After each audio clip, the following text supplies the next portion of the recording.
Well, good morning, and excited to spend a Saturday in Hamilton County and sort through you guys as young people and your pig show. Looks like we're going to have awesome weather, and by the looks of our first senior showmanship division, we got a great group of showmen driving good pigs and doing an awesome job. Thought this group here is very, very good, and yet at the same time, there's a pair of them that sort and separate themselves pretty logically, in my opinion, just in terms of control of their project, understanding at just where they need to be in a ring and their awareness there, and then when we're moving around, doing the best in terms of transitioning from side to side. This young lady here in the pink, this young lady in the white will be rejoining us for the finals. Congratulations to them.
It's another good division and a good heat here in our senior group, and honestly, probably just a little more sore than what we had in our initial class. And again, all four of these are very capable, and just in terms of keeping a consistent kind of a drive, their eye contact's good and their ring awareness is good, as it should be in our senior division. I thought there was a couple of them though that did just a few more extras in terms of their ability to find some spacing, their turns, and their ability to just be a little smoother with their projects. This young man here in the purple shirt driving the crossbred barrel will be rejoining us. Young lady there in the pink or the all white barrel will be rejoining us. Congratulations to both of them, doing a good job.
Again, I think this class shares a lot of similarities to our first one in a pair of them that sort up really quickly. And again, we worked through the other guys and young people here to just kind of see where we're at and put them in some uncomfortable positions. And maybe in this drive didn't respond just as ideally as what we were hoping to. But I really thought there was a pair that from the word go did a strong job. Their understanding, their ring awareness, and just their ability to present their pigs to a very high level, I thought were bar none the most impressive in this group. Young guy in the black shirt there driving his crossbred barra.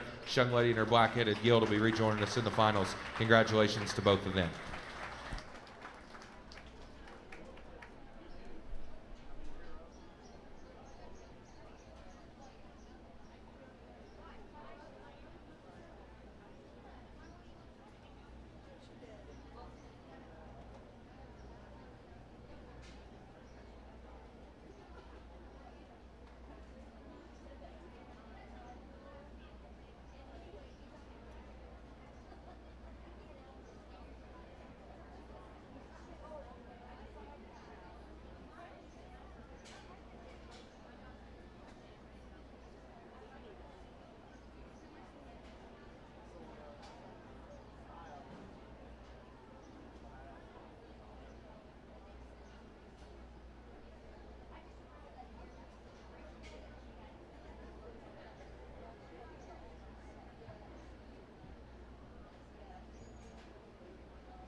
It's another big class and really a good heat as well. And honestly, we settle in and find a pair of young people I thought that did a really good job. I thought one was very, very strong from the beginning. Another one maybe left just a little bit of a sour taste in my mouth right out of the gate. But man, as they continue to drive, dang sure work their way into the finals and have done an awesome job. Really a good heat and depth of quality here. I thought is maybe as good as anything. But with that said, I thought the pair that sorted themselves up is the young man in the orange, the young man in the middle, and the teal shirt. Both of them did a great job. Congratulations to them.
The 2025 Hamilton County 4-H Swine Show is sponsored today by Keystone Cooperative.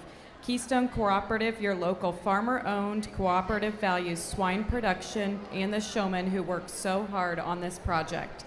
From Keystone Cooperative, well done exhibitors. Keystone Cooperative, centered on you.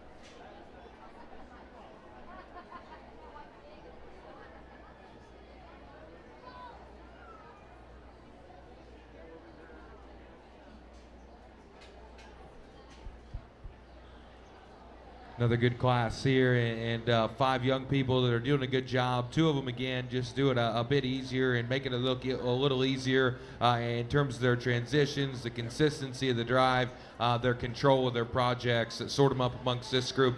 Young guy there in the yellow shirt will be rejoining us in the finals. This young man in his blue hip barrel will be rejoining us in the finals. Congratulations to both of them.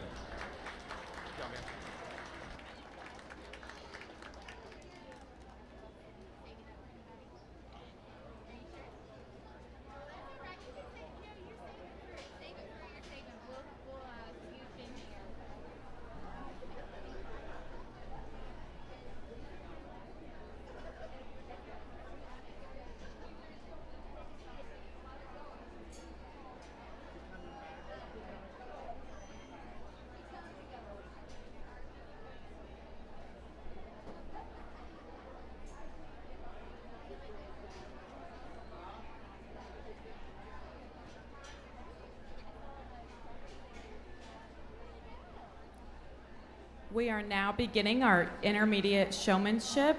For those of you joining us now A little rundown of how this works is the judge will sort out a few kids that he wants to come back to the final drive, which will be held at the conclusion of our show this afternoon. Thank you for joining us.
Got our first class of a new division here, and again, these kids are really doing a good job and a good group.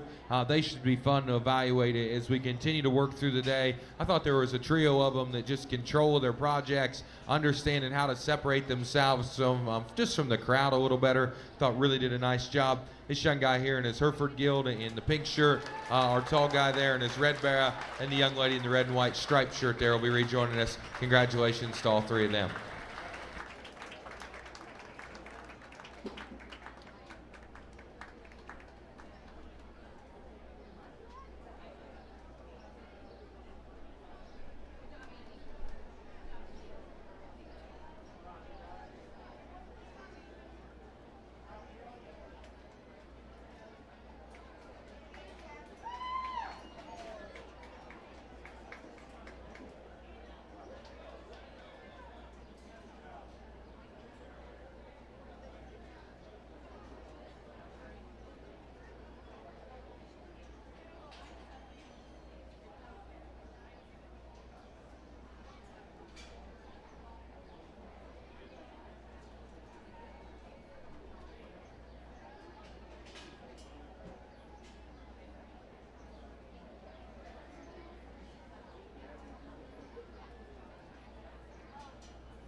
We would like to take a moment to introduce our judge today.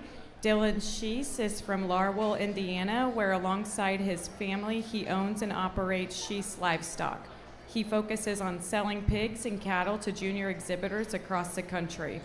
He also works as a sales consultant for ShowPig.com. Dylan attended Blackhawk East and Iowa State University with a degree in animal science, where he was a member of the livestock judging teams at both colleges. While at Blackhawk East, he was a member of the 2021 to 2022 Livestock Judging Team of the Year. Please, let's put our hands together for Mr. Sheese.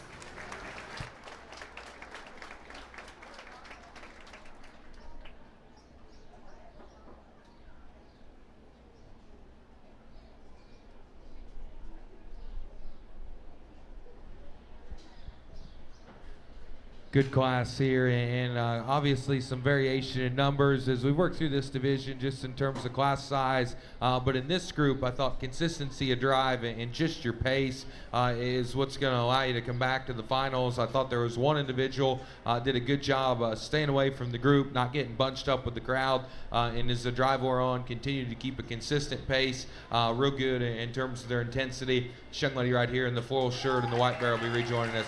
Congratulations to her.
Really another good class here in our intermediate division, and honestly, this one fits together just a little more like a lot of our senior classes, in my opinion. A deep group, a consistent group, yet there's a pair of them that there was never a doubt I thought that they needed to sort up. I hope we can see ringside in this particular group. There's a lot of them that are a little more stop and go, and there's a pair of young people that have given us just a few more views and a few more opportunities to study their pigs. This young lady here in her Poland Guild will be rejoining us. This young man is Hereford Guild will be rejoining us. Congratulations to both of them.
Another good group here that sets up a lot like our last. I thought a pair of young showmen that really did a good job in terms of staying away from the crowd, keeping good control, understanding where they needed to be in relation to where I was at when we put them in complicated positions. Young man there in the olive shirt will be rejoining us. Young man on the far side there in the blue hip gill will be rejoining us. Congratulations to both of them.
We are now beginning our junior showmanship classes. Just a reminder for all the hog exhibitors today, the auction deadline is at noon. Those must be turned into the front office at noon today if you plan on auctioning off an animal. Thank you.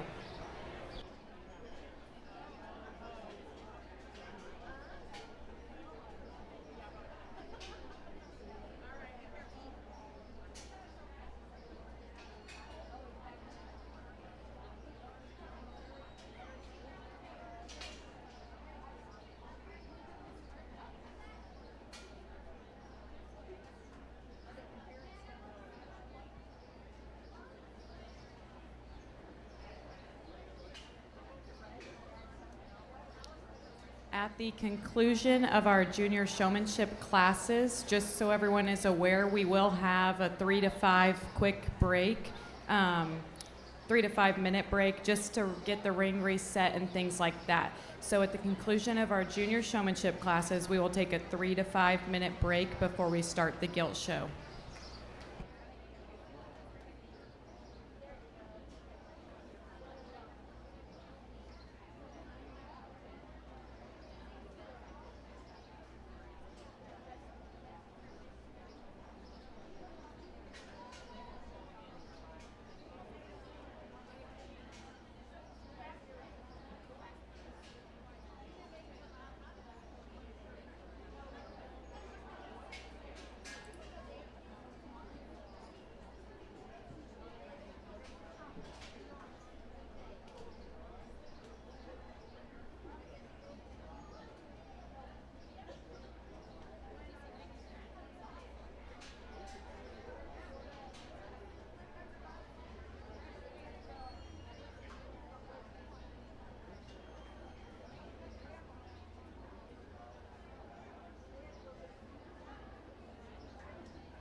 Working through our junior division here in our first class, and again, another good setup of them.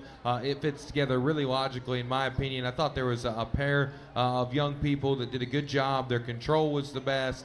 Their ability to just kind of understand where they're at in terms of the ring was very, very good. And I just read their intensity and their interest level to be the highest in this group, and thought they both did a nice job. This young man here to my left in his Yorkshire gilt will be rejoining us. This young guy here in the blue plaid shirt will be rejoining us. Congratulations to both of them.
It's a little more challenging class to work through as we continue to roll through our junior division. Several kids doing a good job, and again, you can get a little nitpickier and get a little more critical. I thought there was a couple of them that did a nice job just keeping control, understanding where they needed to be. This young lady in the yellow there with her Yorkshire Bear will be rejoining us. Young guy there on the far side and the white-footed Bear will be rejoining us. Congratulations to both of them.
It's another good heat, and honestly, probably the deepest class we've had thus far of this division, just in terms of, like we've talked about, control, keeping a relatively strong drive on our projects, and I really appreciated that. Honestly, I thought there was 3 of them that really did a good job in terms of separating themselves from the pack, keeping a good kind of a drive. Young lady there on the far side, her big crossbred Barra. This young guy right here and his Yorkshire Barra. This young lady in the middle and her crossbred Gill. Congratulations to those 3, doing an awesome job.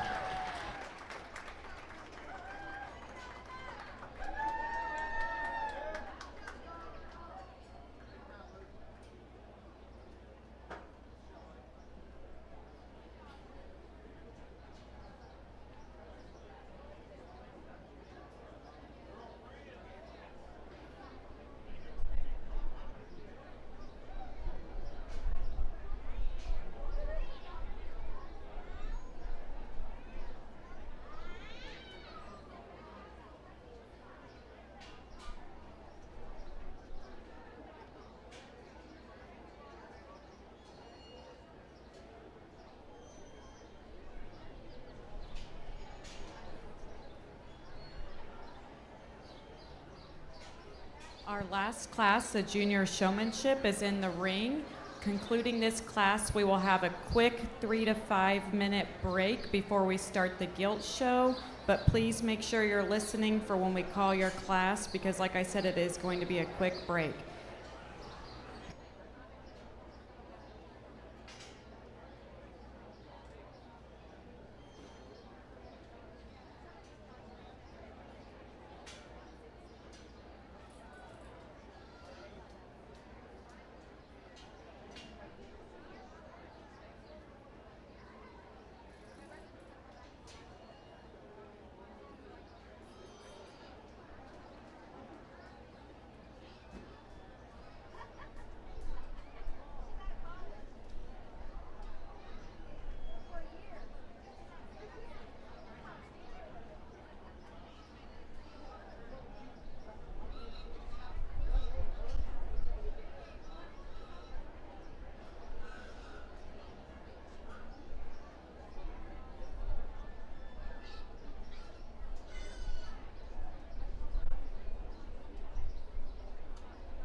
Really a good way to round things off in our junior showmanship division, and a pair of young people that really do a strong job here and come back into our final round pretty logically, in my opinion. Young lady in the Paisley shirt there driving the Duroc gilt, young lady driving the Big Tamworth gilt. Congratulations to both of them on doing an awesome job.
We are now beginning our Gilt Show. At the conclusion of the Gilt Show, we will be taking a 30-minute lunch break before we start with our Barrow Show this afternoon.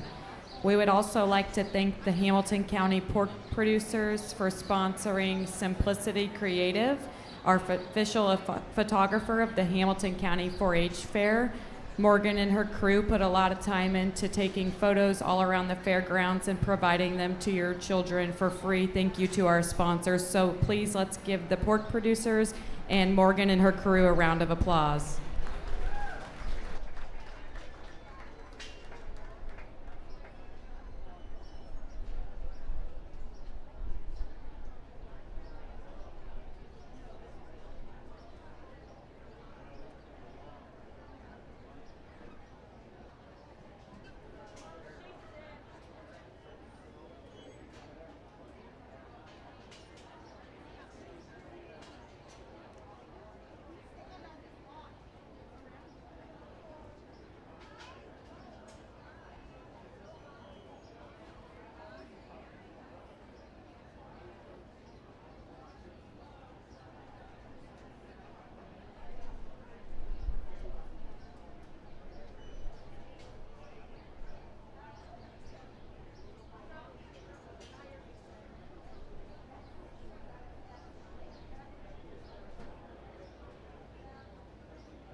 Really a good class and a nice way to kick things off in our Berkshire division. We've got 4 gilts, and honestly, it splits in 2 pairs of them, if you will, and both of them, I think at the top end here are gilts that represent quality from just a presentation, a skin and hair perspective. We climb back off of them, and in my opinion, there's one of them that just blends and balances a bit better than the other. Her just composition and the assembly of her joints hit me as a bit more functional, a little crankier, and maybe not the most cooperative. Thought this young lady, though, in the pink shirt had the best gilt amongst this particular drive. Young lady that's in second brings us one that's very, very stout in the upper portion of her skeleton, broad in terms of her back line. I like her shape. I like her freshness.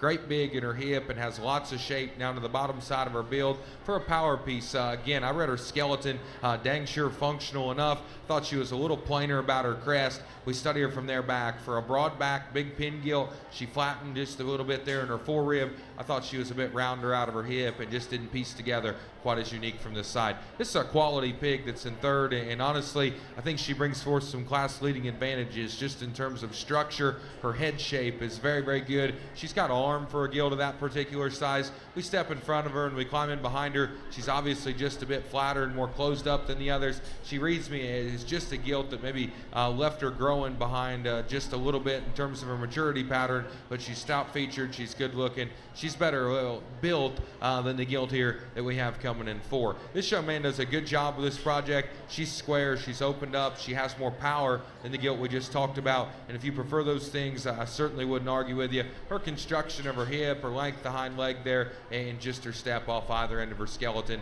became the most concerning for me. Really a good class. Congratulations to our first set of Burke exhibitors.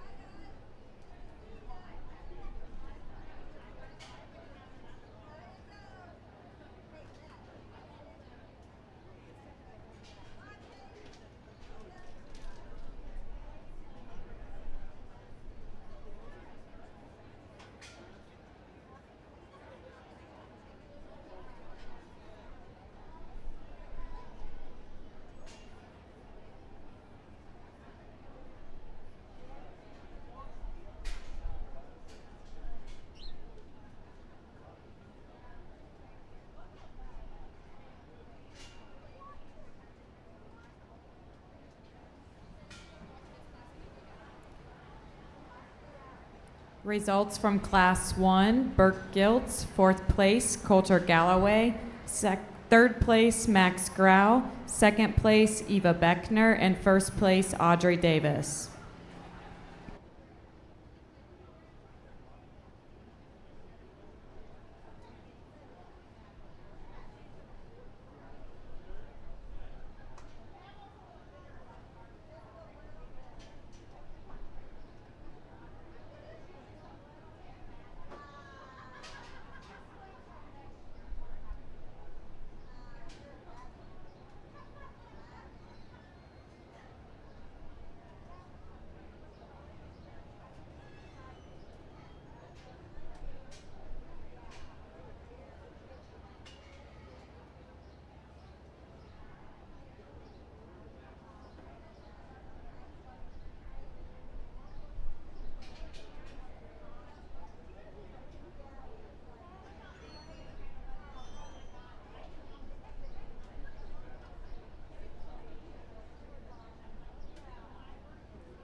Really a good class as we work into our Berkshire division, and I'll be honest with you, this group of Berk Gilts have been refreshing to sort through. I think their quality has been very, very good, and this pair checks the most boxes and does the most good, in my opinion. I think both of these Gilts are constructed right.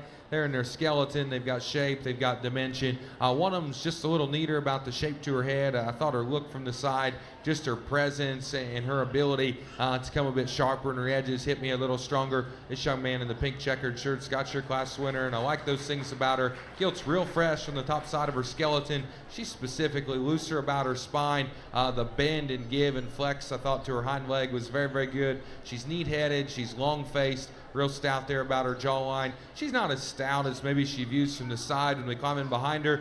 They've done a good job of kind of opening up just her rear leg there, the fit job. We study the inside. She's maybe not just as tough a featured as what you would imagine, but I still thought that was a nice pig to go ahead and lead things off. This is a good gilt that's in second. Tall-shouldered, good-looking, attractive, real fresh in terms of her back line. I like those things about her. Gilt's got an awesome set just to the slope of her shoulder. The base of her front skeleton is good. Again, she's square in terms of the way she leaves us. I didn't think she was as loose, as comfortable, and just hinged as neat there in terms of her rear pastern. I didn't think that gilt step from behind hit me as quite as aesthetically pleasing from the side. She's big, she's broad, she's fresh, she's good looking. Young man's done a nice job getting her presented. Young man in the Reds gilt wanted to be very, very good, and from a distance and on the side, I think we can find a lot of things we like about her. Her head shape, the toughness to her feature, and just her generating qualities about her back line, the base of her tail, and just the stoutness at the bottom side of her build, I thought was very, very good. Not only is she just a little more upright in the angle of her shoulder, we step in front of the livestock, and I thought she closed up the most at her chest. She gravitates down just a bit more timid at the bottom side of her build. Same could be said for the gilt in 4. I think one that's got pieces to represent a lot of good. She's bolder ribbed and more practical about her body wall than the gilt that we just discussed. She's big and powerful about her spread up high. She too fades just a bit more at the bottom side of her build. I read her the steepest in her upper hip design. I read her just a shot rounder out of the back side of her rump. We round out with a good kind of a gilt, nice built, attractive, one that's real fresh and just youthful on the upper part of her skeleton. In my opinion, she ran out of bone and feature and just natural power to be any more competitive in that lineup. Congratulations to those guys. Should be a fun Burke drive.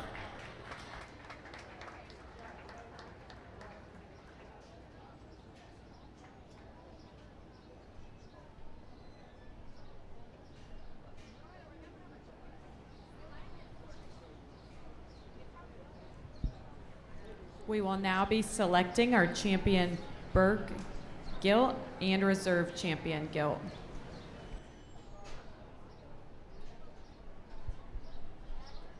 Really a good set of Berkshires, and we had two classes that represented a lot of good and a lot of quality. We bring these two back out here, and again, they offer some differences. In my opinion, there's one of them that's just significantly fresher from the brim of her nose on back into the base of her arm. She's tall-shouldered, she's good-looking, she's square back. Young man out of second class as your champion. Congratulations to him.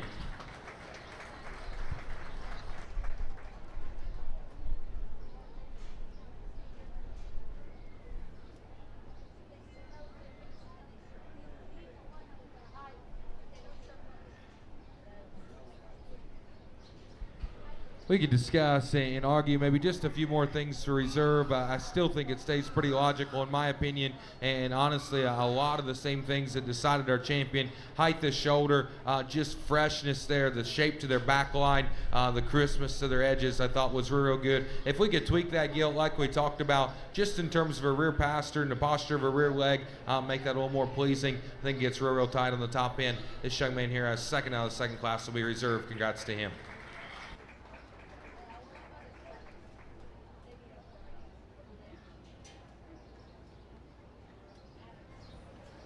Your champion Berkshire Gilt went to Cole Ritter and reserve Jacob Glunt.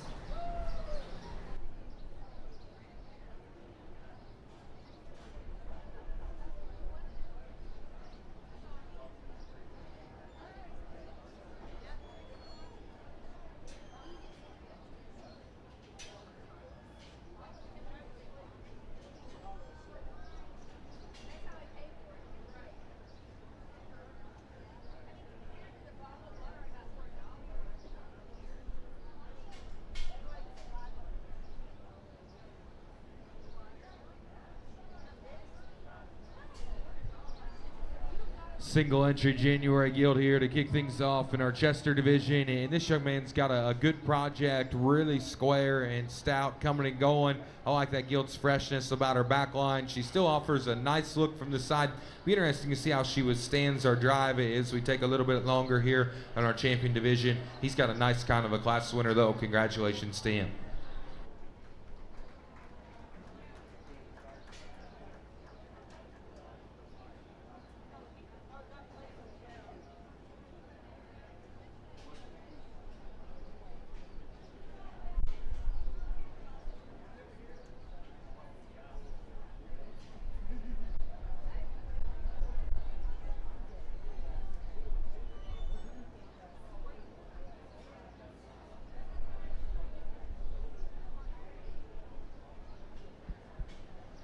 Single entry here in our December division as well, and a gilt that's really got a useful kind of length through her hip, a stout kind of a rear leg working in her. She's square in terms of her chest and broad in her arm. I like those things about her. Gilt's bold enough bodied with a very useful and quality kind of an underline. I appreciated those things. We're interested to see how this pair stacks up. Congratulations to her.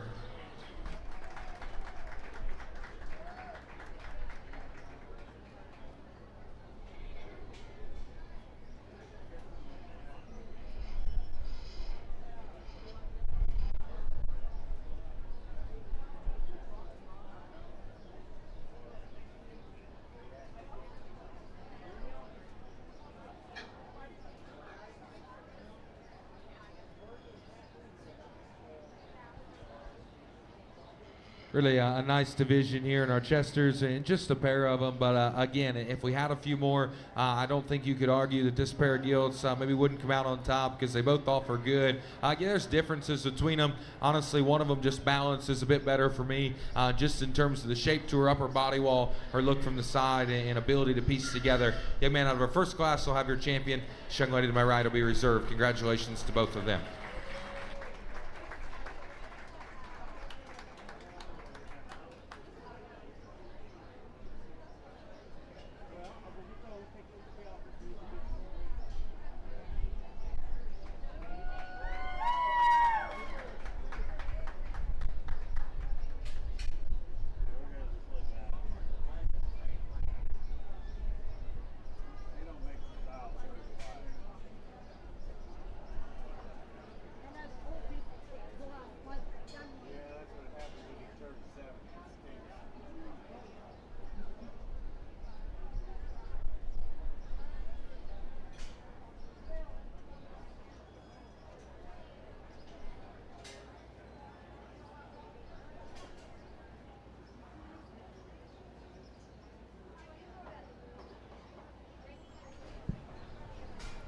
Our champion Chester White Gilt went to Caden Hine, and reserve Kaylee Smith.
Really nice drive here to kick things off in our red division, and three good gilts at the top end that warrant quality and have discussion. Young man's got our class winner, and again, I didn't think there was any question just in terms of elevation, shape to her arm, offering spread up high, and leaving us stout and square. That gilt needed to start. She's got a great big tail working into the bottom side of her hip, and I like those things about her. I'd call her structure relatively appropriate. We could obviously just tweak the bend and bounce and give to her hind leg there, but I'm willing to forgo some of that for those gilts extras, and just in terms of look, squareness of build, and natural power. Second and third is where we take our time, and I think you can discuss them, offer a few more differences, and there certainly are some differences amongst this pair of gilts. Ultimately, the gilt that hit me better just in terms of foot, feature, quality of skeleton, and was the best compliment to our class winner is this young lady here in the blue long sleeve shirt. The gilt's stouter about her jawline. She opens up broad and square and strong in the upper portion of her skeleton.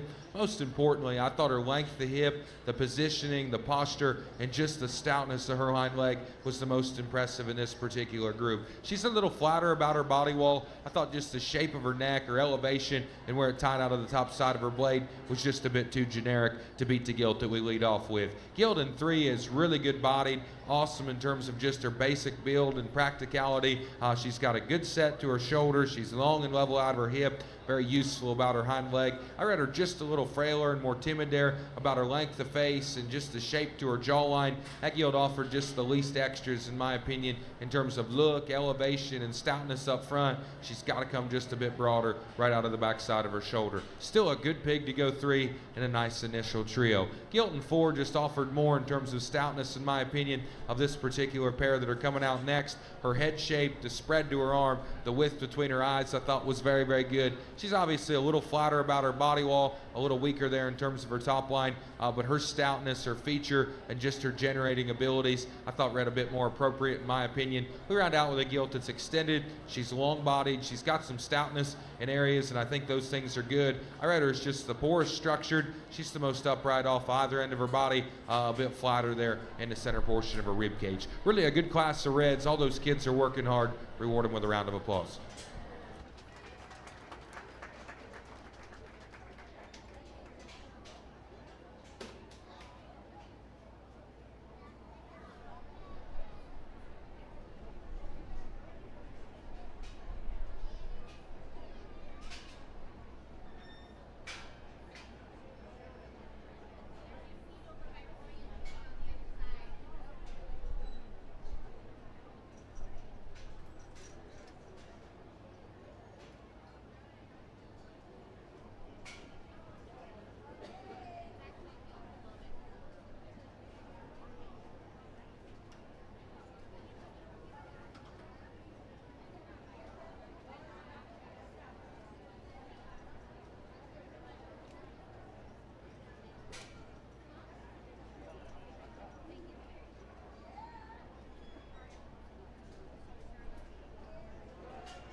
We have the Hamilton County Queens Court in here passing out ribbons for us today, and I'm going to hand them the mic to allow them to introduce themselves.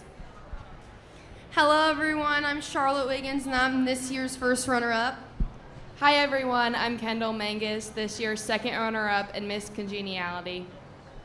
Hello everyone and good morning. My name is Maddie Shively and I'm this year's fourth runner-up. And we just want to take a second and welcome you to the Pig Show this Saturday morning, and we hope that you all have a lovely day at the Hamilton County Fair.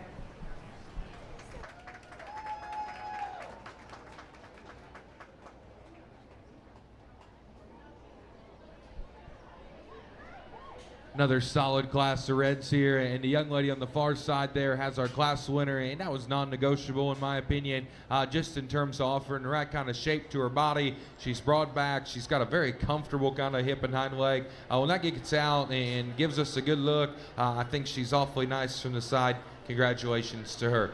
The gilt that offers the unique pieces winds up in two that the young lady brings us. Extra stout in terms of her foot, her feature. She's broad back, she's shapely, she's big in her upper pin width. She's a little flatter and drier through the center portion of her body. Ultimately, I thought that threw her balance off just a bit more from the side. But for a stout featured gilt with very big pieces, I thought she held together fairly well when we set her in motion. Really a good pair on the top end. Both those young ladies are doing a nice job. Young lady that comes out in third has got one again that's big-footed. She's got some bone and some stoutness and some bulk that we'd expect from the red breed. We started her through the front one-third of her skeleton. Again, another one I read just a little narrower and plainer about her facial features. More importantly, though, she throws her elbow a bit further on the outside of her body wall. We've got to strengthen her in her front foot there. If we do those things, I think that gilt can climb the ladder in a competitive class. The young lady that we round out with has got one that's big-scaled. She's long-bodied. Looks like an awesome and very functional kind of a brood sow prospect. I thought in a show ring setting, just a little plainer about her features in terms of her head shape, her look, and her stoutness at the bottom side of her build. Congratulations to those guys. Good class of red gilts.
Results from Class 5 Duroc Gilts. 5th place, Larry Endicott.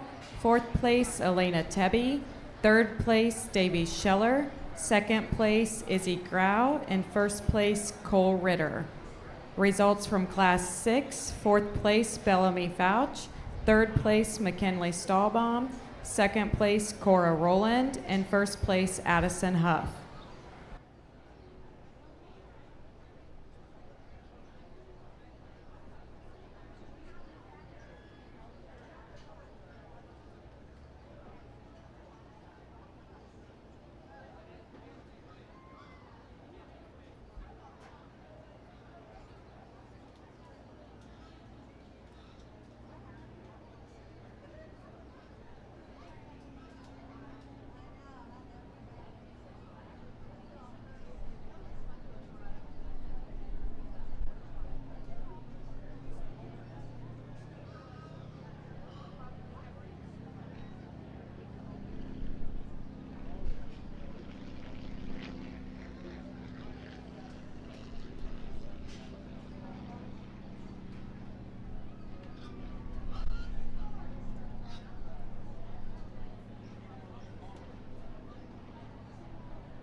Really a good class here in our red division. Obviously, one of the bigger classes we've had all day. And again, I think quality on our top end is very, very good. And there's lots of things we can sort through and discuss. This pair, I thought, sorted up pretty logically, in my opinion. And again, they're very different in terms of their types and kinds and gilts that are very polarizing in terms of their opposites. And I'm sure if you love one, you probably don't feel very good about the other. I think both of these gilts warrant a lot of good, a lot of quality. We could obviously tweak them in an area or two each, and that's where they become just a little more challenging, in my opinion. One's a little bigger scaled, good looking and attractive. Got to ask yourself how much muscle she truly really has, and for a big gilt, it's a little questionable there. Oh man, her hind leg could just position and work just a little better. We got a little stout gilt that's broad and opened up, really big back, great big and square from behind. Got to ask yourself, is she just tough enough featured down low? Is she just long enough face to match up and blend quite neat enough in a December red gilt class? Those are the discussion points. Those are the questions. The one that's easier for me to tie to, just in terms of shape, real spread, hard back, and dimension, is this young man in the black shirt. He's got your class winner. Again, I think for a moderate gilt that's fresh and shapely, she still utilizes the other end of her skeleton very, very well. I'll be the first to tell you, she's plenty full for me, and if we could probably pull just a little off the center portion of her body, man, I think she withstands the drive with just a little more endurance and handles it good. Her pace is fast, her hip and hind leg still manages well, and I like those things about her. If this gilt in 2 is your kind, I certainly wouldn't argue with you, because she offers quality, really tall shouldered, big outlined, and attractive. I thought those things were good. She's square in her chest, she's broad in her body wall, she's long and level in the upper portion of her hip. Like we discussed, for a gilt that's just a little longer faced and plainer jawed, she's got to utilize either end of her skeleton just perfectly for me, and if she did, I thought that gilt could go up and win this particular class. It was hard for me to call her just a significant structural upgrade. Gilt in 3 is a nice pig. She's square back, she's broader coming at you than the gilt that's in 4, really big in the upper portion of her hip. I didn't read her height, the shoulder, the quality of just her facial features to be quite as unique as the gilts in 1 and 2. Same could be said for this gilt that comes in 4, built a lot like the gilt that we have in 2nd, from shoulder back, big ribs, square back, stout ended. Again, it's got a useful kind of a hip and hind leg. I didn't think she was just wide and square enough when she comes right at us. Young man in the orange has got a good gilt as well, big outline, long bodied. I thought those things were nice. She's a little straighter and more vertical about her shoulder, a little plainer about the top side of her neckline there, but she's got feature, she's got power, she's got broadness to her back wall. I thought those things were very, very good. 6 and 7 again are a little trickier, and you can jumble them up if you would. This gilt here, this darker pigmented pig, I thought was good looking, attractive. I thought she was a little bigger scaled. I thought she offered a bit more in terms of just look, balance, and quality of lower skeleton than the gilt we round out with. This one's square, she's wider, she definitely has more power than the one that we just discussed. Again, her balance, her pieces from the side, and just her ability to get out and take a comfortable step, I thought were the most limited in this group. Really a nice class of reds, lots of differences on the top end. Congratulations to all them.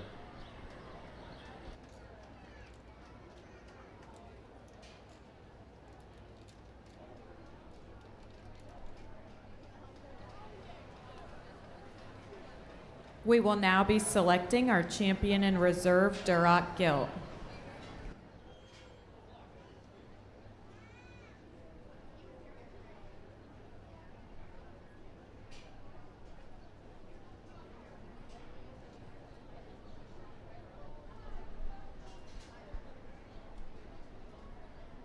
Good set of reds. It's been a good Duroc gilt show, and again, we started off our first class with a good trio, and a nice gilt that won that. We had a solid set in our middle class, and we really had a nice drive there to round things out in this division. It's pretty logical to me. I thought there was gilt, came out of a good class, has shape, power, dimension, still utilizes their skeleton relatively well. Young man in the black's got your champion. Congrats to him.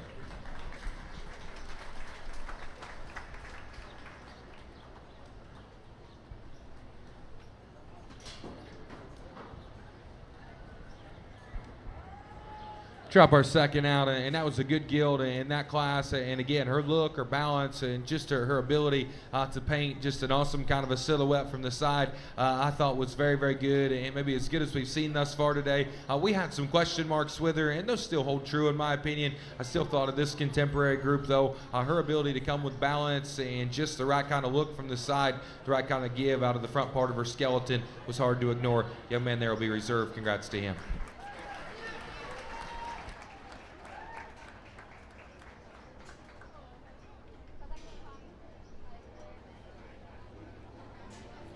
Congratulations to Caden Hine with your champion Duroc gilt and Jackson Davis with the reserve.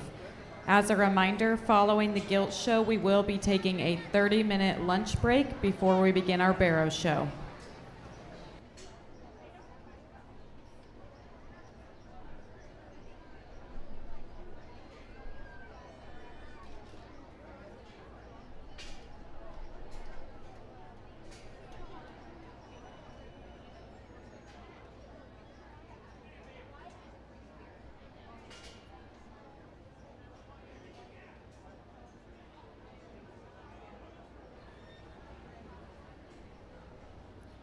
Another quick reminder, if you plan on auctioning off a hog, the deadline for the paperwork is noon today. You must have your paperwork turned in to the front fair office no later than noon today.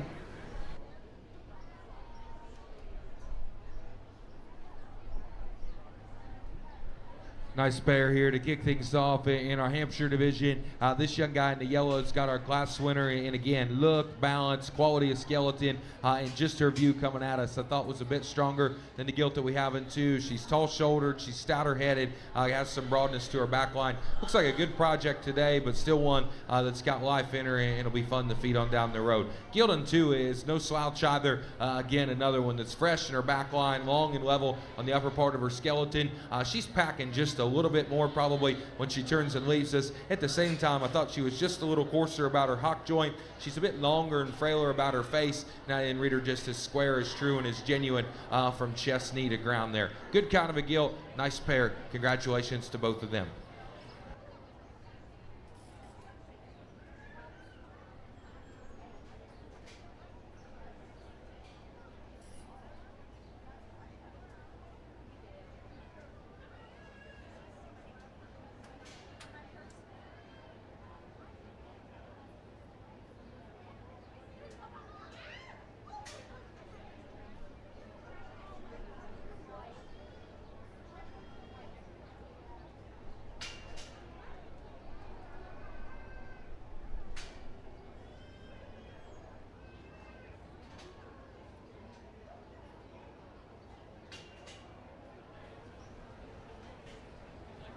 Results from Class 8, first place, Keegan Shively, and second place, Cooper Kilfoyle.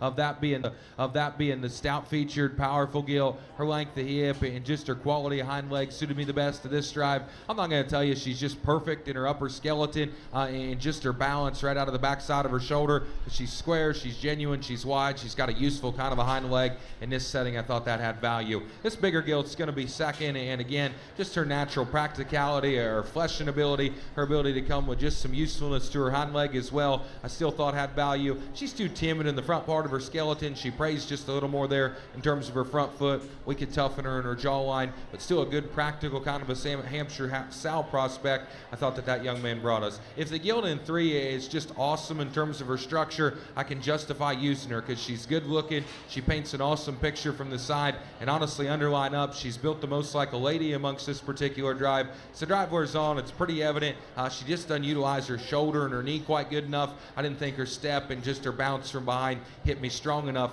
to run that gilt up any higher. Really a good class though. Congratulations to all three of those young people.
Results from Class 9, third place, Logan Bates, second place, Jackson Fight, and first place, Jackson Ritter.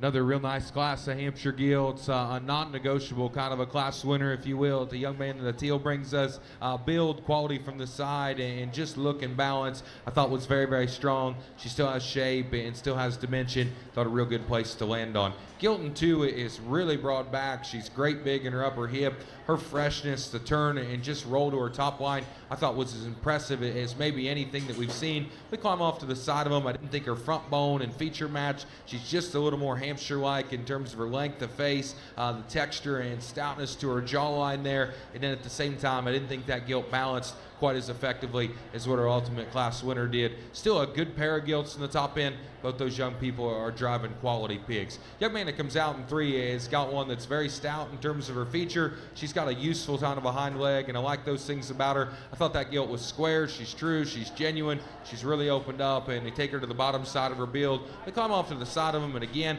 just a little more timid off either end of her build. She's a bit rounder out of her hip than what I would have deemed ideal. We got a good set of gilts working in from 4 on down the line here. This one that comes next is practical about her body wall. She's got roll and turn to the upper part of her skeleton, and those things hold value. She's a heavy-footed, stout-featured gilt. I thought those things were very, very nice. At the same time, I thought she's just a little more upright and vertical about her shoulder. She's just naturally a little lower set about her head and neck carriage there. Still a good kind of a gilt. 5 and 6 there, again, had some sort and some debate in my opinion. Both of them are a little flatter. They're both a little shallower bodied and rounder rumped. I thought the gilt we led off with there amongst that pair just had more look, more length to side, and offered a bit neater pattern. We round out with a broad back, big pin gilt to round out of her rump. Got to be stouter in terms of her features. Good class of hamps there, specifically on the top end.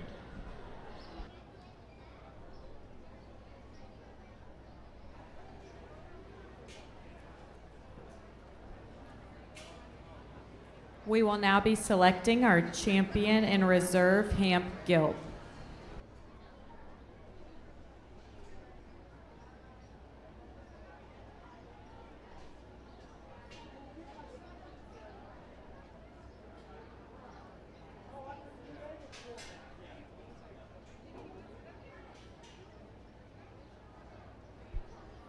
Good set of Hampshire gilts and a trio of them. I thought, like we've talked about in some of our other breeds, rose to the occasion amongst their particular classes pretty logically. We get them back out here, and there's one that just from a build, a balance, a length, a hip perspective, ability to utilize either end of her skeleton very, very effectively. I liked awfully well. This young man out of the last class has your champion. Join me in congratulating him.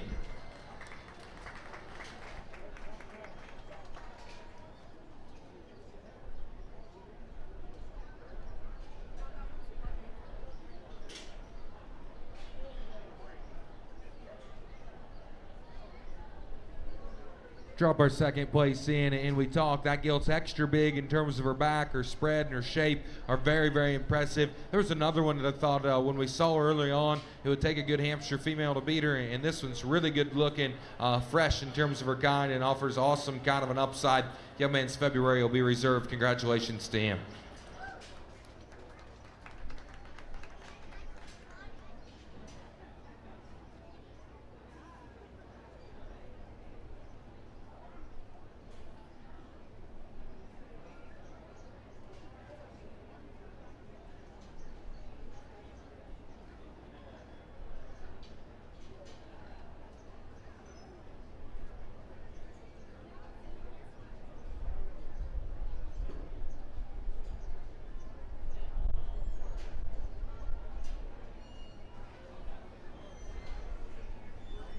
Congratulations to Landon Glunt with your champion hamp gilt and Keegan Shively with the reserve.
Really an interesting class here in our Hereford division, and again, you can really build a case for any one of these three gilts to start, because they sure really represent differences, and we gotta kind of just sit back and decide which one's the easiest for myself to advocate for. This young man in the orange shirt, and again, in terms of freshness, offering some just shape up high and the right kind of skeleton. I thought that gilt was the best in this class. She's a little more timid just in her drive, but when she settles in and gets going, I think that gilt offers a lot of good. I like the young ladies gilt to be second, and again, really broad, extra genuine, a very powerful kind of a piece, and she sets the standard for muscle and shape and dimension in this particular class. A little flatter there in her front foot. I didn't think she utilized her right rear wheel there quite as effectively as with the gilt we lead off with. We got a sound, good structured kind of a gilt that we round out, one that's tall shouldered, good looking and attractive. I thought those things warranted good and varied a lot of quality in this group. She's got to come with more shape on the top side of her skeleton,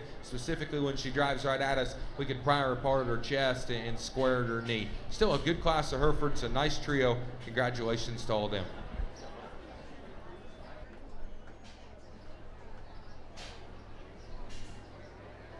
Results from Class 11. First place, Charlie Merriman. Second place, Lydia Kilfoyle. And third place, Carson Richards.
The 2025 Hamilton County 4-H Swine Show is sponsored today by Keystone Cooperative.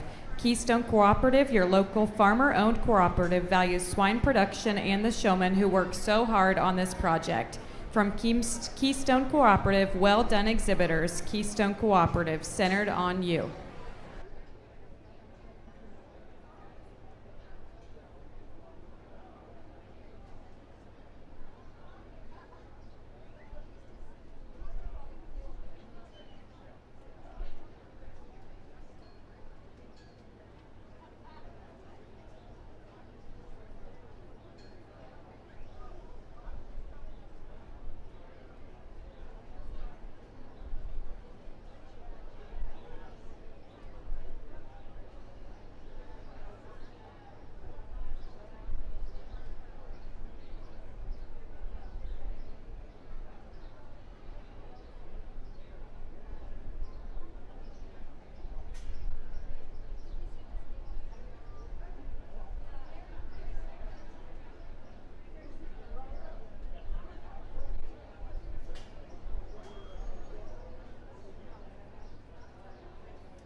Tell you what, a good class of Herefords, and honestly, when I was bebopping down the road this morning, I maybe didn't expect the water to be this deep in this particular breed. We're 4 or 5 deep, and I think these gilts are very, very good. Our top trio I thought was awesome. Our third place gilt, when she came through in showmanship this morning, I thought it'd take a very good kind of a Hereford gilt to beat her within breed. I thought this pair just offered a bit more in terms of freshness, look from the side, and genuine quality. And at the same time, the longer we study them and the longer the drive wears on, there's one of them whose length of hip and just comfort level to her hind leg suits me a bit better. This young man's more conservatively marked gilt on the far side of the ring. I like her elevation, the looseness to her spine, her length of hip, and just the posture of her rear leg suits me a bit better ultimately than the gilt that we have in 2. She still comes with spread. She's got real muscle and shape. She's obviously not as stout just in terms of her foot and feature, and man, that's where this gilt in 2 has the advantage. Wild-headed, very alert in terms of her ear shape. I like her elevation and the broadness to her back line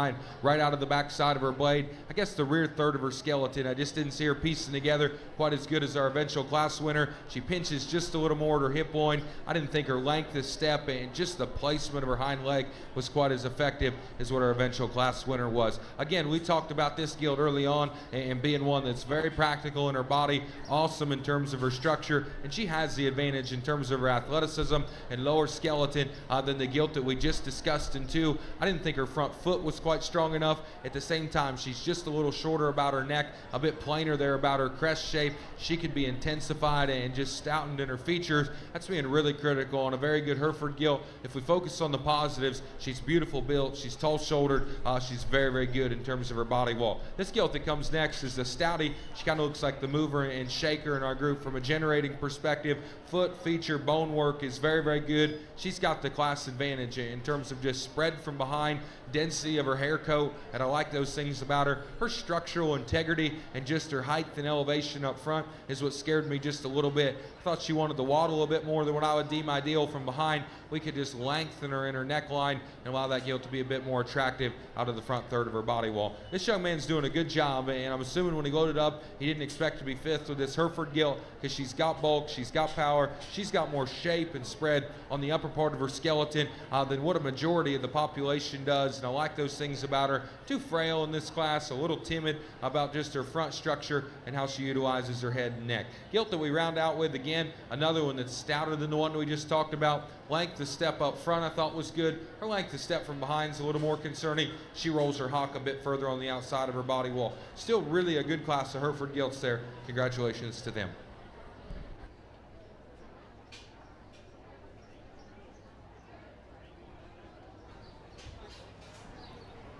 We will now be selecting our champion in reserve, Hereford gilts. Really a good Hereford division here, and honestly, both of these gilts warrant a lot of quality. If these young folks can keep them together in the next 3 weeks, I would expect to maybe bet on Hamilton County of garnering some awards there at the Indiana State Fair Hereford Gilt Show. Again, of this pair, there's one of them that just hits me stronger about her look, her pattern, her balance. Thought came out of a real good class. Congratulations to the young man to my right.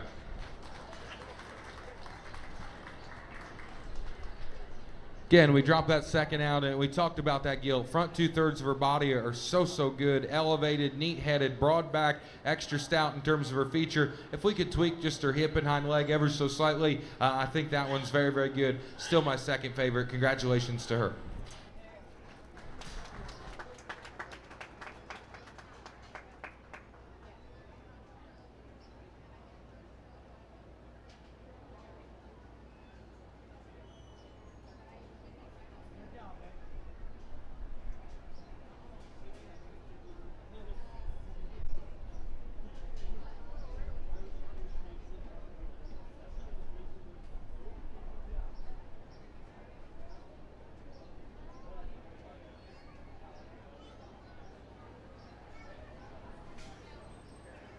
Champion Hereford gilt went to Jacob Glunt and reserve Caitlin Graham.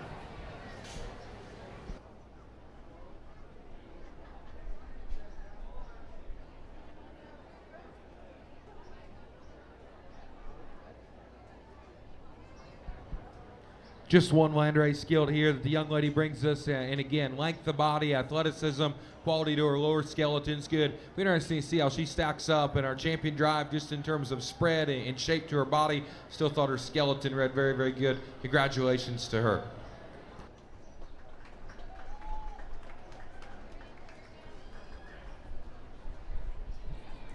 Champion landrace gilt shown by Nora Privet.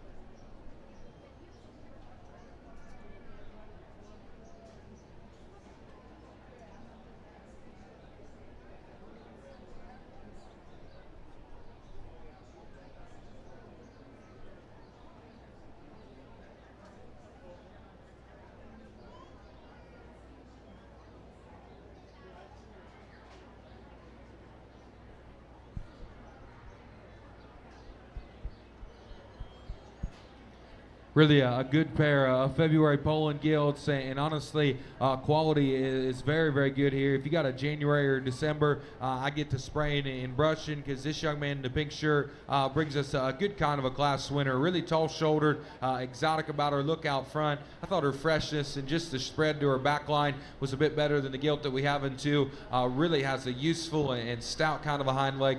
I like those things about her. She doesn't come without flaw. We could spread her apart just a bit there at her chest and the base of her knee, but I still thought that was a minute detail and a real nice gilt. Gilt in two is stout and genuine at the bottom side of her build. I like those things about her. Her arm sits forward on the outside of her body wall, and she's real big in terms of her pin set from behind. I thought those things warranted a lot of good and a lot of quality. She's a bit rounder out of her rump and just quicker in her step from behind. I never thought that gilt's look and just presence through the front 1/3 of her body there was quite as unique. Really a good pair. Congratulations, both those young kids doing good with their projects.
Nice class, and another good pair here in our Poland division. One of them's just more elevated. She's square and sure coming at us, offers a bit neater look from the side. This young lady in the white shirt has got your class winner. Congratulations to her. Gildan, too, is round-bodied. She's rolled up in terms of her back line. Honestly, just the angle and set to her shoulder reads functional to me. She obviously gives up just a little bit in terms of size, scale, and performance. I didn't think that gilt just blended and pieced together from the side quite nice enough to work up any higher. Nice pair of them there. Congratulations to both those kids.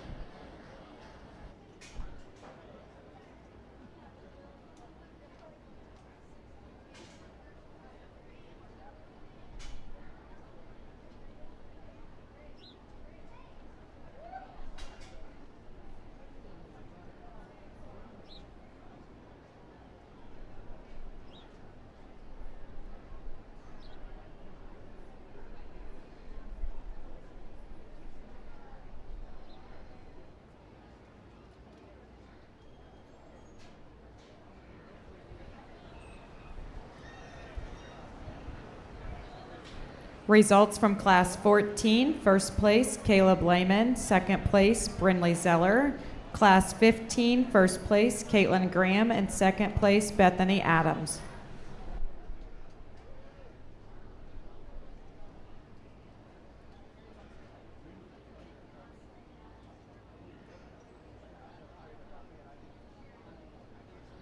Nice pair here to round things out in our Poland division. And both of these guilds have their advantages. And in my opinion, one of them just offers a bit more in terms of look, freshness, and quality from the side. That's this young lady closest to me. She'll have our class winner elevated up front, square back, fresh in terms of her back line. Just the usefulness to her lower skeleton hit me is a bit stronger than the gilt we have in two. The Stouty lies in second, broad backed, really big rib. I like her shape and her dimension and just her extra spread. A bit better than the gilt we discussed to start off with. As the drive wore on, I just read her a bit more upright and vertical about the angle to her shoulder. I didn't think her length, the rump, and just the usage of her hind leg in general was quite as unique as our class winner. Congratulations to both of them. Be an interesting Poland drive.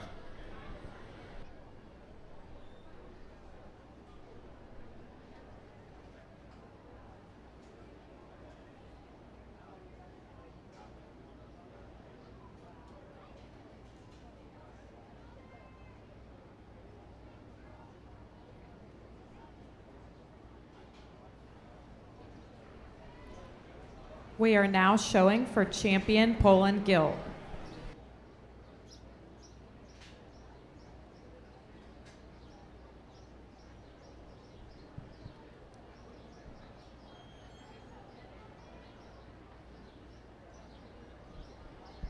Our Poland division was very good. Our class winners were really nice, and they were followed up by seconds, I think, that warranted a lot of quality.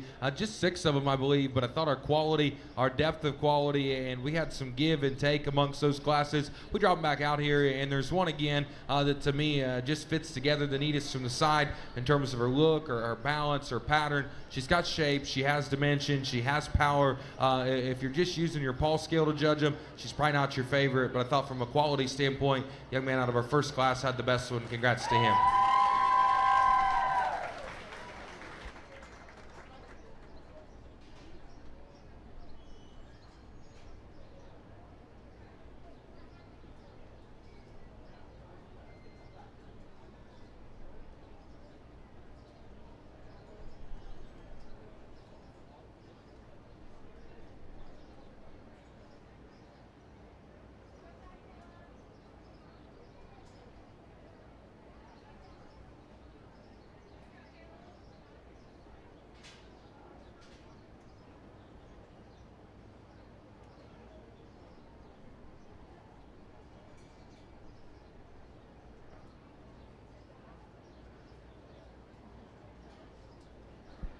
Drop that second in, and I thought that pair was very, very good, and yet again, differences amongst them. I like that guild, and I think she fits right into the mix and offers a lot of good and a lot of quality. There's differences amongst all of them, and honestly, you could build a case for just about any of them. I thought the one that suited me the next best, though, just in terms of her build and construction at the bottom side of her build there, the give she has to her front foot, the bend and posture to her hind leg, while still offering some stoutness, thought was real, real good. Came out of a nice class. Young lady's second will be reserved. Congratulations to her.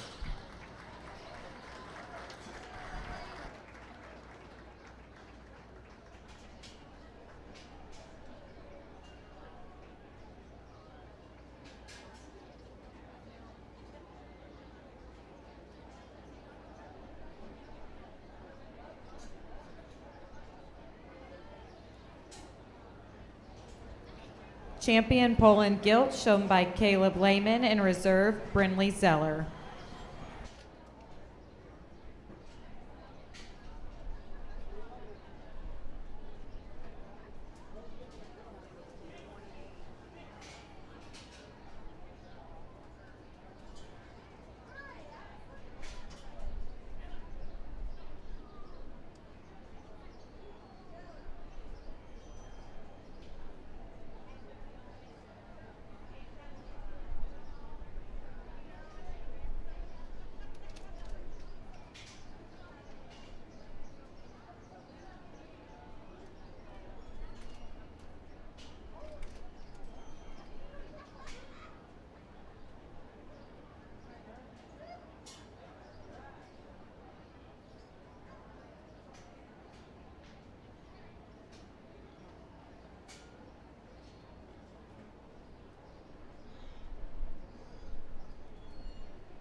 Really a good class and some differences on the top end. And honestly, I thought this gilt that we lead off with, just from a structure standpoint, her ability to handle the surface and maintain the drive with comfortability needed to start. And it starts at her front foot. She's stronger there. She's tall-shouldered. She's good-looking. She's attractive from the side. I'm not telling you she's the stoutest and just the most powerful spot gilt we've ever seen, but I thought her build and her balance was very, very good. If this louder marked one never takes a step, man, she'd be hard to turn in this group because she's great big back. She's extra stout hip. From her knee up and back, there is no question she's my favorite in terms of spread, freshness, power, and just general dimension. It's unfortunate that she obviously, her front foot needs to be strengthened there. She's not handling the surface just quite neat enough up front. Again, worked her up as high as I thought I could because I like a lot of things about that gilt. She's got to be stronger in her front foot. She's got to be more secure about the usage of her front skeleton. Young man brings us a good kind of a gilt out of 3 and one that was starting to just give him a little bit of a harder time there. But I thought build and balance and again, toe quality was a bit better than the gilt we just discussed. She's got a nice kind of a look from the side, a little flatter and plainer in her upper rib cage. She's not as overwhelming in her power and dimension. Obviously her attitude and just her ability to ride the gate there makes her just a shot more challenging to get an accurate read on. More predominantly black gilt that comes next is extra powerful, great big back, really broad arm, extra genuine at the bottom side of her build. I like those things about her. The longer we study those initial 4 drive, I read just the bend and posture and shape to her hind leg to be the most concerning. And for a big hip, broad back gilt, she's got to blend just a little better there in her hip loin to climb the ladder any higher in a good class. So we round out with a gilt that's sound structured. She's heavy structured there. She's nice built from the side. Got to be just more to her from a body cavity, a spread, and a general dimension perspective. Congratulations to those guys doing a nice job with their spot gilts.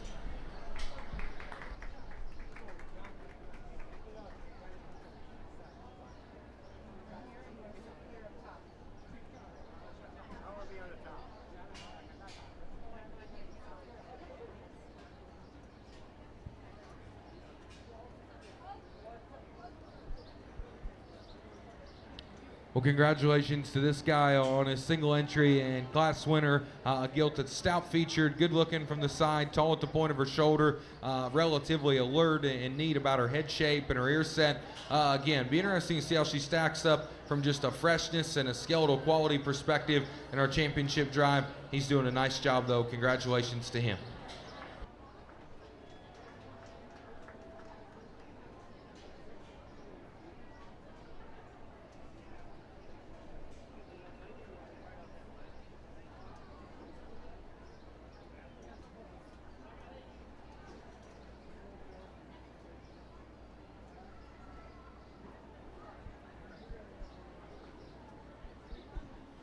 Nice pair here in our spot division, and we had a big class and a single entry. Again, we drop back out here, and there's one that just from a look, a balance, a quality of skeleton perspective hits me a bit stronger. This young lady in the pink will have your champion. Congrats to her.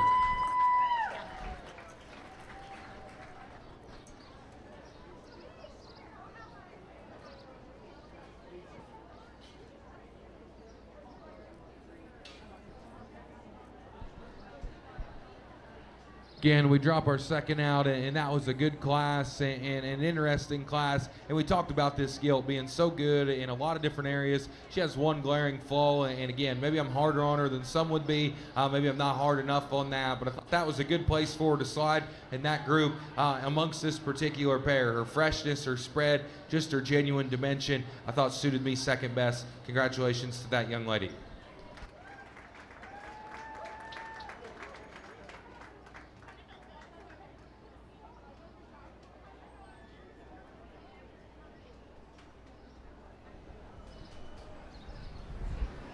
Congratulations to Max Smith with your champion spot gilt and Emma Thompson with the reserve.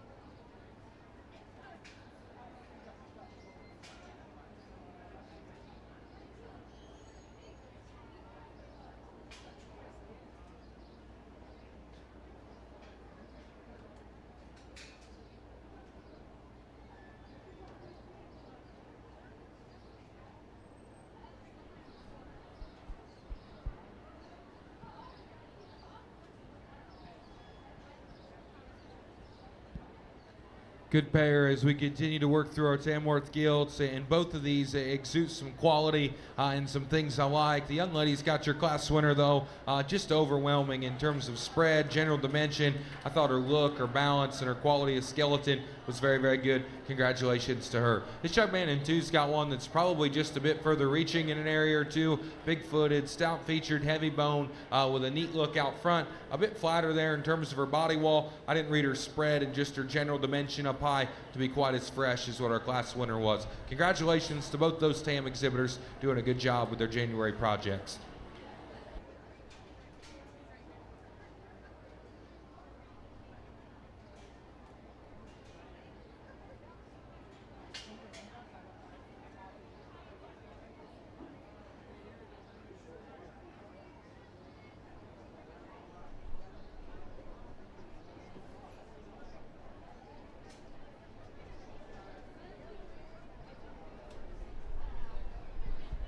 Really a nice single entry here in this class that the young lady brings us. Tall shoulder, good looking, attractive, got a big stout kind of a tail root. I'll be interested to see where her body composition fits in amongst our other class winner. Congratulations to her.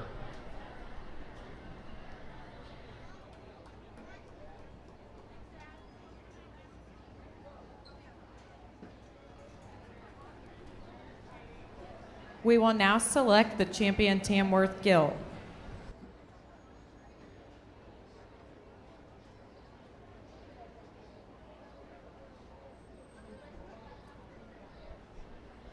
Good pair of TAMs here in this division, and again, both guilds that weren't good in terms of skeletal build and quality. There's just more to one of them in terms of the roll to her rib cage, her spread up high, and her power. Young lady out of the first class as your champion. Congrats to her.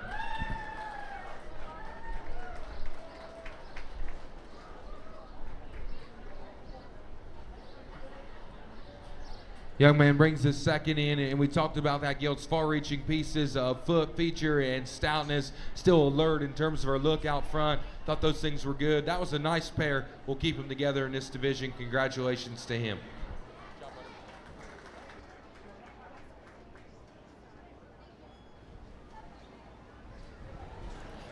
Congratulations to Lydia Kilfoyle with your champion Tamworth Guild and Clay Roberts with the reserve.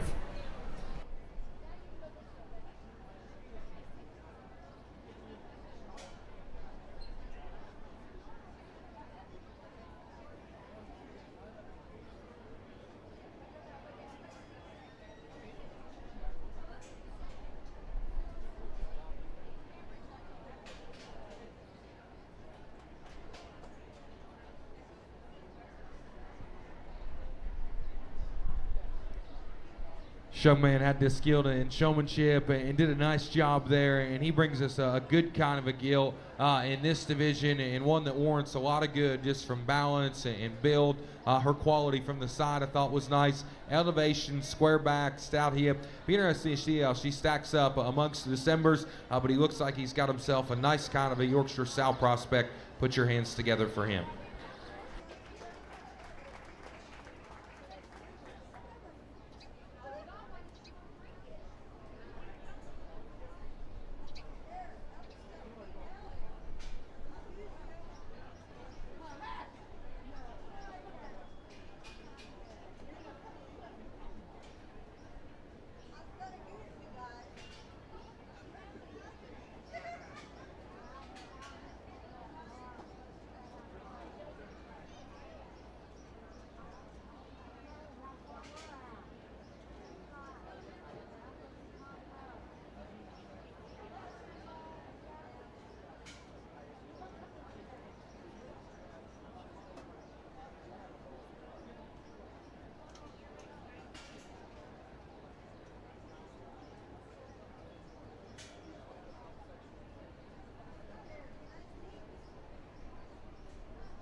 Really a nice class, Yorkshire Gilts, and a good trio to sort through up here. Honestly, they'd probably be just a little more enjoyable to judge if they were freshly just washed and maybe hocus pocus and take away from just a shade of distraction and some glaring things on a couple of them. But again, I thought just build and front foot quality favors this young man here in the turquoise shirt. Again, good looking, tall shouldered, long and level down her top line. I like those things about her. That Gilt's build and balance and flexibility from the side suited me the best. She's not the stoutest in any one area, and she's not the broadest. And if we could fix a thing or two in her second place gilt, I like some things about that one there. But again, I thought this one needed to start and did so from just a general build and function perspective. Gildan 2 is interesting to me. She's really stout-headed. She's broad back. She's extra stout in the upper portion of her hip, and I like those things about her. Her front foot becomes concerning for me, and honestly, if her front leg wasn't fit maybe the way it was, you wouldn't naturally be drawn to it so much, but that's where kind of her glaring hole lies, and she closes up just a bit more at her knee and her chest.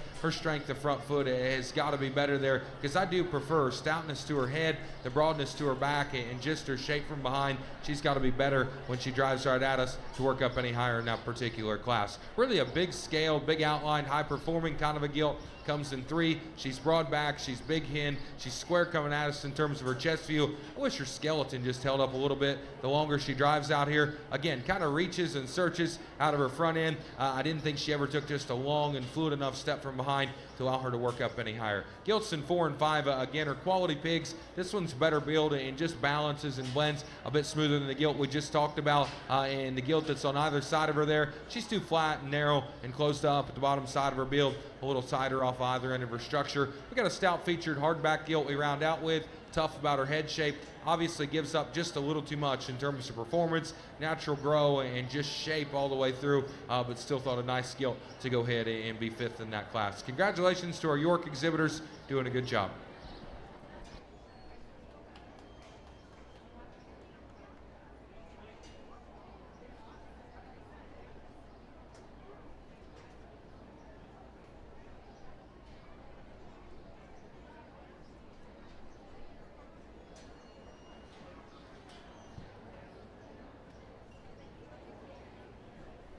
A good set of Yorkshire Gilts and 2 classes. Obviously, our second class just had a few more entries. I think both of these gilts represent a similar pattern and build from the side.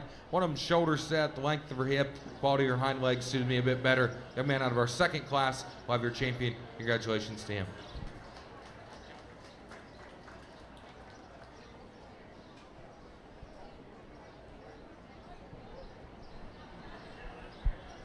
Drop that second out, and we got just a little critical on that gilt in class, but again, she does so many things very, very good, just in terms of the stoutness to her head, the roll and spread to her back line, really big there in the upper portion of her hip. I think that gilt offers some really neat stuff. She's my second favorite. Congratulations to that guy.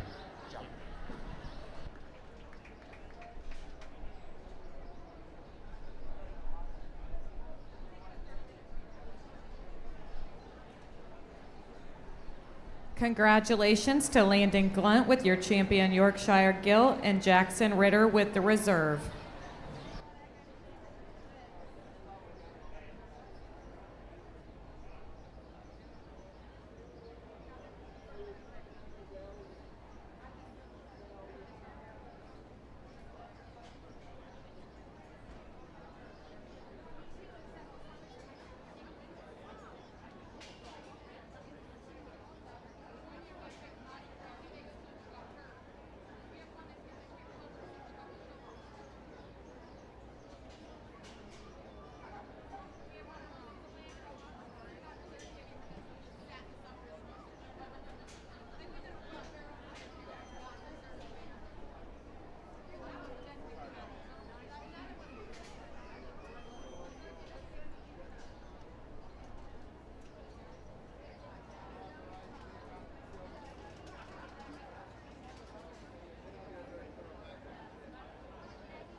Really a solid way to kick things off in our light crossbred division. Young man in the purple shirt's got our class winner, and pretty non-negotiable for me. Her look, her balance, her stoutness from the side I thought was real good. I'd be cautious to call her just perfect in terms of the assembly of her hip and hind leg, but in relation to the Giltitz in 2, I thought she was significantly squarer and safer when we step in behind her. This young man in the pink is going to be second. He's got a Giltitz, got extra feature and lots of stoutness. She's broad-backed and shapely. Obviously, just her hip and rear skeleton becomes the most concerning in my opinion. We got to pull her hock in from behind. We got to tame her down in the way she utilizes her rear wheel there. This young man's done an awesome job getting this project driven, and I appreciate those things about him. She's long-bodied, she's extended, obviously safer from behind just in terms of the placement of her rear leg than what the gilt we just discussed. She's not just big and stout enough about her feature. I didn't think her look and her natural power was quite unique enough to work up any higher in that class. Congratulations to that young man. He's doing a good job.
Interesting class of blues here, and some good amongst all of them. A glaring thing or two we could change about just all of them there, and if we could combine them, man, I think we'd have a very good kind of a show pig project. These are the two I land on from just power and freshness and general build and stoutness. You got to make a call or two on this initial pair. If you call this blue-hipped gilt or lighter white one, I guess is flank line good enough? Man, I think she's a logical place to run with. just in terms of her length of step from behind, her ability to have some give and some bounce. She's broad back, she's stout-headed, she's still relatively elevated up front. I liked her shape to her neck, just her bend and give and posture from behind a bit better than this gilt that's in 2. This one's really stout, broad back, big-ended. I think like in a market gilt fundamental situation, she's got hard shape, power, and dimension, and I like those things about her. Her step just read too short for me. I thought she was plenty plain about her crest. I never had that gilt quite functional enough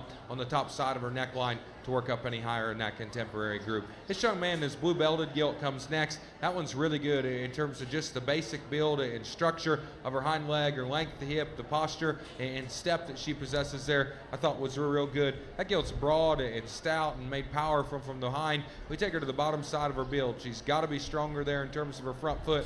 I thought she hit me just a little more generic in terms of the shape to her neck and just the basic build to her face. This gilt here is good looking, attractive. She's got some spread out of the back side of her shoulder. Again, at the same time, a lot like the couple of the gilts that preceded her. I didn't think her length, the hip, and just the usage of her hind leg was good enough. We got to make her stouter at the bottom side of her build to make her a bit more competitive in that lineup. This gilt here's got power and dimension and shape to burn. I thought she caved in just a little more there at the base of her chest. She's a bit more generic when we step back and study him from the side. We round out with a good balanced, attractive gilt. I like those things about her. Too flat about her body, too upright and vertical off either end of her build. Good class there. Congratulations to all of them.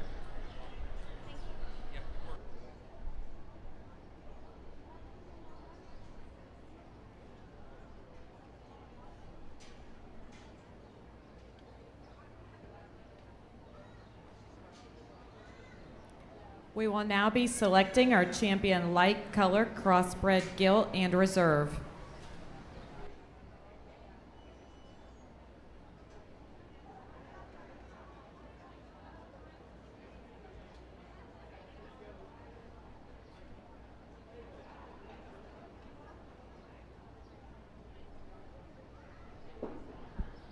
Interesting division, lots of pieces and parts in our light crossbred deal, and again, we can get pretty nitpicky on just about all of them in an area or two, and you can really find some positives in all of them. Looking back out here, and one just strikes me as a bit better in terms of her balance, her freshness. We still got to tweak her hind leg and her length of step, but still thought a nice gilt. This young man in the purple's got your champion. Congrats to him.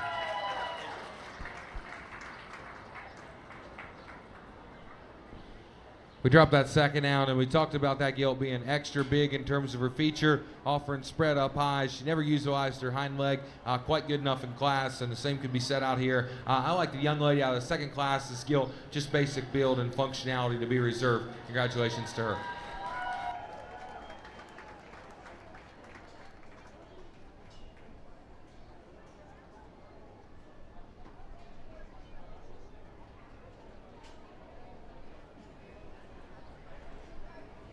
Congratulations to Jackson Davis with your champion light colored crossbred gilt and Violet McCool with the reserve.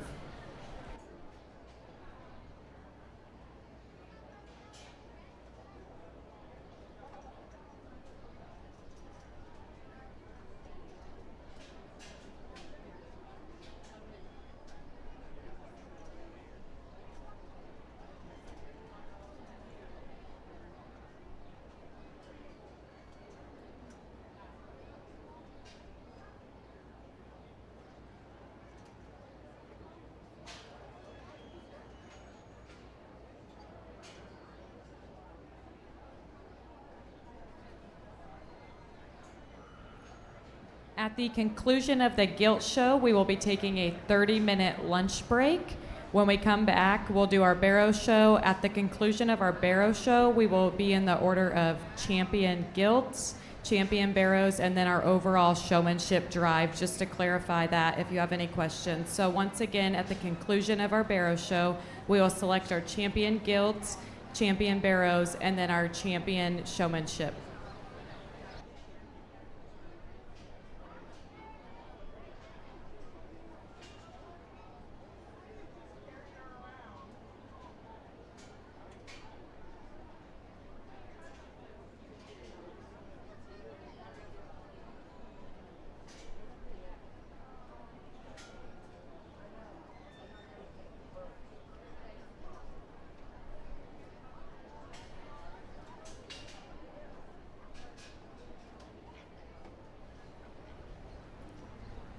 This is your 15-minute warning if you are wanting to put auction paper into the front office. They are due no later than 12. No late entries accepted. Once again, this is your 15-minute warning if you're wanting to turn in an auction form to the front office.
First class of our dark crossbred division, and our guild show has some give and take. I never wavered from this young man in the dark blue winning this class, and again, genuine spread. Look from the side. That gilt's real fresh in the upper part of her skeleton. I like her stoutness when she turns and leaves us. She's a little timid just off either end of her build. Man, if we could just get her rolling a little faster here in our drive, I think that gilt offers a really good kind of look from the side. Gilt in second is tall-shouldered, heavy-boned, extra stout at the bottom side of her build. I like those things about her. She paints a really neat portrait from the side just in terms of her length and neck, the stoutness to a feature, and just her bend to her hind leg.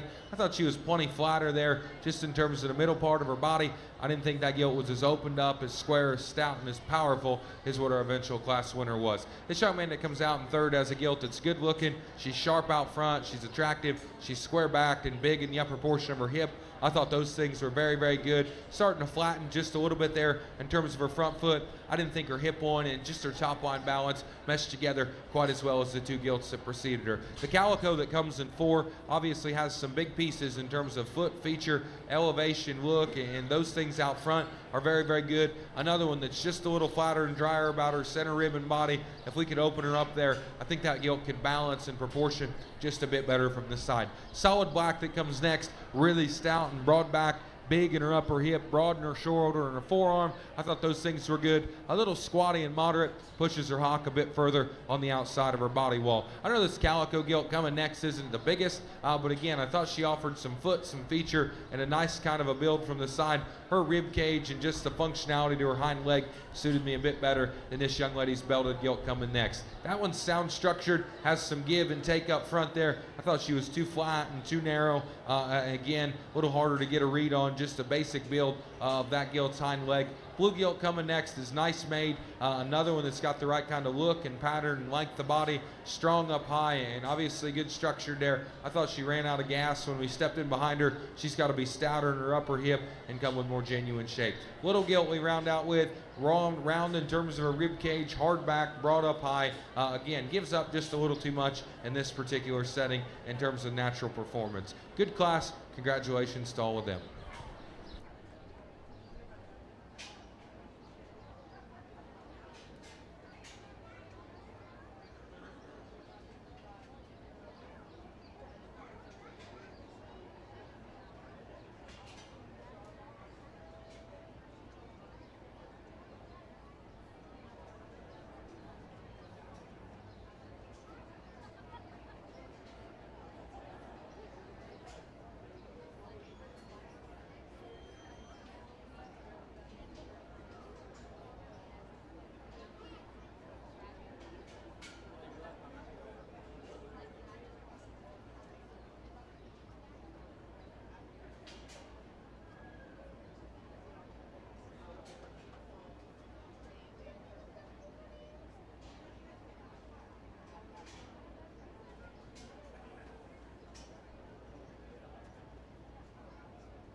A good class here in our crossbred division, and I thought this pair a good class here in our crossbred division, and I thought this pair, never a question if they were the third up and gravitated to of the pair. It's just easier for me to vouch for the young man on the far side of the ring's gill, without question. Taller shouldered, longer from the point of her nose on back into the base of her arm. Awesome looking from the side, fresh and put together well in terms of her skeleton. That gilt's got shape, she's got spread, she's got an awesome kind of a running gear. Forearm back to the base of their tail. I'd be hard-pressed to find a gilt more impressive than the young ladies in second. Awesome in terms of the turn to her forerib. The roll to her body cavity is so good. Great big in her upper back line. She's square-chested. She's got a gargantuous kind of a hind leg in this particular setting. I thought those things were very, very good. Ultimately, when we step off to the side of them, her head just sits a little more right on top of her shoulders there. It doesn't shoot out quite as nice and aesthetically pleasing. I didn't think that gilt was as carved out, as unique, and just as attractive in the front 1/3 of her body wall as what our eventual class winner was. 3 and 4 are both good pigs. This black gilt I thought just read a little safer from behind in relation to where she puts her hock in terms of her upper hip. She's big armed, she's broad back, she's stout made. I didn't think that gilt was quite as unique in terms of her body cavity as the gilt that's in 2. She's not as attractive and just as good a structured as the gilt that we led off with. This young lady coming next is doing a good job. She's got a powerful piece, a gilt that's broad backed and big hip. Her hip and hind leg, like we alluded to earlier, just scares me a little bit in where it sits in terms of her upper skeleton. She's a bit flatter there in terms of her front foot, but man, in terms of just back, shape, and stoutness from behind, that gilt is very, very impressive. This young lady coming next has got one that on the stand I'm sure warrants a lot of good. Tall shouldered, good looking, and put together very, very neat. Closes up a bit more at her chest. I read her as just a shot straighter and more vertical off of either end of her skeleton. We round out with a good kind of a black gilt, really hard backed and extra stout up high. I thought those things were very, very good. Her structural limitations and her balance is ultimately what slid her down in a competitive lineup. Congratulations to those guys. Got ourselves a real good class winner in that setting.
there, 2 on that side, and be 1 out front, okay?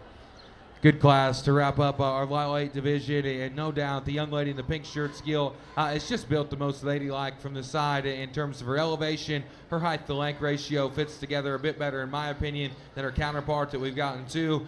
She's fresh, she's longer in her upper hip, her step from behind is accurate. I'm not telling you she's just perfect in terms of her hock joint, and she does swivel and plant them plenty wide when we step in behind her. I thought strictly, though, from a quality perspective, that gilt's elevation, her look, and just her pattern was hard to ignore in this particular group. Young man's black gilt is going to be 2, and again, far-reaching generating pieces I think are very, very good in that particular project. Big-footed, heavy bone, has the extra shag down low. She's broad in her forerib, she's big in her back line. I thought those things were nice. Her head and neck shoot just a little more basic out of the top side of her shoulder, and then at the end of the day, that gilt's a little shorter about her cannon bone. She's plenty moderate and just squatty in terms of her general type and kind. Calico gilt is 3rd, and again, another one, I think upper skeleton we can like some things about. She's broad in terms of her upper back shape. She's got a stout tail root working into the base of a square and level hip, and I like those things about her. That gilt's nicer about her head shape and just her jawline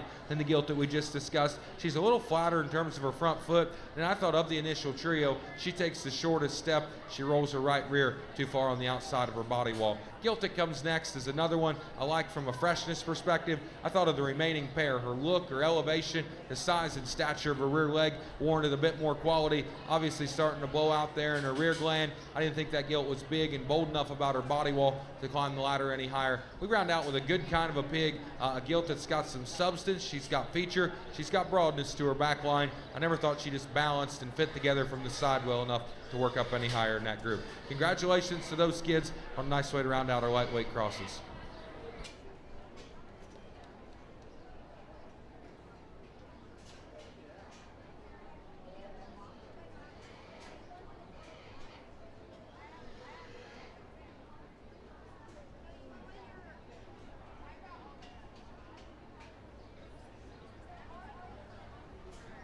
We will now be showing for our champion lightweight crossbred gilt.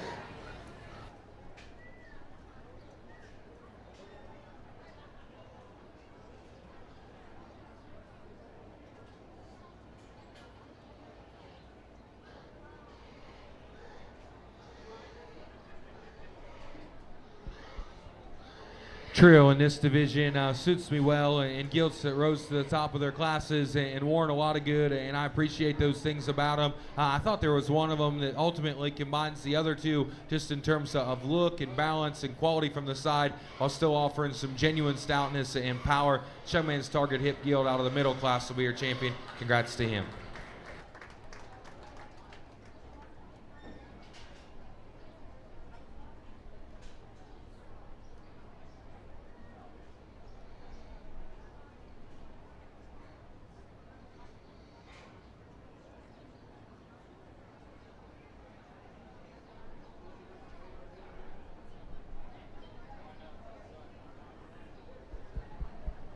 Gets a little closer for reserve. We drop that second place gilt out. Really broad, like we talked about, in her body wall. She's square chested, she's broad back. Again, we could tweak her and where she needs fixed, just in terms of her elevation, her look, and just her length out front. We talked our Class 1 winner is offering a lot of neat pieces. Her shoulder set and angle just isn't good enough in this particular setting. Our Class 3 gilt, in my opinion, really resembles our champion in terms of look and balance from the side. I didn't read her hock joint and just the shape of her hind leg to be quite as neat. We could roll her up and just freshen her a bit when we get her back to the barn in terms of her upper back line, but I still thought just in terms of reading like a lady, offering a nice look from the side, that was the next best one in our division. Congratulations to her.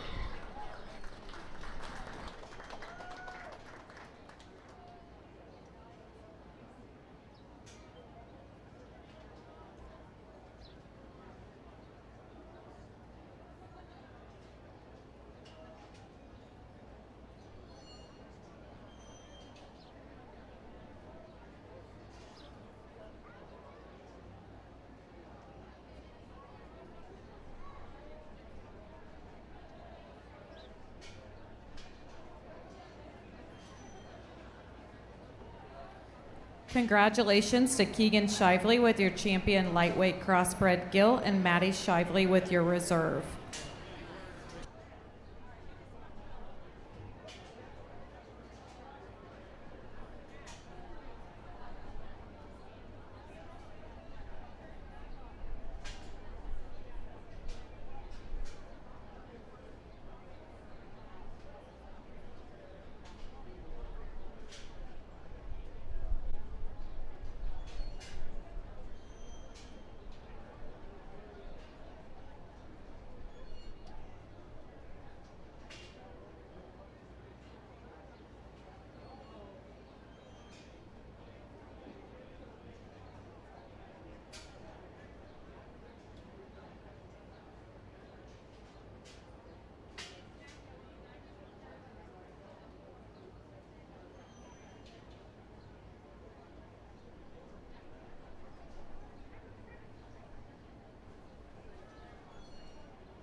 Really a good class. We jump up in weights. It looks like a little more drastically maybe than what we did here as we roll into our heavyweight division. And we've got a good set of gilts here that warrant a lot of good and a lot of quality. This trio, to me, is what sorts up and gravitates up pretty logically, in my opinion. Ultimately, I think there's pieces and parts in all of them we can really talk about in favor. Again, I think the one that combines the gilts that we're going to have in second and third is this young lady in the white shirt. I like that gilt stoutness of build, her power, her dimension, I thought was very, very good. She's more stable in her hip and hind leg than another.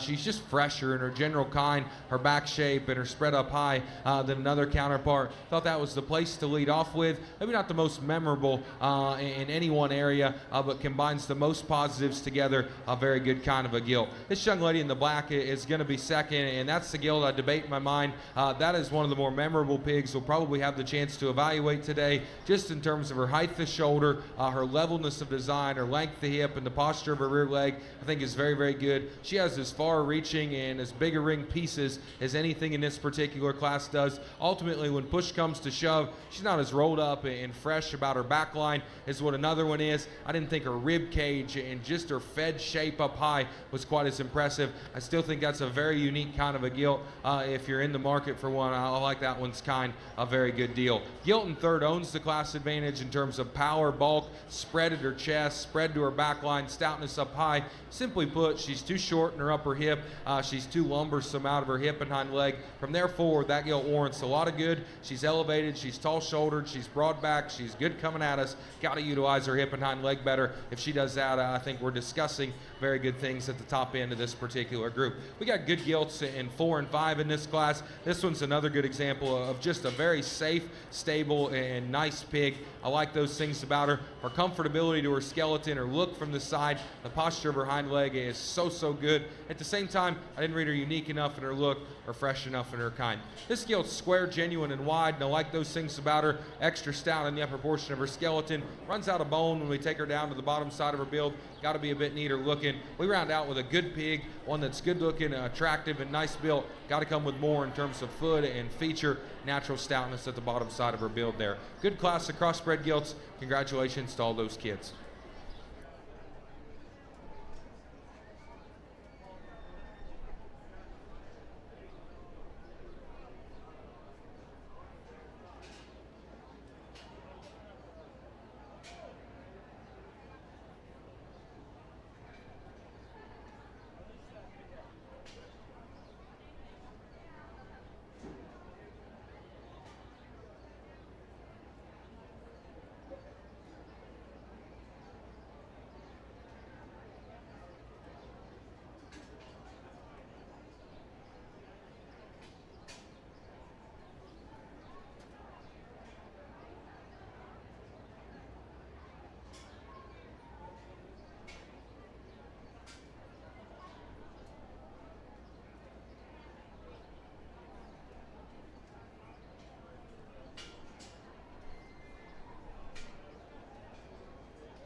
Another good class here, and a logical kind of a class winner that the young lady brings us in her broken belted gilt. Extra big in terms of her foot or her feature or stoutness. Still got a good look out front. She's broad back. She's long and level out of her hip. Takes a long step from behind there. She plants some on the edges, but I still think she keeps them square and really does a nice job. Thought a real logical and nice place to start. Young lady in yellow is going to be 2, and again, underline up. I think there's a lot of good to be warranted in that gilt. Broad arms, square chested, big back. I like the stoutness to her upper hip. I like the spread to the bottom side of her build. I didn't think her foot and feature matched her extra power up high. I didn't think that gilt was quite as just long a necked and as tall as shouldered. She didn't have the same kind of stoutness as what our class winner did. This black-headed gilt, stout-headed. She's broad back. She's really big in her upper pin set, and I like those things about her. She rolls them just a little further on the outside of her body wall than what I would deem ideal. I read that gilt just a little flatter and piecier in terms of her body cavity to go ahead and climb up any higher. We got a good set of gilts as we work on down the line here. This black pair are similar just in terms of basic build and composition. I thought this gilt had more foot, bone, and feature. She blended and just pieced together a bit better from the side just in terms of her look and balance. We ride out with a nice pig and one that's got stoutness. She's got features. She's got spread up high. She caves in her knee just a bit more than what I would deem ideal. I thought she was just a bit rounder and playing her out of her hip. Really a good class there. Congratulations to all those kids on doing a nice job.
Really a good class that fits together pretty logically, in my opinion. On our big division, the stout featured Calico Guild needs to start, and does so not only because she's the stoutest and most powerful, but I thought that guild blended and fit together the best up high. She's longer and leveler and just looser out of her hip than what the guild that we have in 2 is. She's got more turn shape and natural just curvature to her back line than the guild that we have in 3. Young lady does a good job with her project in 2, and front 2/3 of that guild I like. She's elevated, she's square out of the back side of her blade, she's hard in terms of her back line, and just fresher on the upper part of her skeleton than the guild that we ultimately have in 3rd. She becomes just a little more bothersome to me because we got to blend her better in her hip loin, we got to lengthen her in her upper hip and her step from behind, while long enough just has to have a bit more bend, give, and flex to her hock and hind leg. This black-headed guild is nice, and I like her from the side in terms of look and balance and symmetry. Again, front feet up, I think she's long-bodied. She offers just a neat kind of a breeding guild type of a look. She's a little frailer about her lower jawline there, and then her front foot placement didn't seem as strong as with the pair of guilds that preceded her. Most importantly, she's just a little mature on the top side of her skeleton. If we could freshen and just harden her back shape up just a bit more, man, I think that guild offers some neat stuff. We work on down the line, and just 4 in this class. This young man that rounds us out has a nice build, attractive kind of a gilt from the side. She fades and closes up too much for me at her arm, her chest, and the base of her knee. She's got to utilize just her lower skeleton with a bit more spread and natural dimension. Good way to round out the crosses. Congratulations to those kids.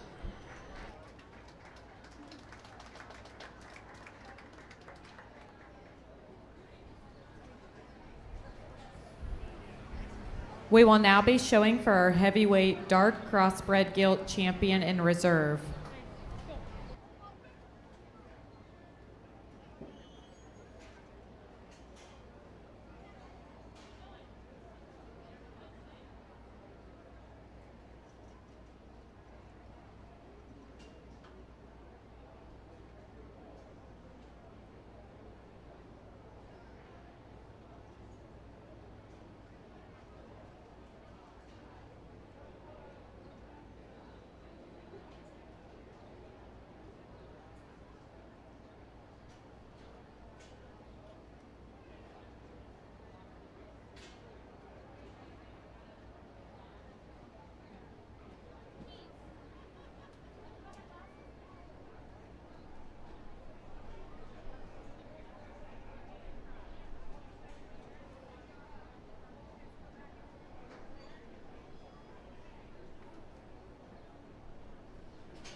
Really, our second division of our dark crossbred show has been very, very good. And we talked about in that first class just how I thought we cranked up the heat just a little bit in terms of depth of quality. I think these 3 guilds are very good representations of that. All 3 of them have a couple areas that I think are very, very good, can make awesome sows and show guild prospects. To me, in my opinion, there's one of them that just does the best job of combining the other 2. She's got the feature and just the stoutness of one in terms of the way she's assembled at the bottom side of her build.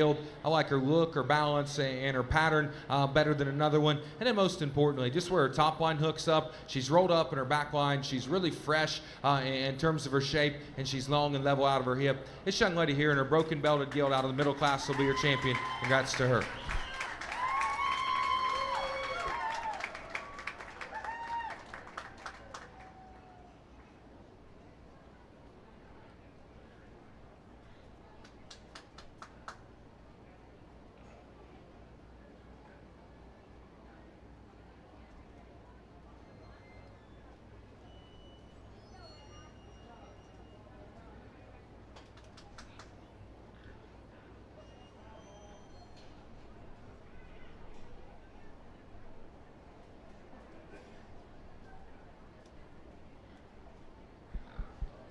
Again, I like that guild, and I thought she won this division pretty logically, in my opinion. Again, for reserve, it gets quite a bit closer, in my opinion, between our other two class winners. That's absolutely nothing to take away from the young lady in the yellow second place skill, because I like a lot of things about her upper skeleton. I thought this particular pair, though, come with some differences.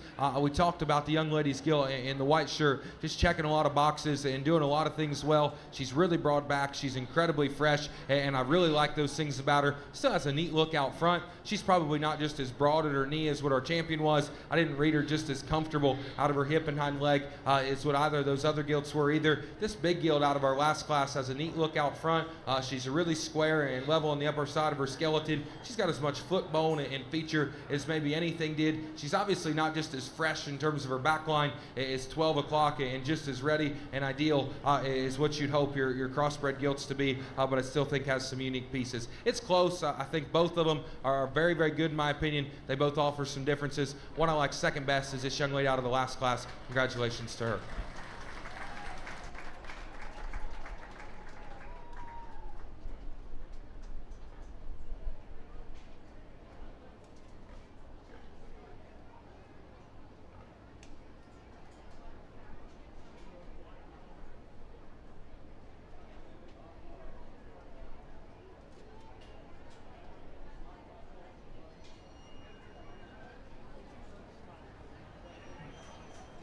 Congratulations to Emma Thompson with your champion heavyweight crossbred gilt and reserve Ashley Wable. We will now be showing for our champion dark colored cross, Keegan Shively with the lightweight, and Emma Thompson with the heavyweight.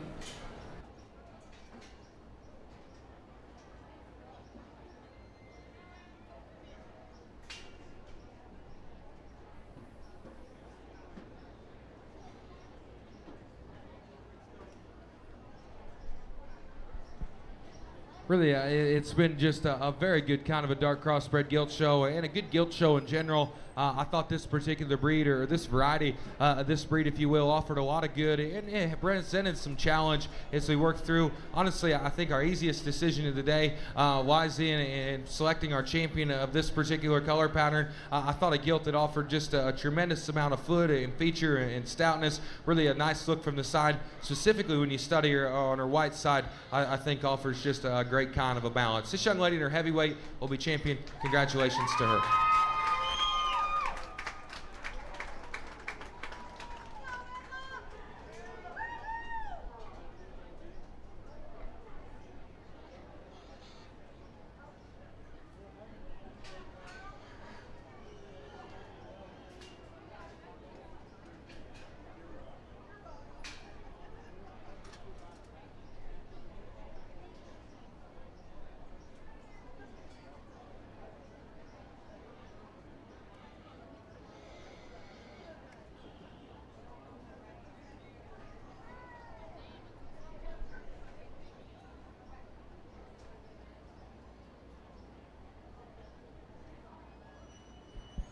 Just like in our heavyweight division, I think our reserve dark crossbred honors are honestly just a little bit closer than what it was for our champion. And honestly, we got to put faith in both of these young people and the feeders behind them as we move into Indy to do a thing or two right, because I think both of these gilts offer some very unique pieces. Our lightweight's wild looking, awesome build. You just got to ask yourself, is she just bold and true enough in her body cavity?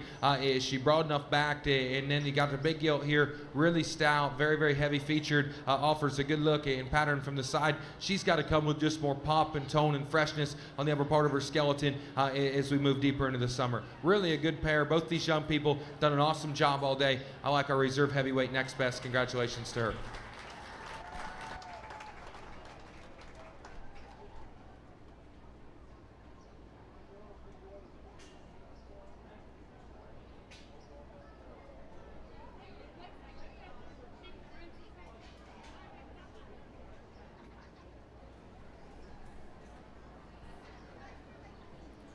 Congratulations to Emma Thompson with your champion dark colored cross and Ashley Wable with the reserve. We will now be showing for our overall crossbred gilts with our light colored champion and reserve gilt and our dark colored champion and reserve gilt.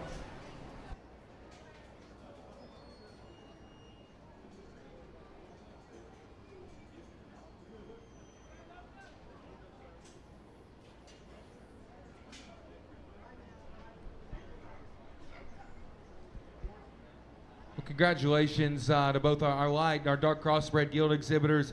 They both came out of good divisions. I thought our dark division was awesome. Our light division was challenging, but that's a good pig. She looks like she's got a lot of shelf life in her, and that young man's done an awesome job getting her presented. Again, this particular pair, there's some differences between them. One of them's just softer about her structure, looser in the way she hinges off either end. This young lady's dark cross will be her champion. Congrats to her.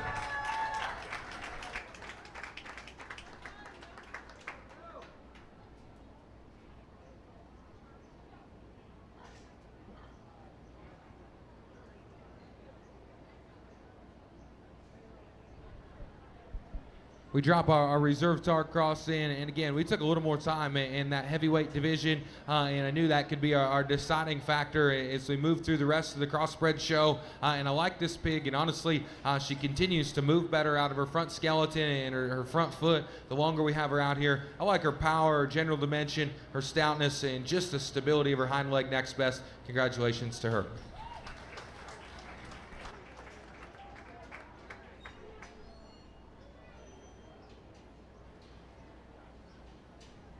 Your overall crossbred gilt was exhibited by Emma Thompson and your reserve, Ashley Wable.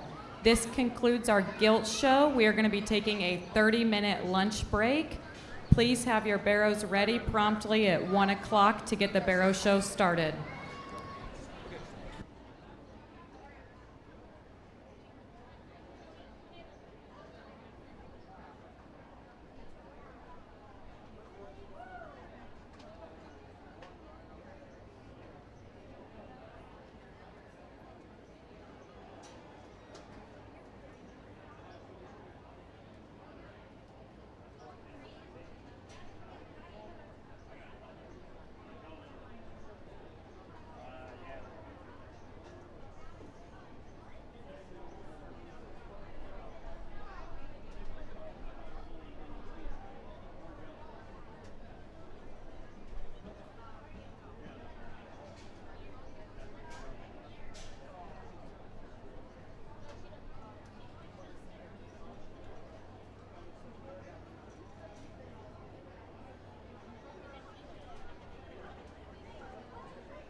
get a piece of pizza.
Okay, in just a minute, we're going to get started with our Barrow show. A quick announcement, all first-year member, 10-year members, and pork ambassadors will be recognized following the Gilt and Barrow Grand Drive, but before we do showmanship.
Be 3 right here, buddy. You're going to be 2 right there with that one. Well, really a good way to kick things back off in our Barrow division. And we got 3 Berkshires here, I think, that bring forth quality and good. And man, they all 3 have got a class league advantage or 2. I thought this young lady in the pink sparrow just put together the most good amongst this particular drive. On the side, his rib cage, the roll and turn to his back line, and just the length to his hip and his elevation up front allowed him to be the balanced sparrow of the group. I still thought his lower skeleton, the coordination, the bend and give and bounce to his hind leg read very, very functional. I like some pieces and parts. The young lady in the purple sparrow, man, when they drive right underneath us, he is as broad, as burly, and just as fresh in terms of his back as anything in our group. He's big in his hip. He's a muscular kind of a bear. I like where he's at as good as anything in his upper body composition and just his freshness. Again, we step off to the side of him. His head wants to sit just a little more right there on the top side of his blade. I didn't think he was as long and just as attractive about his neckline. He's a little plainer about his crest and a little shallower about the lower portion of his forerib. This is a really good built bear that lines up in 3 that the young man brings us. Structure and just quality of skeleton I thought is as good as anything that we've got in our drive. He closes up too much when he drives right at us. He's a bit flatter in terms of his body wall and just didn't read as manly and as stout as I'd have liked him to in that drive. Really a good set of Berkshires, a nice trio, a good way to kick things off in the bear division. Congratulations to him.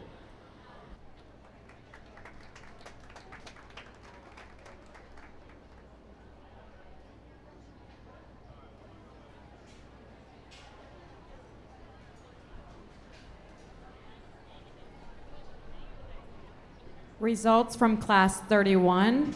Third place, Charlie Merriman. Second place, Joni Swinford. And first place, Audrey Davis.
We do have a sign-up binder at the announcers table down by the banners for the mini kids exposition show. So if you are not in 4-H and under the age of 8, your child is eligible, but you must get your own pig.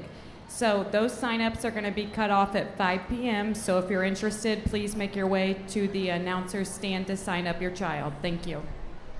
Hey, this is a good class, and it's been a good Berkshire division. This young lady to my right in the blue and white patterned shirt here on her conservatively marked bear is going to be your class winner. And again, build and form and function and quality of skeleton I thought was real good in that project. The slope to his shoulder, his elevation up front, and the length to his hip.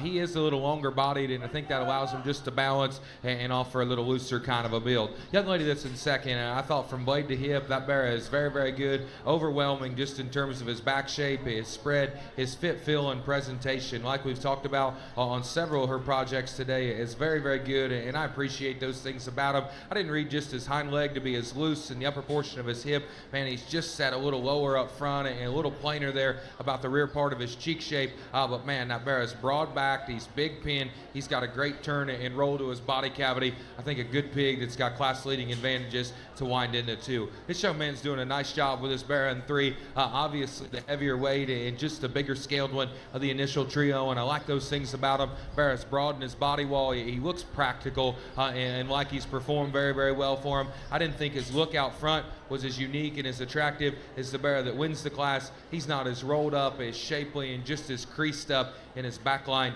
is what our second place bear is. Still a good pig. He's sound structured. He's nice made. He's done a good job feeding him and getting him to this end point. Bear in 4 is another one. Got width in the top side of his skeleton. He's got spread right there between his eyes. I thought those things identified some stout indicators, and I like those about him. He's just a little off in the way he utilizes his hip and hind leg. I thought that bear was a little flatter about his front foot and rolls his shoulder a bit further on the outside of his body wall. We round out with a good kind of a pig. He's nice made. He's good structured. Again, like we'll talk about on the bottom end of some of these bear classes, he just didn't come in the same kind of shape and spread in the same kind of manly dimension or composition as what several of those bears that preceded him did. Really a good class of heavyweight Berkshires. Congratulations to those kids as they exit.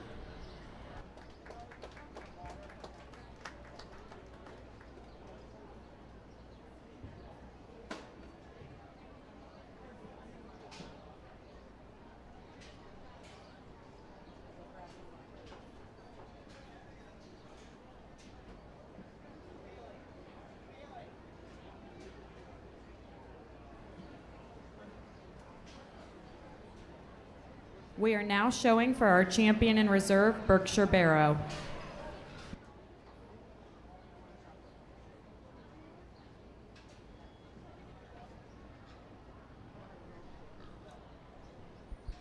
Really a good drive here in our Berkshire Barrow side, and man, again, if this is any indication of where our Barrow show and the trajectory of how things are going to head here early afternoon, I think we're going to have a fun afternoon and a good rest of the day. It's a good pair of Barrows, and again, both of them worn a lot of good and a lot of quality. The longer we study him, I read one, it's just a bit more appropriate in terms of his length of the body, the roll and crease to his top line. I liked a bit better, specifically when he's stepping behind him. I thought he was more aggressive in his upper pin set. He's shapelier there in his stifle and lower cheek shape. Congratulations, this young lady out of the first class. She's got your champion.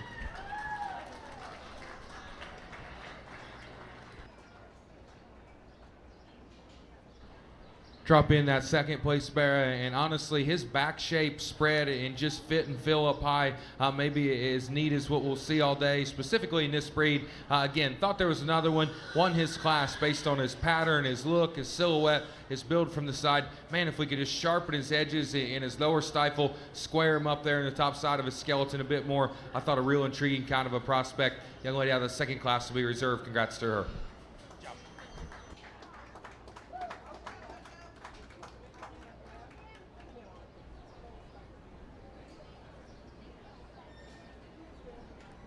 Congratulations to Audrey Davis with her champion Burke Barrow, in reserve to Emma Wyrick.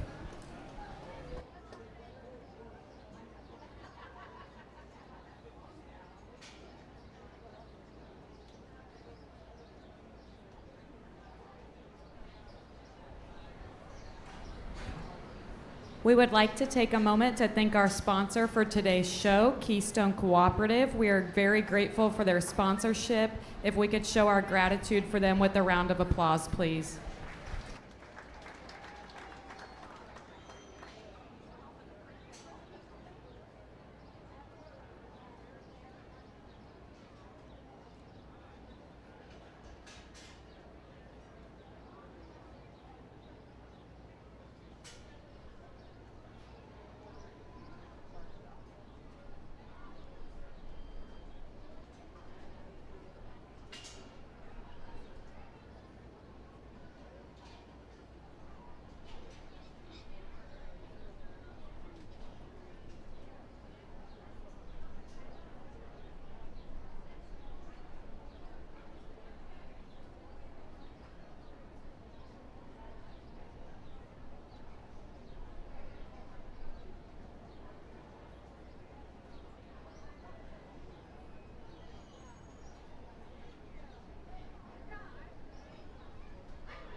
This young man in the black sets the tone and brings us a good kind of a lightweight Chester Barra to kick this breed off. And again, squareness of build, freshness of back, shape, and spread is without question his advantage. I thought the longer the drive wore on, his length of hip, his step from behind, his squareness of build, if you will, is what allowed him to win and do so rather quickly. Congratulations to that young man. Barra in 2, again, I thought from a body shape, just a roll and turn to his rib cage perspective was the next best in this class. His strength, the front foot, the give to his front skeleton, his build, his angle there, I thought was the best amongst this particular drive. We step in behind him, he rolls his hock just a bit further on the outside of his body wall. I didn't read that Barra to be just as aggressive about his back shape and spread up high. Still a good pig to wind up in 2. Young man in 3rd's got a Barra that, again, right out of the gate, I thought was one that was going to be competitive, and he dang sure is amongst that initial trio. Tall shoulder, good looking. He's as rolled up and as shapely right out of the backside of his blade as any of them. We gravitate from there back, and I thought he was a bit shorter and steeper out of his hip.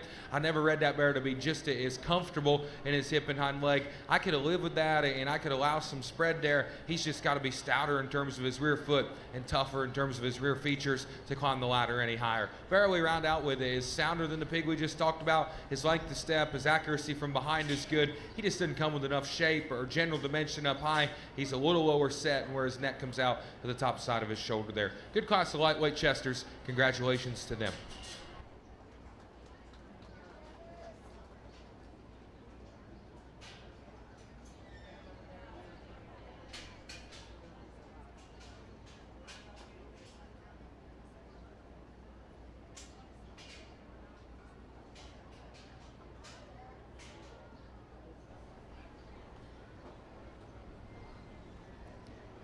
Results from Class 33, 4th place, Abby Scheller. Third place, Ian McKinnon. 2nd place, Charlotte Underwood. And 1st place, Caden Hine.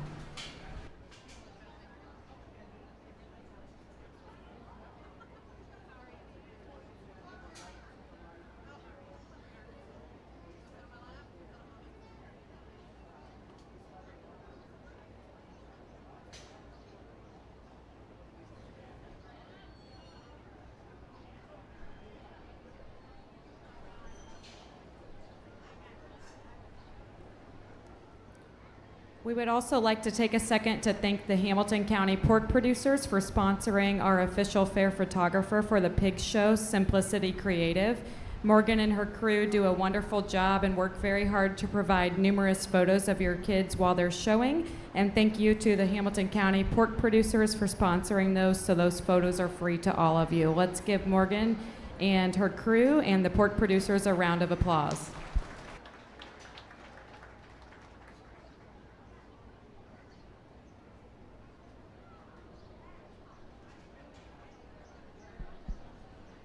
This young guy here in the blue shirt brings us a dominant kind of a class winner in this particular drive, and freshness is all it really takes in your sorting criteria to allow that Barra to start. And again, just his back shape, his spread, his general dimension is significantly more aggressive than his contemporary group. I thought a nice place to go ahead and lead off with. Build, balance, and just form and function favor the young lady's Barra that's in 2. The slope to his shoulder, his give, his bounce, and his step from behind I thought was good. He's a strong back Barra that's level and loose out of his hip and hind leg. We get on the livestock. He's not near as manly in terms of his shape up high. He's a bit shallower out of his twist, and we just got to drop him down more aggressive in his view from behind there. Barra that we run out in 3rd is another one that's heavy featured. He's stout footed. I like those things about him. Naturally, just a little lower set up front in terms of his elevation. I thought that Barra closed up and just pinched a bit more and from chest ground to knee there, and a Barra that's just a little plainer in our view from behind. He's got spread, he's got general dimension, he's got extra foot and feature. I've read his flatter arm and just his narrower chest to be a bit more concerning amongst that initial trio. Round out with a pig that's good structured. Honestly, he's as safe and as secure in terms of his build, his looseness of spine, and just his quality from the side as anything in that group. Just got to have more of him in terms of his back shape and his spread. I thought he gave up the most amongst that initial drive. Nice class. Congratulations to them.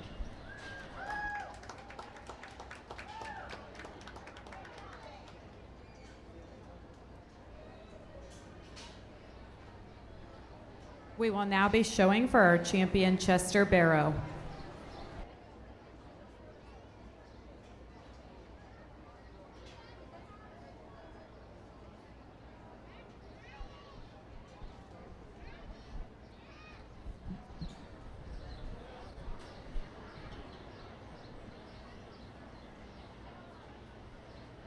Really, it's been a nice Chester Barrow show, and honestly, underline up and shoulders back. I think both these barrows are real similar, and we've talked a lot, and I don't mean to sound redundant, about freshness, shape, and spread.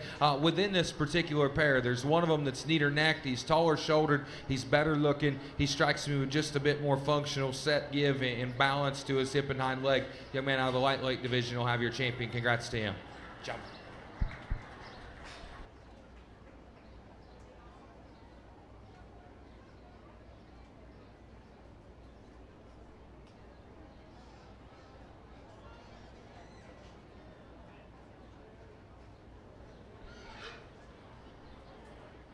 We dropped that second place bear out, and we talked, we liked him just in terms of the slope to his shoulder, the basic assembly of the front part of his skeleton, a bit better yet than our champion. From the side, that one offers just so much good. He's a little wide where his hock sits in relation to his body wall. I thought of this particular pair, though, he brought forth just a bit more quality. Our second place bear will be reserved. Congratulations to her.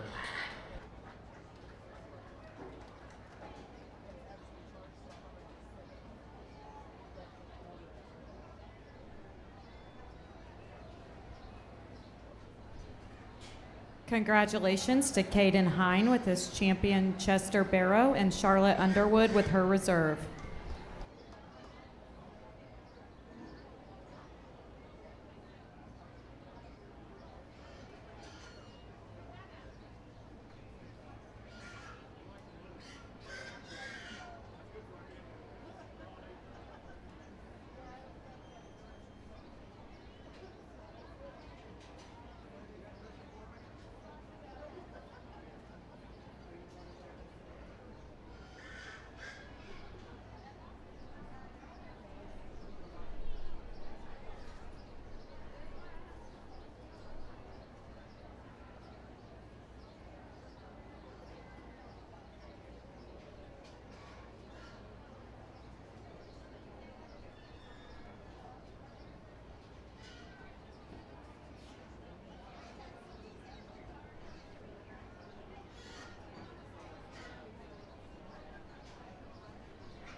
We would like to take a moment to introduce our judge today, Dylan Sheese from Larwell, Indiana, where he and his family own and operate Sheese Livestock, focusing on selling pigs and cattle to junior exhibitors across the country.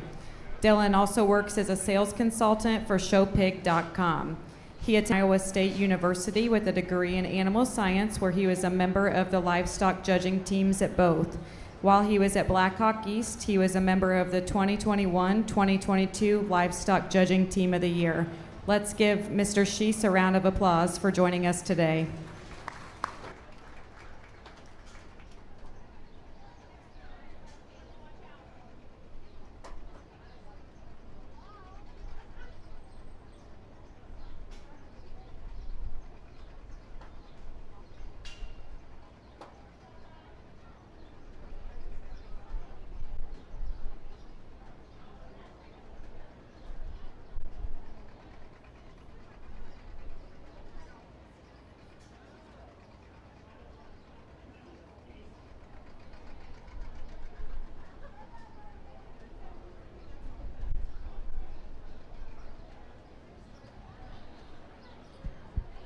Really a good way to get started on the red breed, and a good class all the way through. And honestly, if you hear me talk much, I like red pigs, and I like them because 1 through 5 in our first class are all good pigs, and there's not really any sort of throwaways in this group. And we've got sort and we've got discussion on the top end. Ultimately, the one that's the easiest just to advocate for from a sheer quality perspective, a look, balance, symmetry from the side, arrogant about his look, elevated up front, and just a little neater in terms of his look out about his head is this young lady right here in the pink, and that bear will be our class winner.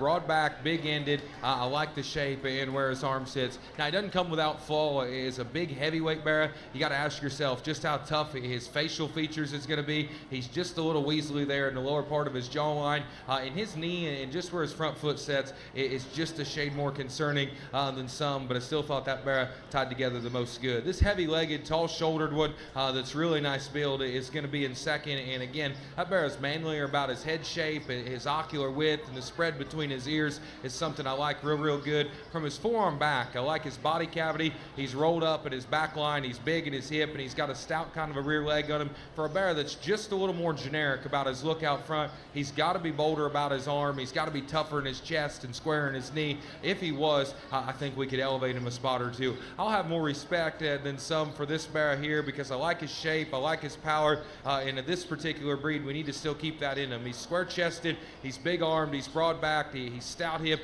It's just unfortunate that all too often, and in this situation, when we got that kind of shape and power in that bear, his skeleton's obviously starting to give up, and a little worse now even than it was earlier. Too upright in terms of his shoulder, a little plainer about his crest there. That bear's got real muscle and real shape, though. If he goes good, man, he's a very good kind of a pig. Just unfortunate in this setting, he didn't go well enough. This is a heavy-footed, stout-featured bear that comes next here. I like those things about him. From the side, he's just a little too generic about the shape to his gourd, where his neck sits on the top side of his crest there, and he's just a little slinky-like in terms of his upper body. He kind of dips behind his shoulder and extends and raises up there at the top side of his hip point. If we could loosen that bear in terms of his top line, if we could add just more bulk to his center body, I think we'd like his kind just a bit more. Bear we round out with is another one, shoulder back. I like some things about rolled up in terms of his body cavity. He's got spread and bulk up high and a good angle and set to his shoulder. Too narrow coming at us, and again, a hammer head shape in this particular breed. His jawline, the toughness to his forehead is just a little too generic for this guy. Still a good bear, probably our best pig that we've rounded out a class with today, so my compliments to her. Congratulations to everybody in that class, doing a good job.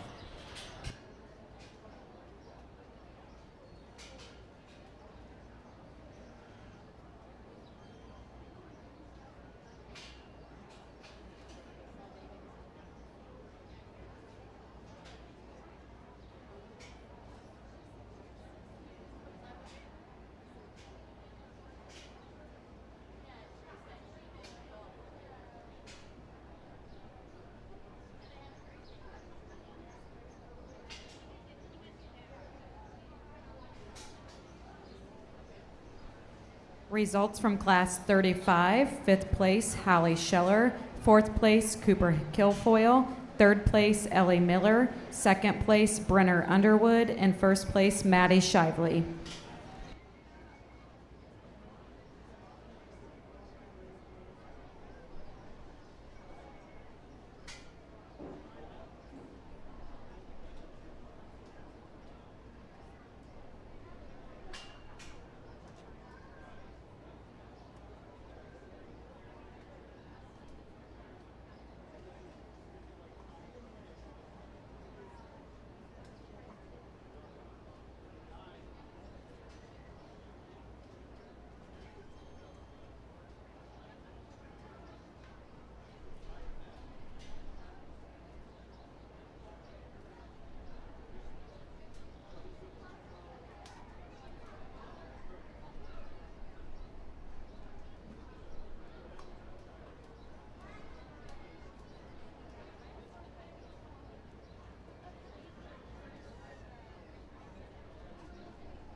Really a good class and a logical winner. The only bear amongst our contemporary group that's got real muscle and then still puts it together in a balanced and attractive kind of a package. I think is our logical kind of a class winner that the young lady brings us. Tall-shouldered, elevated up front.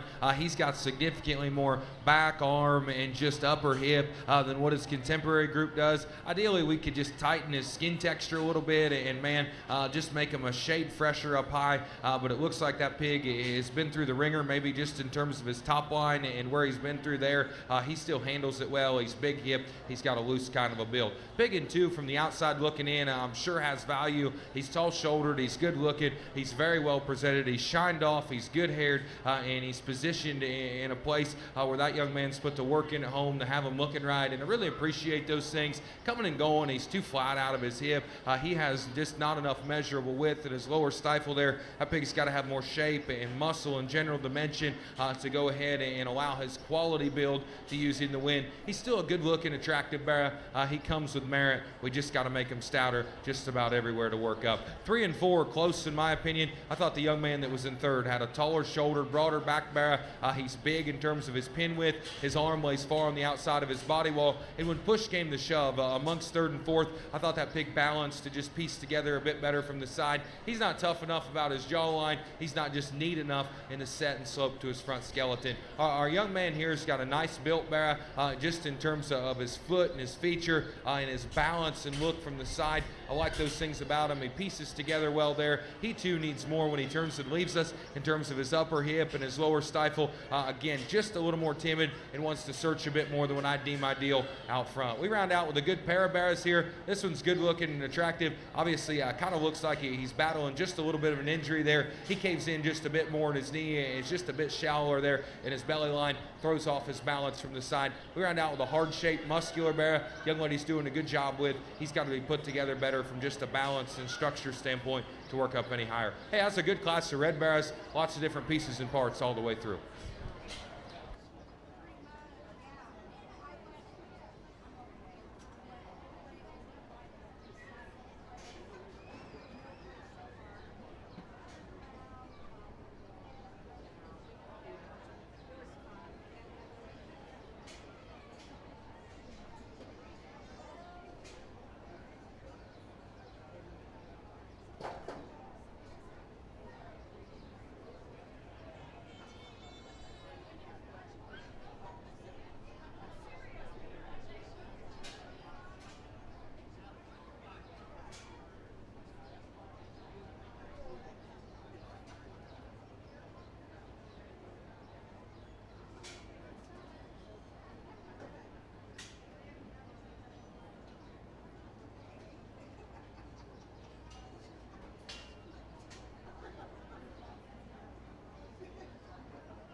Results from Class 36, 6th place, Ivy Clark, 5th place, Keegan Shively, 4th place, Jackson Fight, 3rd place, Jesse Bishop, 2nd place, Alex Grau, and 1st place, Caitlin Graham.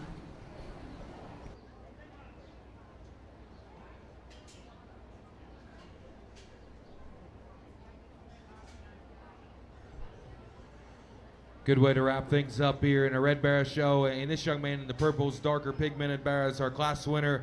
Strength, the front foot, balance, and look, and just freshness from the side. I thought favored his kind. They both have more than enough when it comes to muscle. His ability to get out and go is a bit neater in my opinion. If this pig in 2 was stronger in his front foot, man, I think we'd still be talking about him on the top end. Great big in his back, extra stout in his hip. He represents just a bit more my kind in terms of his head shape, where his arm lays in relation to his body. He's broad-backed, he's stout-featured, and he's got a loose and useful kind of a hip and hind leg. Simply put, I just never read his front foot and his front skeleton to be quite strong and accurate enough to work up any higher in that particular class. We'll work on down the 3, and that young man's got a Sabera that's extended and good-looking, attractive from the side. He's long-bodied and big outlined. I think those things are very, very good. Closes up too much at his chest. He too's too flat in his front foot and wants to pray just a bit more than what I would deem ideal up front. Young lady coming next has a stout, muscular barra. He's got shape, general dimension, and extra spread. Got to go better off either end of his skeleton. We round out with a nice pig. He's big, extended, he's long-bodied. He's got to be just a bit bolder in terms of his rib cage, come at us square and true at his knee to work up any higher in the heavyweight class. Congratulations, guys. Good set of red barras.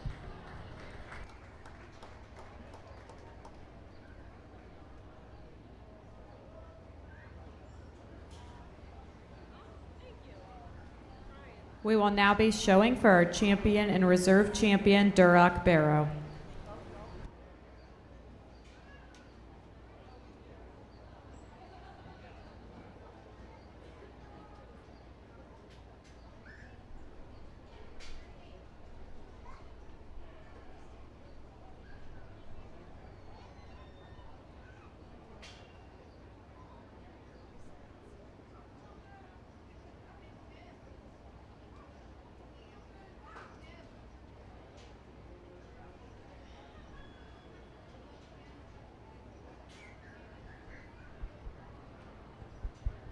Good set here in our Red Barrow show, and all 3 of these I think offer some advantages and some things I really, really like. We started off with a strong lightweight barra and finished with a quality kind of a heavyweight barra, and I think all 3 of them represent good and the right kind. Honestly, it comes down between a pair of them, in my opinion. I thought came out of real strong and deep classes. One of them hits me as just better and more attractive from the side. He offers just an awesome kind of a silhouette. I might sound old, but I still come from the era in a county fair setting. We got to be just a little heavier weight because that barra does some things that are a little questionable as we work on down the road. But man, his look, his elevation, his squareness of back is so good. We got another barra that's square. He's opened up. He's genuine. He's stout featured and heavy boned. He's really loose structured. He's not just as neat and tidy about his head shape. He's not as strong in terms of his top light balance and just where his skin texture lays. So I think it becomes close. Ultimately, in my mind, in this setting, which one's manlier, easier to advocate for, stouter and still good moving. Young lady out of our middle class will have your champion. Congrats to her.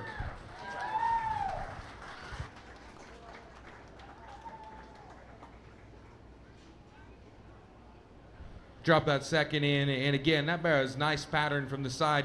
Talked about how good of a job that young man's done at home, keeping his hair code intact, having him good looking and attractive. Just not enough there when he turns and leaves us. There's another pig that's very, very good in terms of his look, his freshness, his build, his stoutness. I thought very, very nice. Obviously, just not as big, and I know that sounds really generic, but that barra offers some just very unique pieces. I thought were very, very good. Young lady's lightweight will be second best. Congratulations to her.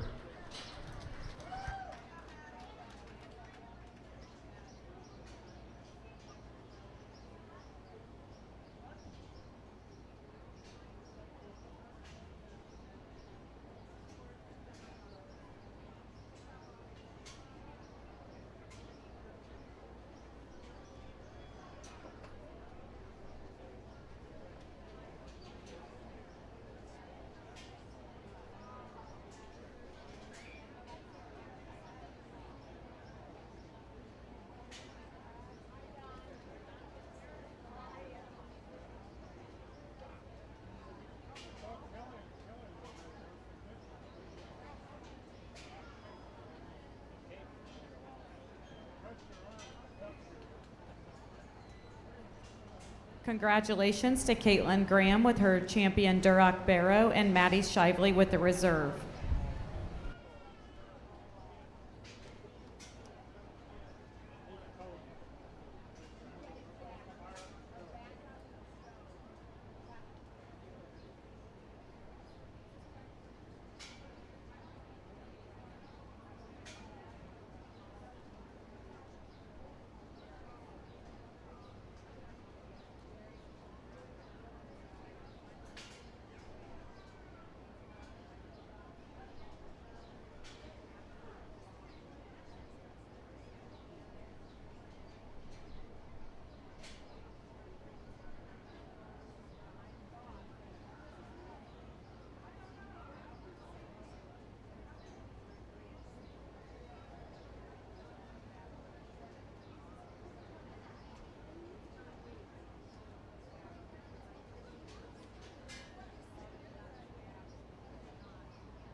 Young man's got our class winner and our first set of Hampshire Bears, and again, pretty logically, just in terms of comfort level, look, and balance from the side, both these bears have more than enough in terms of shape and general dimension. I thought this one's length of rump, the usage, and just the stoutness of his hind leg was hard to ignore. Bear that comes in second is rolled up, shapely, big ribbed. I thought those things were real good and positive attributes of the remaining class. He's still good enough in terms of his look out front. Again, in relation to our class winner, I didn't think he was just as loose and as bendy about the set and posture to his hind leg. He's got to be stouter in his rear bone work and cleaner in his right rear hock joint there as well to work up any higher. 3 and 4 are both bigs, I think, where there was a good debate, and honestly, where we spent our time in this class, our third place bear just has more to him in terms of raw shape, power, and general dimension. His look, his build, and just his comfort level from the side is what works him on down in this lineup. This white-footed bear, tall-shouldered, good-looking, and attractive, needs more shape, muscle, and general dimension. We round out with a bear that's got shape. He's broad-backed, he's big in his hip. His structural limitations off either end of his skeleton became the most concerning for me in a good kind of a lightweight Hamp Bear class. Congratulations to all those kids working hard and really doing a nice job.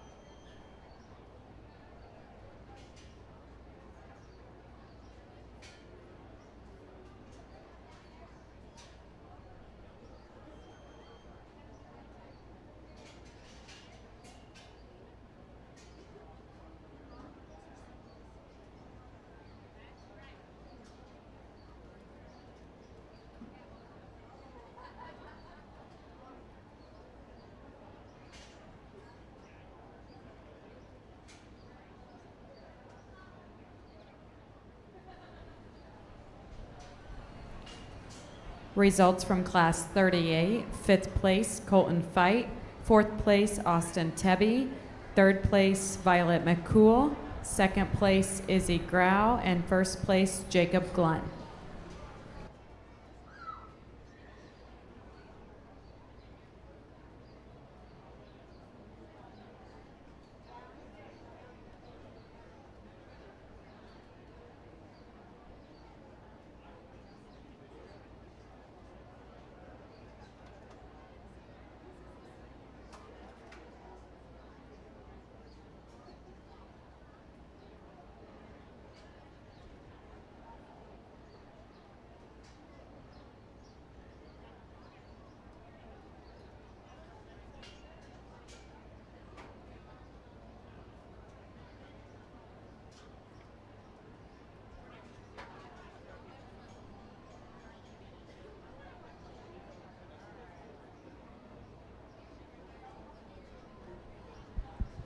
Really a good class, a heavyweight Hampshire Bears, and again, you can really grab a hold and probably build a case for about any one of them. I read this thin-belted pig that the young lady's driving. It's just the quality bear of the group in terms of look, outline, and quality from the side. Thought was real good. He's as comfortable in his lower skeleton while still offer an elevation and feature. The naysayers, including myself, want to open him up and just make him bolder in his heart and his forerib. Man, he can stand to be just more aggressive on the top side of his skeleton. His look, his balance, and just his assembly of quality from the side, I still thought warranted a lot of value. This bear in second is another one that I like some pieces and parts about. His transition points from his arm into his forerib, his center body cavity hits me. It's just a shot more practical than the one that we just discussed. He's a big hipped kind of a bear that leaves us square and genuine at the bottom side of his build. I read him a little more fragile just about his jawline. His chine's starting to work out of the top side of his blade. I didn't think that bear's rear foot, bone, and ankle were as tough as the one that preceded him.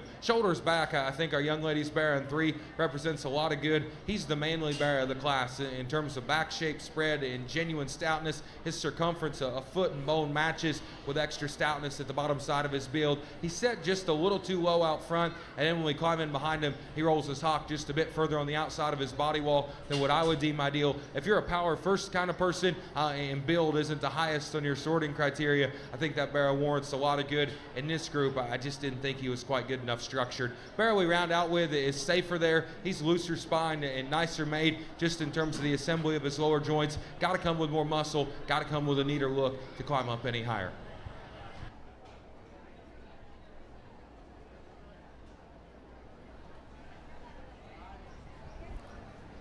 We are now showing for the champion in reserve, Hampshire Barrow.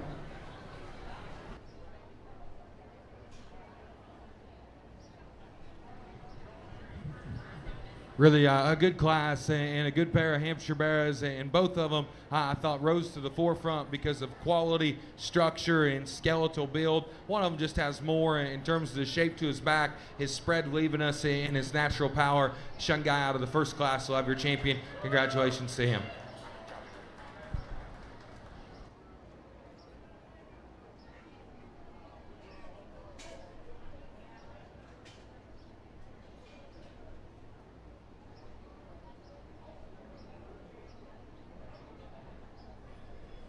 We've got ourselves a good battle for reserve, and the second in our first class comes in a bear that's got shape, he's got dimension, he's broad on the upper side of his skeleton. Like we talked about, we need to stouten him in his feature and at the same time clean him up just a little bit in his hock joint. I didn't think he was quite as attractive as his counterpart here, but he does have more shape. That's food for thought and things to think about. Bear I like second best though, just in terms of look, balance, and quality. Young lady out of the second class, congratulations to her.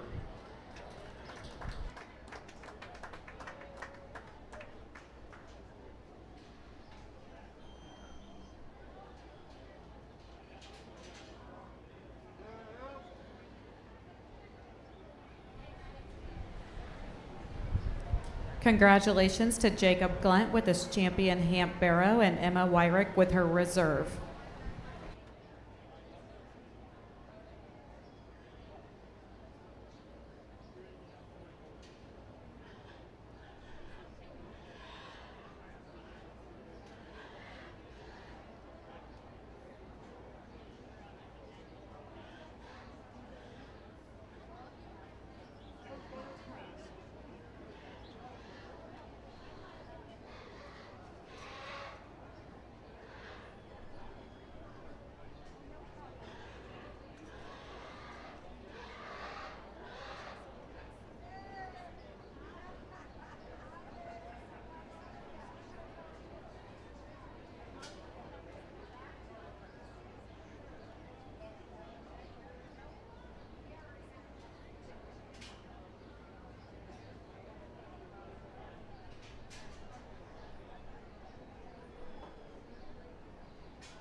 Hey, a nice set of Hereford Bears here, and after a Hereford Gilt show, I was maybe just expecting a few more numbers in this particular breed, but they're quality nonetheless. This young lady here in the purple striped shirt has got our champion Hereford Bear. Congratulations to her. Again, freshness, balance, and just the ability to proportion appropriately from the side. I thought that bear did the best in this particular drive. Rib shape, upper body design, and still offering some spread and genuine power. The sort between 2 and 3 is honestly pretty complicated, and where I'll spend a little more of my time here. This young guy in the Hawaiian shirt, though, has got my vote to be second. Just a bear in terms of look and elevation, length of body, and quality of lower skeleton I thought was good. He's not as rolled up in his back line, his upper body cavity, and just his shape is what our eventual class winner and champion Hereford was. I still thought that bear's structure, his balance, his freshness out front suited me a bit better than his contemporary in 3. This bear here is bold ribbed, he's bolder bodied, he's broader out of the backside of his shoulder than the one that we just discussed. Just too generic out front in terms of his look. He's a bit stiltier and straighter off either end of his skeleton there. Hey, that's a good class of Hereford Bears. Those 3 kids are working hard. Congratulations to them.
Good class. Landres Barras here in this class, and the young man in the pink's got our class winner. He's got a bear that represents a lot of the same qualities as his Chester E earlier. Tall-shouldered, hard back, big in terms of his pin width. I like those things about him. He's stout in terms of his arm, his freshness, his look out front, and just his ability to exude some quality in this drive was my favorite amongst his contemporaries. Young lady that's going to be second has a bear that's stouter in terms of his foot and his feature and his bone work. I like those things about him. He's useful in terms of his length of hip and his quality of rear leg. I never read him just as impressive from the back of his blade to the base of his hip. I didn't think that bear was as neat out front in terms of the shape of his head and the top side of his crest. Our big cranky bear is going to be 3. Obviously one that's been efficient in terms of his growth pattern. Man, he's practical in his body. He's heavyweight. He's loose structured. All 3 of those things are very, very good stuff, and I appreciate that about that bear. Just in terms of look and quality, and we turned him into a show pig setting. I didn't think he was quite fresh enough about his kind. I didn't think he offered the same kind of outstanding pieces as a couple of those bears that precede him. Really a good class of land race. Those kids have been working hard all day. Congratulations to them.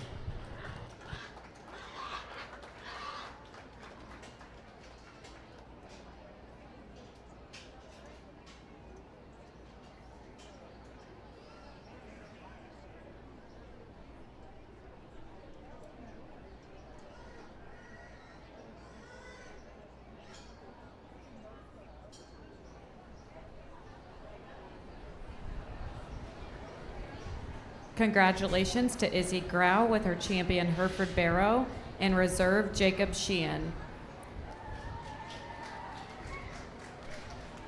Your champion Landrace Sparrow was exhibited by Ian McKinnon and your reserve Hallie Scheller.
Nice class of Poland's, a good way to get things started in this breed. This young guy in the pink has got our class winner. Again, strength, the front foot, look, and design and freshness. I thought that barrel was real good. He's not as stout and just as comfortable, and his rear leg is what our second place barrel was. I still thought that pig, those freshness, his look out front, his quality from the side was very good. Young lady's Baron, too, wanted to be a very good kind of a show barrow, and honestly, just his front foot and the slope and set to his shoulder is his biggest limitation, and just makes him a nice kind of a Poland barrow in this class, if you will. Really stout in terms of the assembly of his rear bone. He's broad backed, he's big in terms of his cage, he's a stout pin kind of a barrow. I thought those things were very good. He's got to be stronger in terms of his front foot. Like we talked about, we could allow him just to be a bit neater looking through the front 1/3 of his skeleton. If he is, man, I think we can talk about that barrow a little more. His unique features are very good. Pig in third is square. He's genuine, he's wide, he's got some shape to his back line, some spread up high,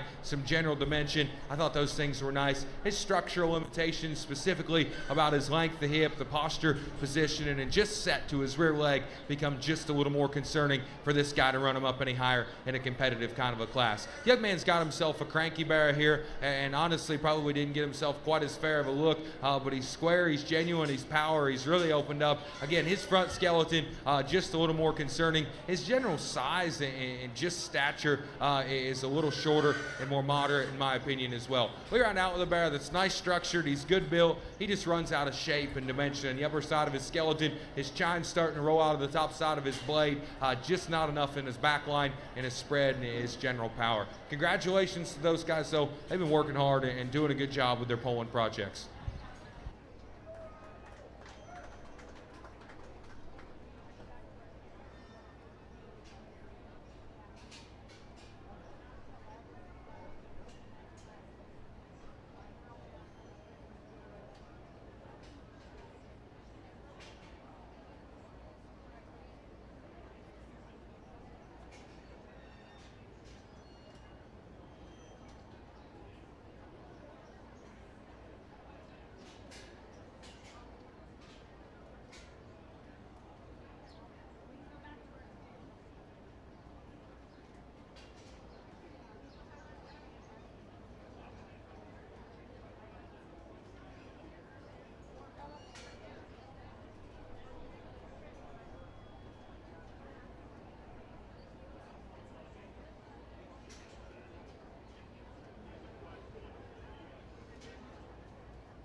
Good set of Poland barrows, just 4 of them here. This young lady in the black's got our class winner, and again, in terms of look, quality from the side, and freshness once more, I think that pig needs to start. He rolls up bigger out of the back side of his shoulder.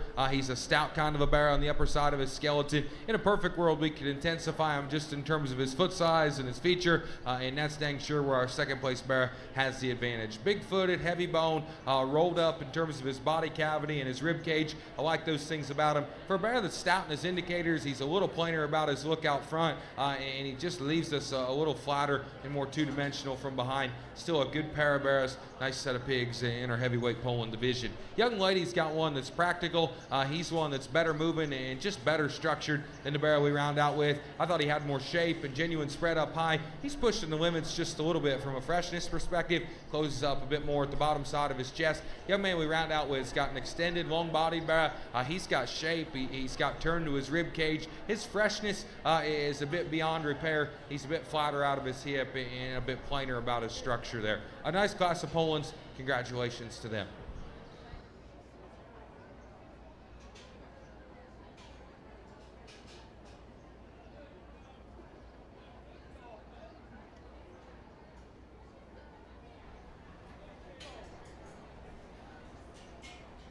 We will now be showing for our champion in reserve, Poland Barrows.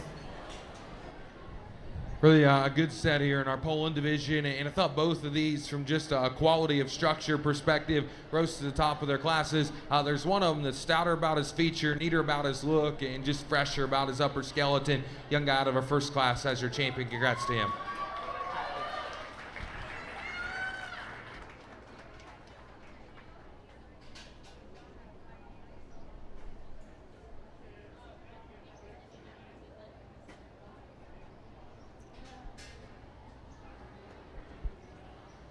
Drop that second in, and we talked about where we really like that bear in terms of his feature, his spread, his power. Again, his front foot, his front skeleton, and just the way he's assembled up front is still just a tad bit concerning, but it gets closer for reserve. I think both of these bears fit right into the mix. One of them's a little sure-footed, one of them's definitely stout-featured, and you got to kind of pick your poison. Next best one, though, in my mind, that checks the most boxes, offers the most good, this young lady in the black. Congratulations to her.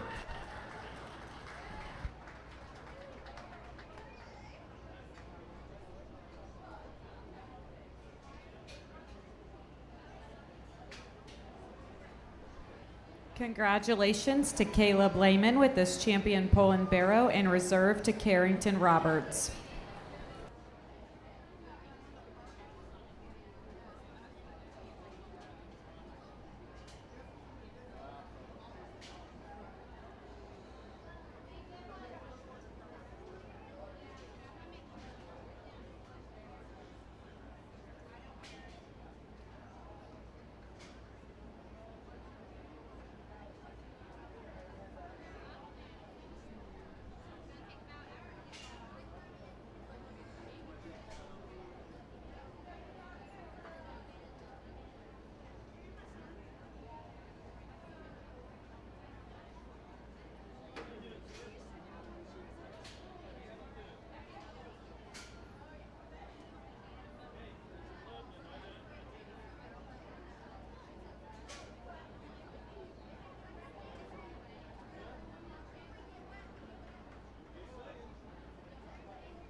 Hey, good class here as we kick things off in the spots, and I hope this young lady in the pink is planning on hooking up the trailer and showing a little more later into the summer and into the fall, because she's got a really good set of lightweight barras, and her spot is no different in her red. Good looking out front, square back, big in terms of his rib cage, his quality of skeleton, and just his look from the side, I thought bar none was the hardest to ignore in this particular class. I understand our second place barra has got a few pounds on our class winner and just some size and maturity, and that's cool. He's tall-shouldered, he's good-looking, he's square and big out of the backside of his hip. His top line bothers me some, just in the way he wants to roll in the mid part of his back and dip right a little bit out of the backside of his shoulder. And then rather than being a shallow, round-bodied barra like I'm after, he's a little flatter in his upper rib cage. He deposits just a bit more fill in the bottom part of his belly line. I still thought a good barra, though, to wind up in second. Pig in 3 is good-looking, attractive, square-chested right out of the gate. I think those things warrant a lot of good. He's broad-armed and big-pinned. He's no slouch in terms of quality.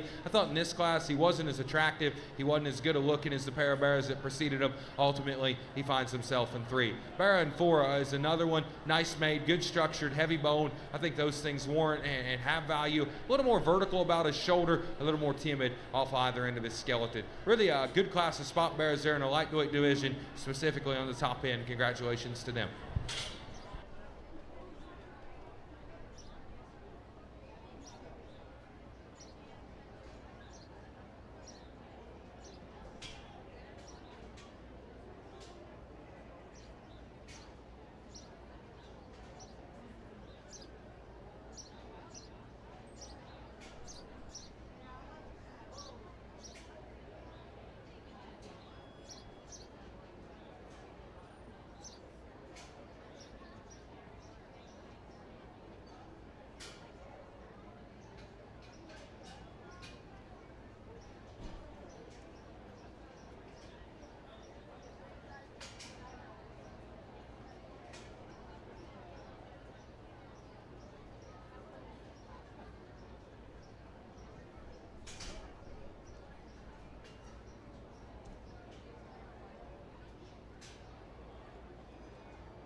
Good class of spots, and just 4 of them, but man, they fit together pretty logically, in my opinion.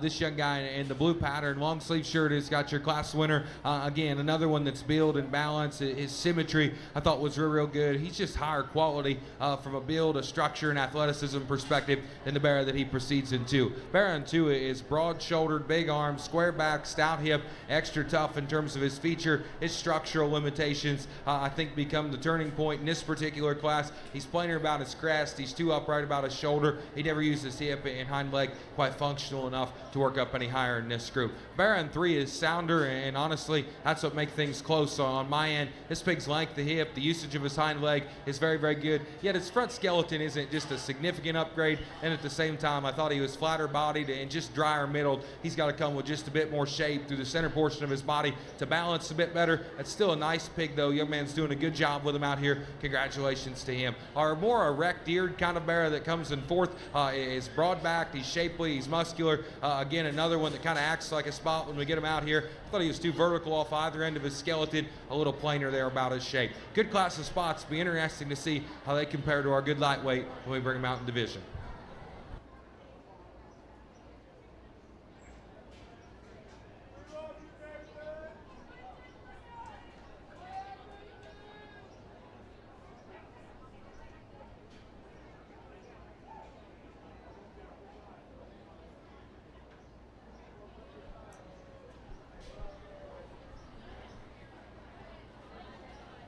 Again, we got a good pair of spot bears here, and like we talked in the red breed, differences amongst them, and quality comes in all sorts of shapes and sizes. I thought there we had a good big bear to utilize. I think in this drive, there's no question the difference in quality is pretty drastic in my mind in terms of look, quality, and just build at the bottom side of their skeleton. This young lady's whiteweight's your champion. Congrats to her.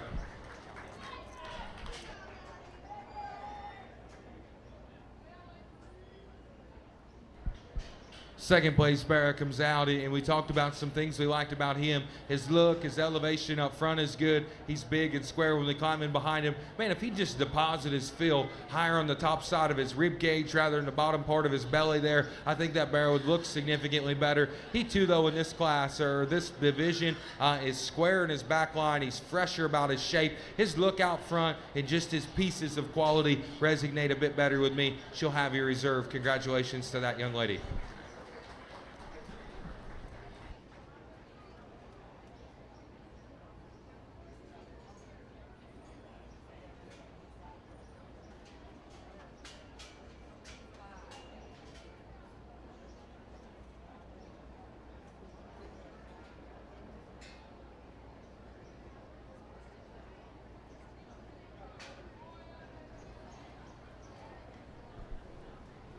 Congratulations to Maddie Shively with your champion spot barrow. In reserve went to Izzy Grau.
Really a good set here in the Tamworth breed, and man, it's been fun to watch this breed progress and continuously get better. We got a logical class winner in the young man in the solid blue shirt. Again, look and balance and quality from the side while still coming equipped with more than enough muscle. I think favors that pig in this particular drive. He's looser spine, he's longer and leveler out of his hip. His look and just quality ahead of his blade, I thought resonated very, very well with me. Young man in the orange checkered shirt has got one that from shoulders back and hips down.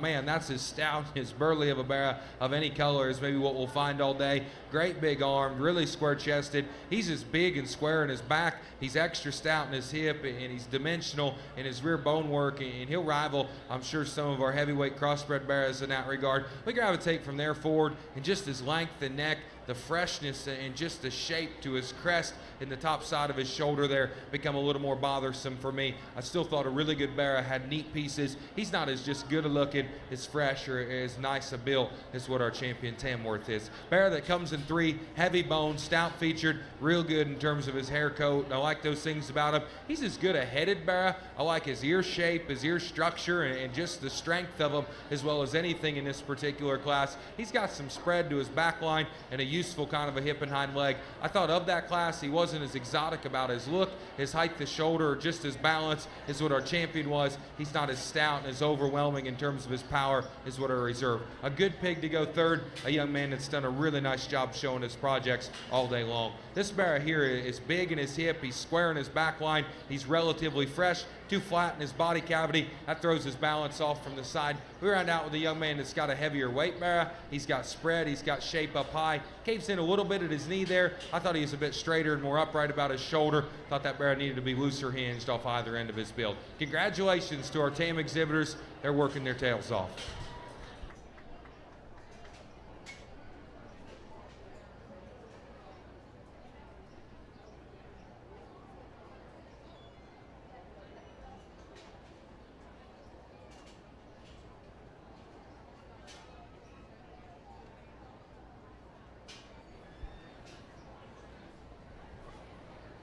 Congratulations to Alex Grau with this champion Tam Barrow and Cooper Kilfoyle with the reserve.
Hey, good class of Yorkshire Bears here. A fun way to kick off what was a good breed and a gilt show, and expect nonetheless here in the Barra Drive. I thought this pair, from just the quality of look and build and quality of skeleton perspective, finds their way to the top of this drive. One of them's got just a little more back and muscle up high. Another one's length to his cannon bone, his pattern, and just his quality sits a little better with me. That's this young man in the maroon. He's got your class winner. Barra's stouter about his head. He's broader in his arm. He's stronger about his front foot quality. I like those things about him. When he turns and leaves us, just the circumference and the column of his rear bone, I thought fits together a little better. That bear has got good look, a good shape down his back line, and his quality today, he still looks like he's got the ability to be on his way up. Baron, too, is another one that right out of the back side of his shoulder. I like his spread, I like his fed shape, and just his back line, if you will. Take him there from there back, though. He's a bit plainer about his upper hip. He flattens in the lower part of his stifle wall. He, though, is a more practical bear. He's big in his upper rib cage.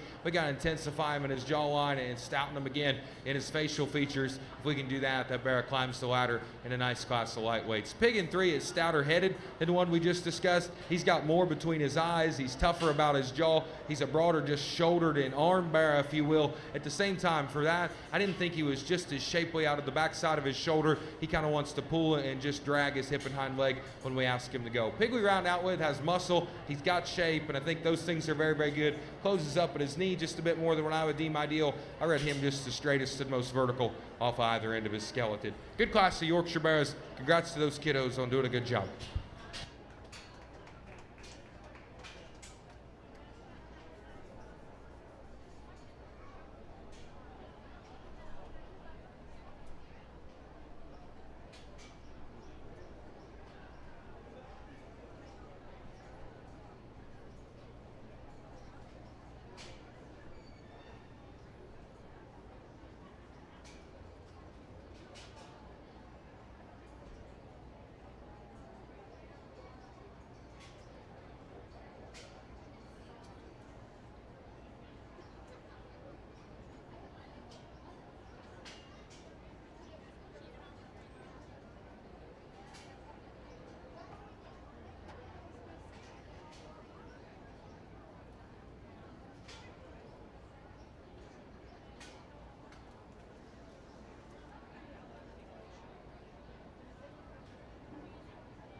Really an interesting class here in a Yorkshire division, and again, lots of different pieces and parts. The pair of bears I want to tie to from the side, just in terms of quality, look, build, and stoutness of structure. Neither one of them are good enough coming at us, and the bear that's square-chested and good there is too timid out of his front skeleton. So that kind of leaves you with just a little bit of a debacle to tie into, and where you're thinking. Ultimately, I thought the one that, chest issues aside, did the most good, in my opinion, is this young lady in the yellow. She's got a stout-headed, broad back bear. His length of body, his proportionality, and just his spread up high hit me a bit stronger than the bear that we're going to have in two. He's got an awesome kind of a Yorkshire tail in him, big and stout there in his hip. Obviously, we've discussed it multiple times. He's got to be broader in his arm. He's got to come out as square in his knee and truer in his chest. This young man in the teal is going to be second. Build, balance, and just look is very good. I thought that bear's elevation was nice. He's square backed. He's big pin. He's got lots of spread when he turns and leaves us. He, too, is a bit more concerning when he drives right at us, just in terms of chest, knee to ground, and where we can fix him there. I didn't read that bear just as rolled up, and his rib cage is pliable through the center portion of his body. Still a good pair on the top end of our heavyweight Yorkshires. Man, if we could tweak just one of them in their chest, I think we'd have a very good kind of a show bear prospect. Pig in three, like we talked about, really opened up in his chest, his arm, his spread. I thought those things were very, very good. He's hard backed, he's big pinned, he's got a nice look out front. I thought all those things fit together very, very well. Too timid out of his front skeleton.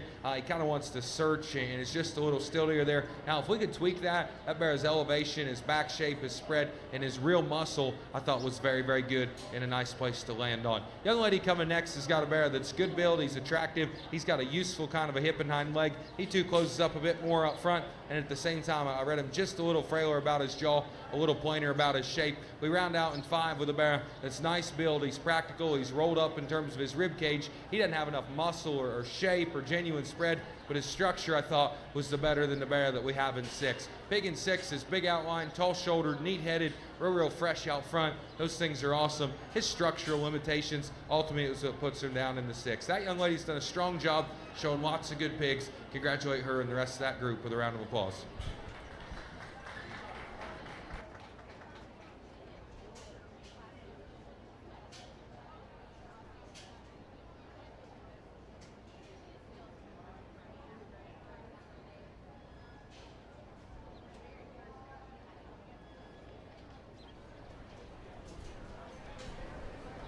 We will now be showing for our champion Yorkshire Barrow.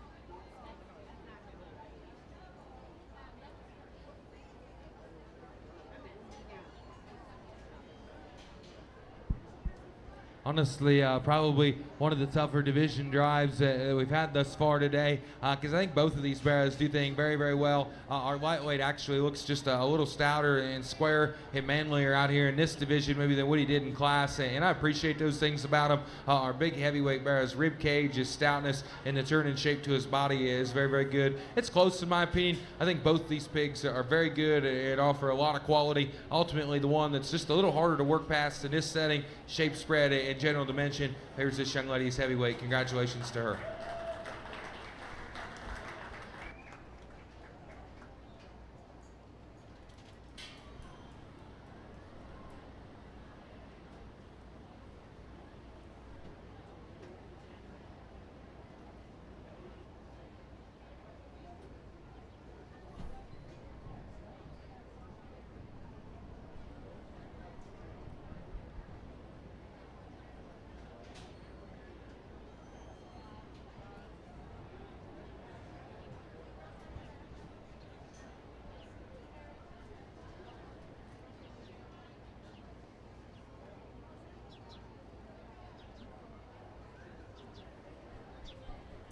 Drop our second place heavyweight in, and that pair bear is really, this pair, I guess if you will, really fits together well in my opinion. Balance and look and just an eye appeal from the side I thought was real good. We talked about our heavyweight and some things we'd like to tweak about him. His shape and his power is real good out here. Again, his front foot starts to wear just a little bit. He's got a little more crest and he's just okay in terms of his length upper rump, but he utilizes his hind leg really well. Our lightweight offers some unique pieces in terms of elevation, head shape, and just structure to his jawline. He's obviously not just the boldest bodied bear that we've seen thus far today, but honestly, I think his upside is very, very good. He comes equipped with the right kind of shape and natural spread up height. It's close in my opinion. I think both of these bears are very, very good. Both showmen are doing an awesome kind of a job. One that's easier for me to bet on long term. May I have your attention, please? Lightning has been detected in the following areas, and we recommend that you move to the exhibition center or to the llama barn until all clear is given. May I have your attention, please? All activities need to stop. Lightning has been detected in the area. We recommend moving into the exhibition center until the all clear is given. We're going to finish our Yorkshire Bear show here. We got a good pair in a nice setting and where we're getting ready to go. Easier for me to vouch for. Young man's lightweight will be reserved. Congratulations to him.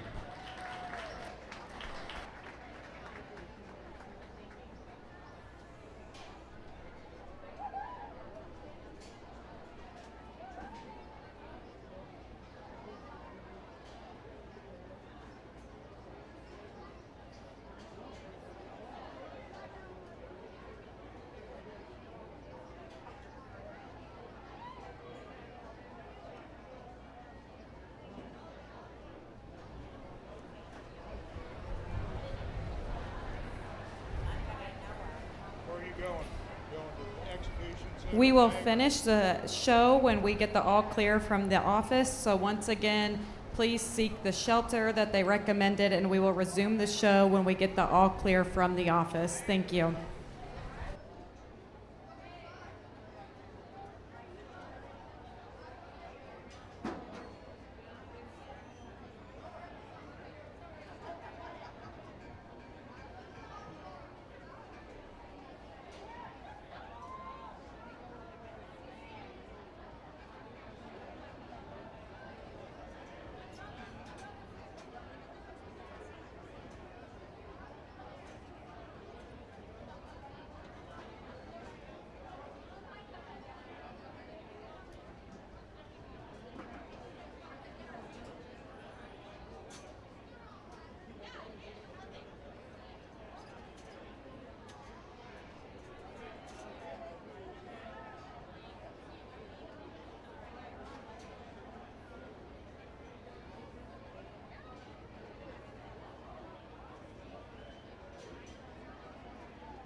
As soon as we get the all clear, we will be giving the exhibitors 10 minutes to get things ready before we call back the first class of light-colored crosses. Once again, as soon as we get the all clear, exhibitors will be given 10 minutes to get things ready before we call back the first class.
May I have your attention?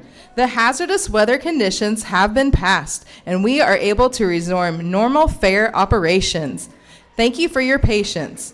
May I have your attention, please? The hazardous weather conditions have passed, and we can resume normal fair operations. Have a great fair day.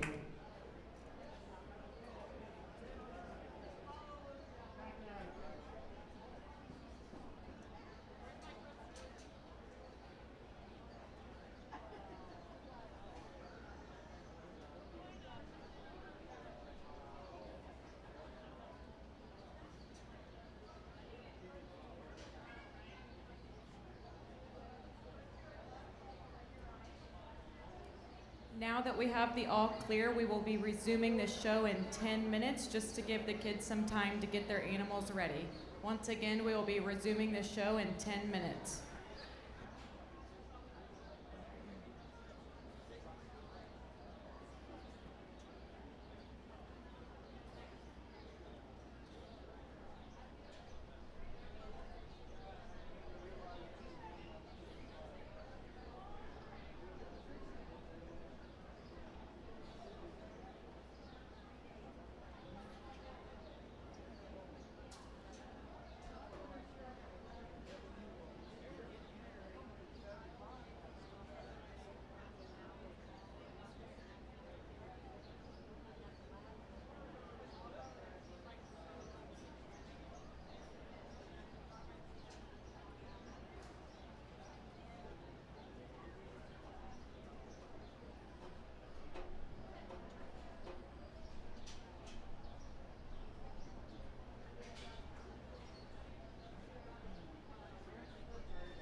Just a couple of quick announcements before we get started. First of all, the Pee Wee Show is still going on. Sign-ups are until 5 p.m. at the announcers table.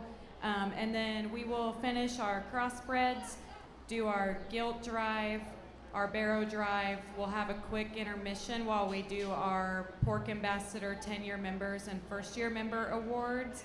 And then we will follow with junior showmanship after that.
Well, we jump back in here in our light cross spread division after just a little bit of an intermission, and we got a good set of barrows. We're off to a strong start, a stronger start in our light cross barrows than we were our guild, so I thought these four are real nice. And again, these are the two that never wavered, that needed to sort up, and they both have just contrasting advantages. I thought there was one of them that's look, his balance, just the posture and set to his hind leg. The base of his skeleton struck me as a bit more effective. It's this young man in the purple shirt. He'll have your class winner. Just height the shoulder, length of spine, and his step and comfortability from behind I thought was real good. He's not as stout about his head, his feature, his back line as the bear that we have him too, and I like those things about him. This big, stout-footed, heavy bone, tough about his skull shape, really broad at the upper portion of his back. He didn't use his hind leg quite as effective as what I was hoping for him to when he poked the first half of his body out of the pen there, and we could probably just allow him to fill and bulk up in the center portion of his rib cage just a little more to deem my deal. Still thought a good pair at the top end. Congratulations to both of them. Good pig in 3. Another one that's square backed. He's big ended.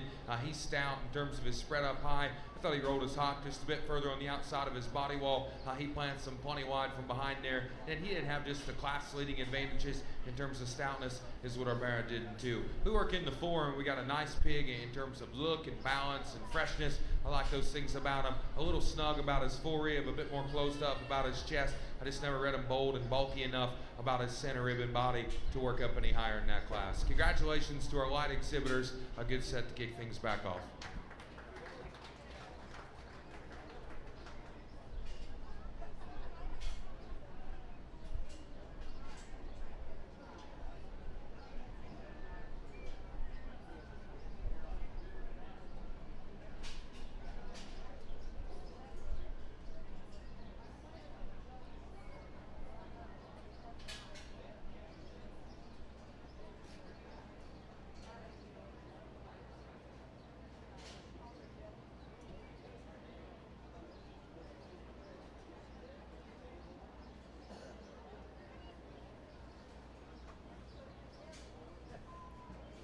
Results from Class 51, 4th place, Jonathan Schnarr. 3rd place, Davy Scheller. 2nd place, Alex Underwood. And 1st place, Jackson Davis.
Another nice class to work through here in our light cross division. And again, this pair of bears are well shown, highly presented, and offer a lot of good. In my opinion, young ladies is just stouter and about everywhere we read them, and that's the pig I like to start. Again, arm and front foot and feature, great big and broad in his back line. He's a stout hip bear. He's got measurable shape from stifle to stifle. I thought he was square from kind of his pin set on back into the base of his tail there.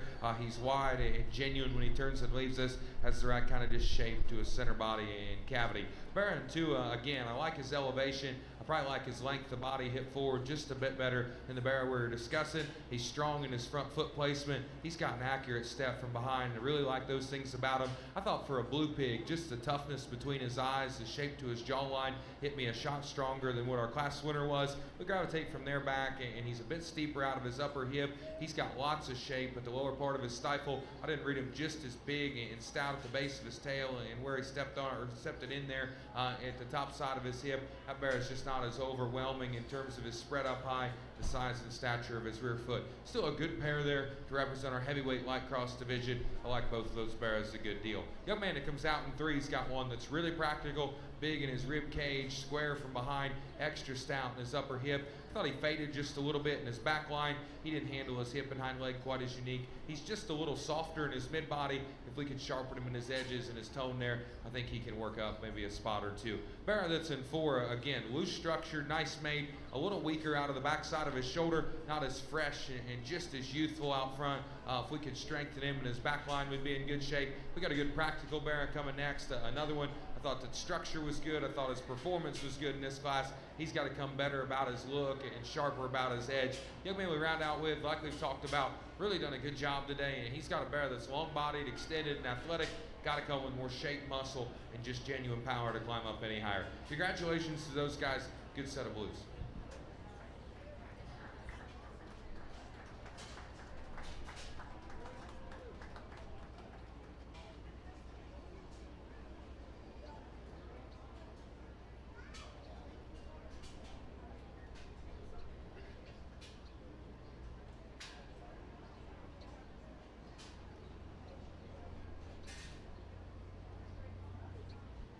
Really a good division. Has been our light cross bears, and again offered just a bit more, I thought, than our gilt show. Pigs that are of quality and offer some farther reaching pieces. These pair came to the forefront of their classes, and for different reasons, I still thought they were both good bears. Obviously one of them, in my opinion, just comes with a bit more in terms of shape, dimension, and spread up high. Young lady out of our second class, will have your champion. Congrats, sir.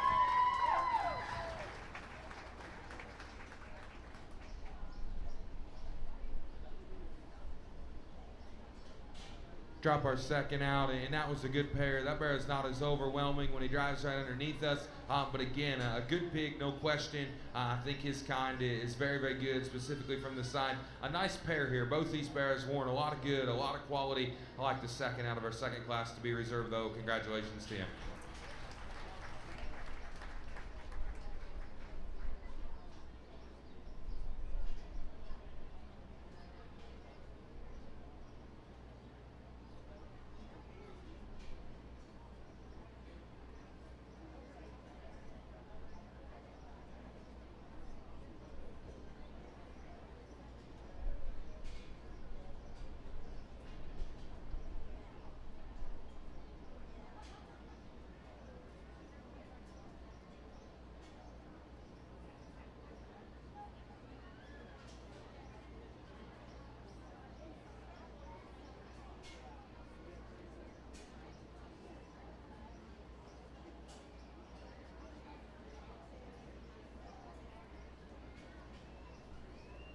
Congratulations to Faith Lehman with her champion light color cross sparrow and Jackson Ritter with the reserve.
Really a good class as we work into our belts and our dark division. And again, this young man in the maroon, I thought had the problem-free and fault-free bear of the group, if you will, that still has some extras. His foot quality, his toe shape, and just the stoutness at the bottom side of his build, I thought was very, very good. He's laid back neater and smoother about his shoulder than the bear that we have in 2. He's got elevation, he's got spread and turn to his back line, big and stout out of his hip. He maybe didn't blend just perfectly there in his hip loin. He's not the boldest bodied project that we'll have the opportunity to sort today, and that's what I liked about the Baron too. Man, this one's 4-rib, his upper cage and just his body cavity is so good. He's fresh in his skin and hair. He's well presented from that perspective. I like that Baron's toughness to his head, the shape to his arm, and just his stoutness from behind.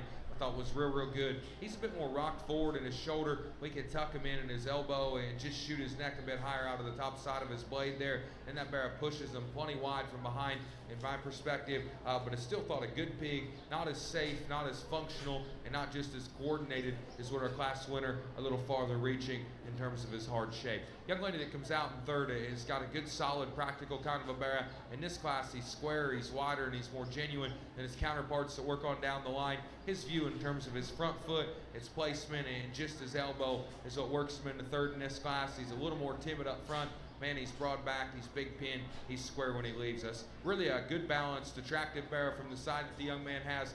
Again, I like his elevation. He's loose in terms of his spine. He's got a useful hind leg. He's too flat when we study him on the top side of his skeleton.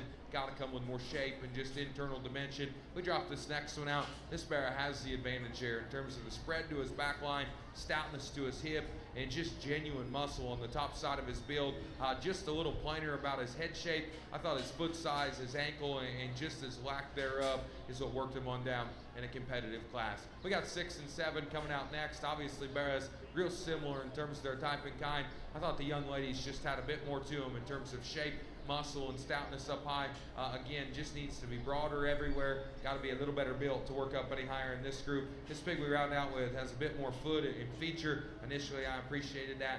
Again, just a little plainer in terms of his look, a bit more nondescript in terms of his shape. Really a good class there. Congratulations to those guys.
Results from Class 53, 7th place, Cameron Merriman, 6th place, Jocelyn McNutt, 5th place, Logan Bates, 4th place, Eddie Muir, 3rd place, Madison Brooks, 2nd place, Alex Grau, and 1st place, Alex Underwood.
Got ourselves another good class here in the crossbred barra division. No question, the young man in the yellow has got your class winner, and again, pretty logical, I think, from the outside looking in terms of look, elevation, squareness to his build. He's broad-backed, he's stout-hip, he's very, very fresh. Obviously, his front foot could be just a shade stronger, but man, he handles his service very, very good, and it's not the most forgiving for one that would be a little sour and sore there, so I appreciated that. I thought that was the quality pick of our drive. It was easy to point and settle on. 2 and 3 is where there's debate and where there's sort in my mind. Again, I thought one of them just hit me as a bit more practical. He thought he offered just a shot safer kind of a hip and hind leg. His range of motion from behind, this young man in the purple there. Again, that bear is just good in terms of his rib cage, his body shape. I thought his length of hip, the usage of his hind leg, and the more conservative build that he possessed there was a bit better than our bear that's in 3. His strength to front foot is better than our bear that we start with. He's not as exotic, he's not as wild in his look, he's not as neat a neck as the one we were just chatting about. This target back bear is another one. He's broader back, he's stout hipped, he's got lots of shape from stifle to stifle. I like those things about him. Front 2/3 of him I thought were really, really good. Tall shouldered, square backed, and good body. I thought when we stepped in behind him, he rolled his hock just a bit further on the outside of his body wall. He planted him plenty wide in relation to his upper hip. Still a nice bear to work down in a good class. Congratulations to him. We work on down the line here. We got a good bear coming next. He's broad-backed. He's big in his hip. He's shapely about just his genuine kind. A little steeper out of his rump and a little tighter out of his hock and hind leg. Thought he was a bit flatter about his front foot, but still a square, genuine bear, and that's where he had the advantage over the young ladies that comes next. That bear is stronger about his front foot and more secure from behind. Understand those things. He didn't come with just enough shape. I thought he closed up in terms of his chest. He's a bit more timid in the usage of his front skeleton. We round out with a predominantly black bear that's big-footed. He's heavy structured. Those things are very, very good. At the same time, I thought he was just too flat about his body. I never thought he came in the same league of balance as the class of bears ahead of him. Congratulations, all a nice set.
Results from Class 54, 6th place, Addison Huff. 5th place, Lady Mendenhall. 4th place, Auburn Macy. 3rd place, Faith Lehman. 2nd place, Jackson Davis. And 1st place, Keegan Shively.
Interesting class here, and this is where kind of just the crossbred business becomes just a little more challenging because ideally we could tweak all these bears just in terms of their length, the hip, and the usage of their hind leg. So then it becomes just a little trickier because you kind of got to get critical on one in an area or two, and you kind of got to set your priorities in what you like and which one offers the most unique good. I thought outside of that, and we just call hind leg structure somewhat of a wash in this particular group. The bear that represented the most good in terms of stoutness, elevation, squareness to his back line, and spread up high, albeit just long enough in his upper hip, offering some extremities in terms of his features and his density to his build. His young lady on the far side, she'll have your class winner. Congratulations to her.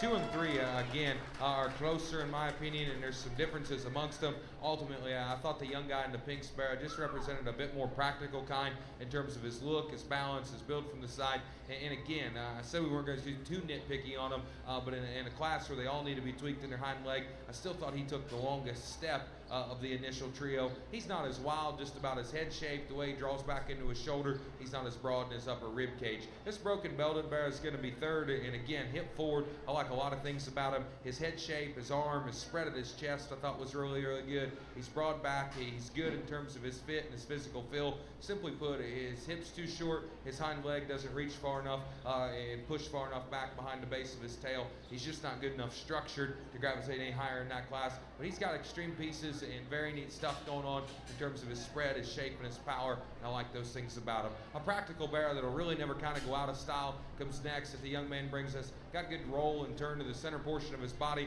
He's relatively good in the set and slope to his shoulder there. Again, he's another one a lot like our second place bear, a little more generic just about the shape to his face, the crest to his neck, and where he is in terms of his length and neck there. But I still thought a solid pig, his basic build, his quality of skeleton is what worked him up in a challenging kind of a class. Bear that comes next has some look, has some elevation out front. He comes with shape and dimension. Too frail and just fragile about his feature there. He's got to be stouter in the bottom side of his build. Got to move a little better as well. Young man coming next has one that's really practical, big rib. Those things are awesome. Didn't blend and balance together in the same kind of look from the side that we're after. A little shorter about his face and his neck. I didn't think his feature matched his extra power up high. We round out with a bear that's a little fresher about his look. I appreciate those things. He's got to come with more spread, general dimension, and just power. He's still a good structured bear in terms of his length, the hip, and functional enough in his kind. Just got to be more of them in this particular class. Congratulations to those guys. Good set of lightweight crossbred bears.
probably the most logical class to put together we've had in our dark cross division.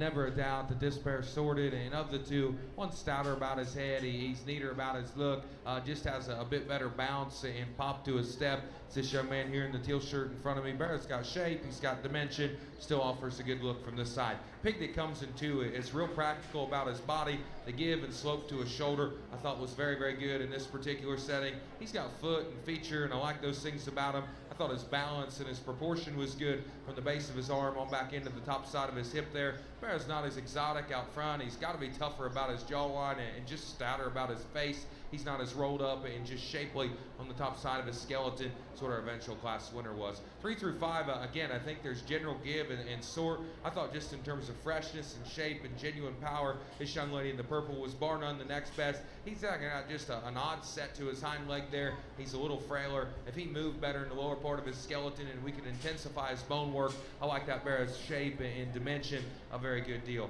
Barrett that comes next, it has a good fed back in him. He's square out of the back side of his shoulder. He's big in his upper hip. He's too flat in terms of his front foot and a little cumbersome out of the front part of his skeleton. He's got more bone than the Barrett we just discussed. He's just a little plainer and wastier in the rear third of his body wall there. We round out the young lady doing a good job. That Barrett's got shape and spread and general dimension up high. Just too timid off either end of his skeleton, just in the way he's built in terms of his range of motion to work up any higher. Hey, that's a good class. A nice way to finish off our lightweight division. Congratulations to all them.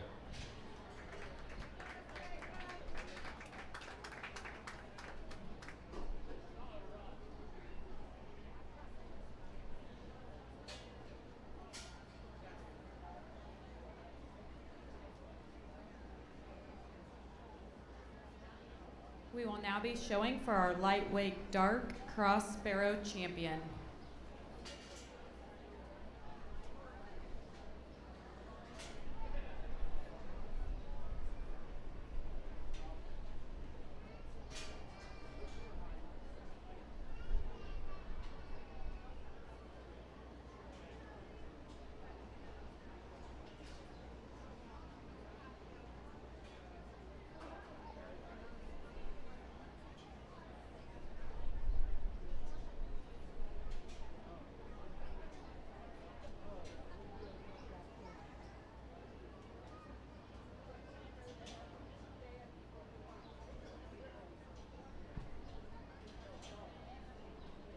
Good division here in our lightweight crossbred barras on our dark side, and again I think it comes down to a pair of class winners that offer a lot of good. They got the right kind of look and balance from the side. I thought they were shaped appropriately up high. Honestly, we could tweak them both in the same area, and that's strength of front foot, and honestly if we did that to either one of them, I thought they'd be kind of a runaway winner in my opinion. One of them's a little stouter about his jawline, but he's not near as good just in terms of his back shape and his spread and just the length of his upper hip. Another one's better there, but man, he's just a little longer faced and a little frailer at the bottom side at the brim of his chin there. I thought a good division, 4 good class winners. Young man, your yellow's got your champion. Congratulations to him.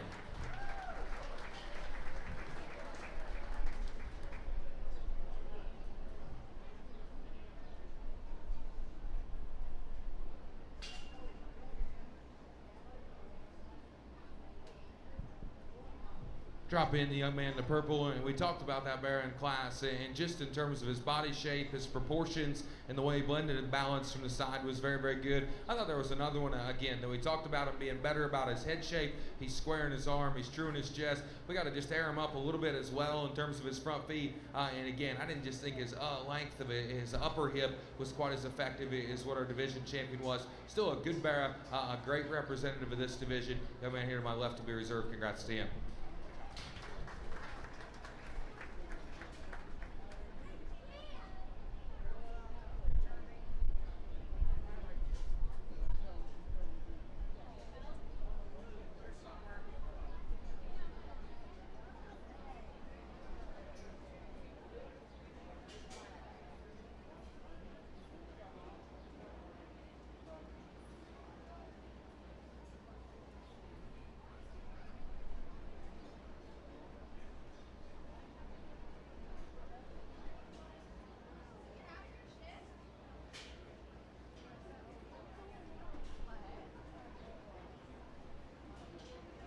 Your champion lightweight dark cross barrow was shown by Keegan Shively and reserve Landon Glenn.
Really good class here, and a lot like our big class, spot guilts and some differences, some calls you got to make, and just some changes that you'd like to tweak just about all these barrows in an area or two. Again, the one's pace and just quality of skeleton, athleticism I thought was good.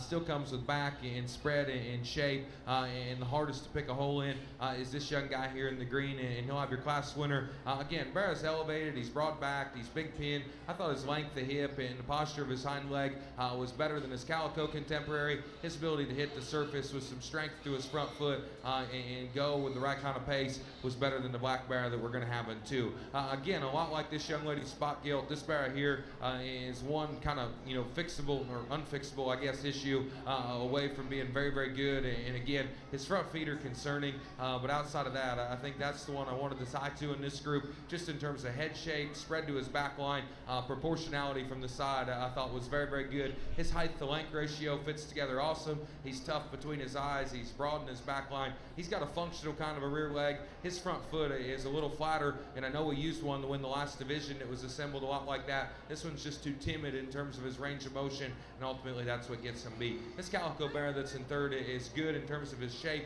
his spread, and just his freshness. I like his elevation, the strength to his front toe there I thought was good. That barrow's got the right kind of turn to his body cavity. He's kind of polar opposite than the barrow we just discussed. I didn't think his hip and hind leg moved quite comfortable enough amongst that initial trio. He's too small in terms of his foot size and a little frailer about his feature. Still a good barrow to go third. I don't want that to get lost in the weeds. Just not quite good enough in an area or two to work up any higher in a competitive class. This thin belted barrow that comes next is nice built, good structured, functional about his skeleton. Needs more shape up high. Got to be neater looking out front. Our white barrow that we round out with, a lot the same could be said for him. Another barrow that's good structured.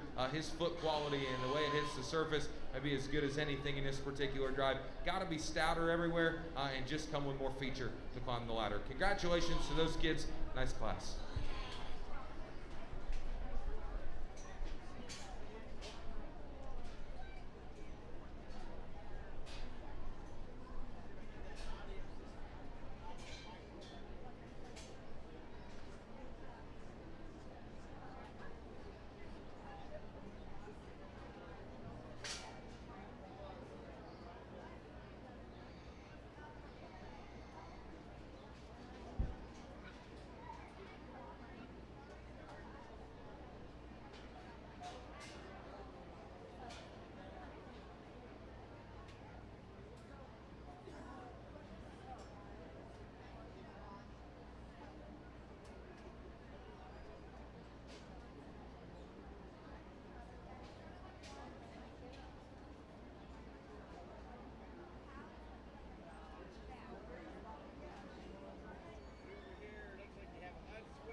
Really, another good class on bears here, and the young man's got our class winner in terms of offering extras. He's got stoutness, he's got feature, he's got elevation up front.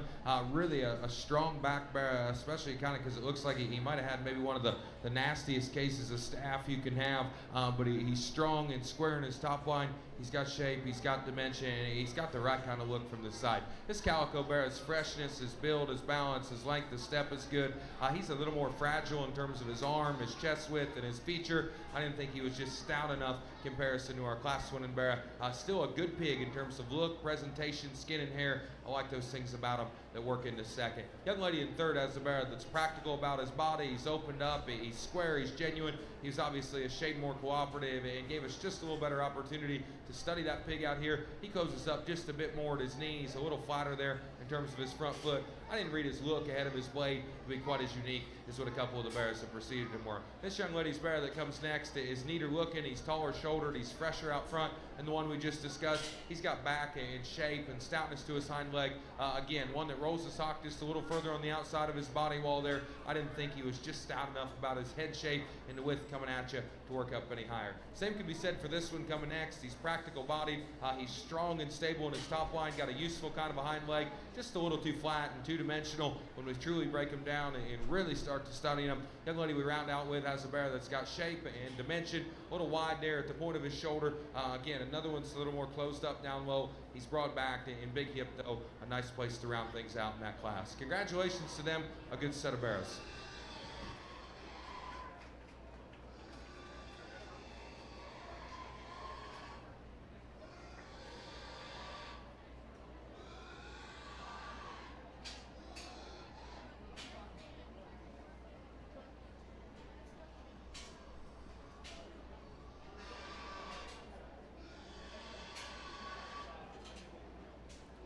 Results from Class 58. First place, Charlie Merriman. Second place, Wyatt Swinford. Third place, Brinley Zeller. Fourth place, Ellie Taylor. Fifth place, Lauren Pickett. And sixth place, Grace Reynolds.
Interesting class, a good way to round things out in the crossbred division. And again, all of these bears, I think, have a comfortable spot in this particular drive. There's just interesting pieces of parts about them, and some frustrating things that they all do, and some things that they really do well. Young lady on the far side there along the fence has our class winner, and again, looseness of build, shoulder set, and bend and give to that bear's hind leg, I thought was very, very good. Again, height the shoulder comes out of his neck, comes out of the top side of his shoulder good. I like his spread and his genuine squareness when he turns and leads you. If we're going to nitpick him, again, he could be a little stronger about his front foot, and we got just a little kind of a roller coaster look going on there in his top line. We're a little lower at the top side of his shoulder than he is anywhere else, and ideally that isn't always my favorite thing to do, but I still thought that was the logical place to land on. That's the quality bear of our drive. The stronger back, taller shouldered one lies in second. I like those things about him. Tall at the point of his shoulder, broad in his back line, stout and square in his upper hip. The bear's got real foot and real feature. He's too upright in the angle of his shoulder. He's just a little more timid there out front, and the way he utilizes his front skeleton, never read him just as loose and comfortable as what our eventual class winner was. Pig in 3 is great big body, great big and square in the upper part of his skeleton. I like those things about him. Square back, big hip, round rib, not just good enough looking, not quite fresh enough to climb up any higher. We drop this young man out next, and he's got a bear that has some shape and has some general dimension. I thought of his contemporary group, he was fresher than the field. He's not sound enough out of his hip and hind leg to gravitate any higher in that particular group. This young guy coming next has a bear that's broad backed, he's stout featured. I like those things about him, just too flat off either end of his skeleton. We got a grumpy bear coming next. It's a lot like the one in third in terms of his body cavity. It's not fresh enough out front, too flat about his front foot. We round out with a bear that offers a nice look and a good pattern there, not enough shape and muscle in a heavyweight crossbred bear class to work up any higher. Good set and a nice way to round out our Dark Cross show. Congratulations to all those kids.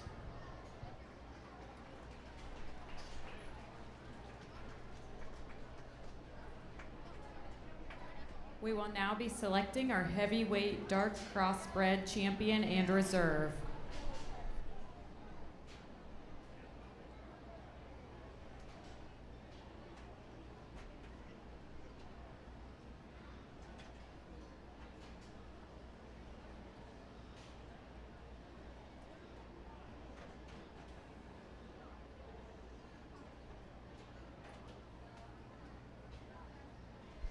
Dark Crossbred Bear Show, specifically this division was interesting. I thought there were quality and there were answers where we looked for them. Again, this set of bears offers some value and certainly have some differences. Again, our champion I think fits together pretty logical in my opinion.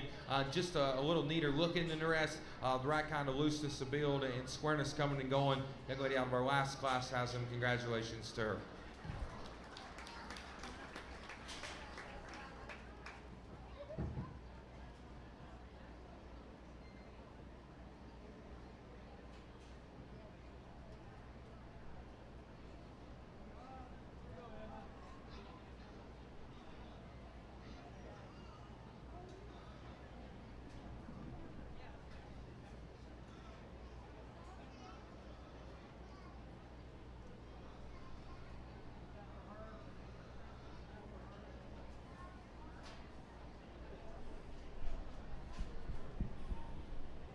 Again, I think there's a couple different ways we can go for reserve, and it certainly gets tighter. And I think a pair of bears it comes down to one of them, again, a little looser about his build and squarer and truer about his chest.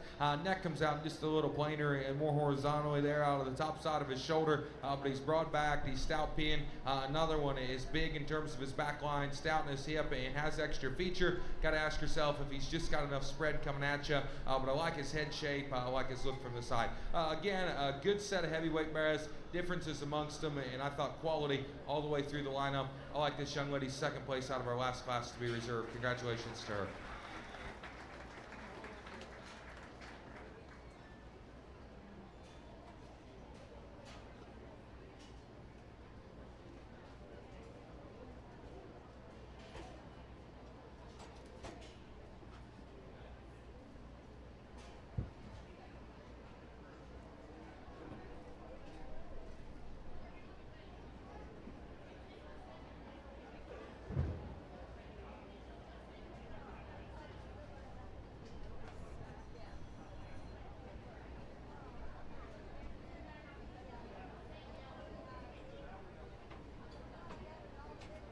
We will now be showing for our champion dark crossbred barrow.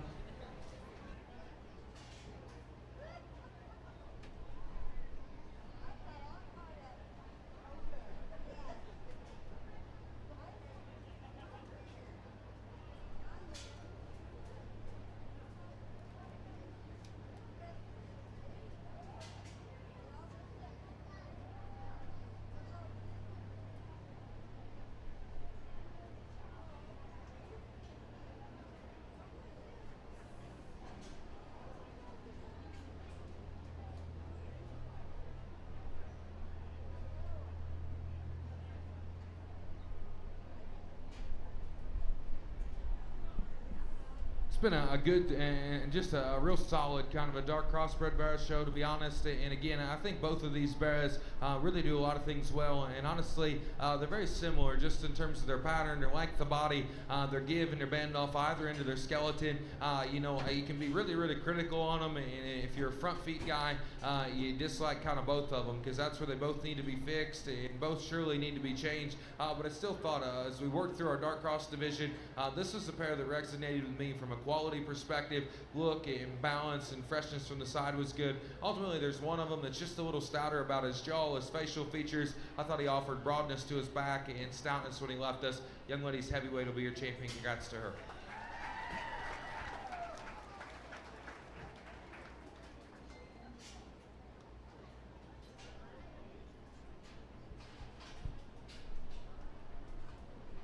We drop out a reserve heavy, and again, I like some things about that barrow, just in terms of his spread to his back line, the stoutness to his hip, and his extra feature down low. He is stronger footed than either of the barrows that were, our champion and what our champion D1 was, and I like those things about him, but at the same time, he gives up some in terms of his set and shoulder to his angle, and obviously, we don't live in a perfect world, so we got to have some give and take here for reserve. Again, the one that suits me next best, just in terms of pattern and silhouette and look, looks like an awesome kind of a show barrow. We can intensify his lower jaw, strengthen his front foot. Young man's lightweight. Congratulations to him.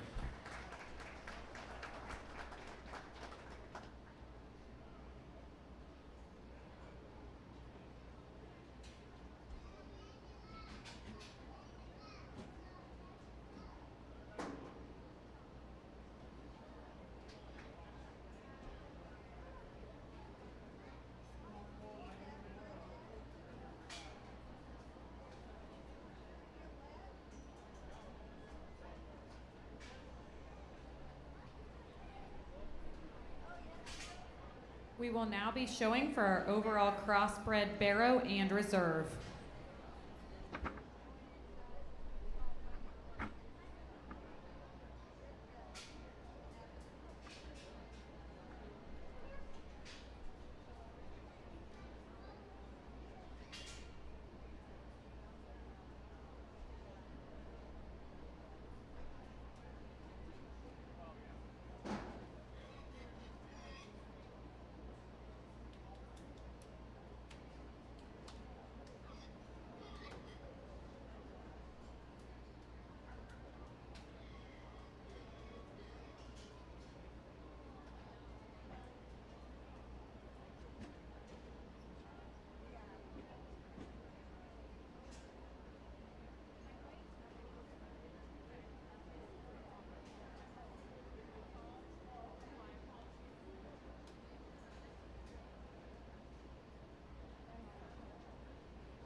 It's a good pair, and arguably probably the toughest decision we've had to make thus far today, because I think both of these barrows are very, very good. Where they're impressive, I thought offered just a tremendous amount of quality. And as we've discussed throughout our breeds, and not to be critical, they both do come with a flaw in an area or two. And again, you just got to decide with which one it's easier for you to decide for.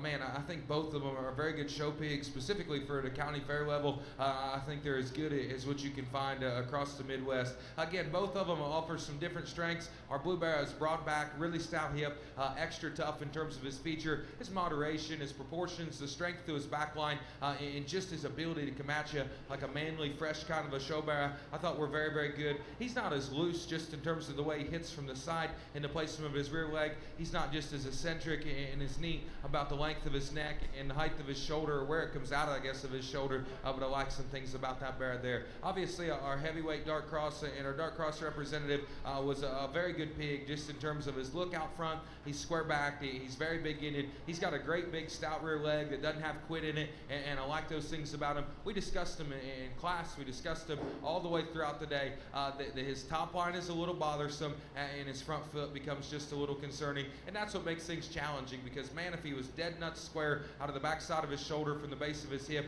it wouldn't be close, and if he was stronger in his front foot, it wouldn't be close. So that's where my decision lies. That's where things become quite a bit closer for me. Honestly, the one that comes out and just hits me the hardest in terms of fresh shape, dimension, stoutness, and holding together very, very well, young lady's Blue. She'll have your champion. Congratulations to her.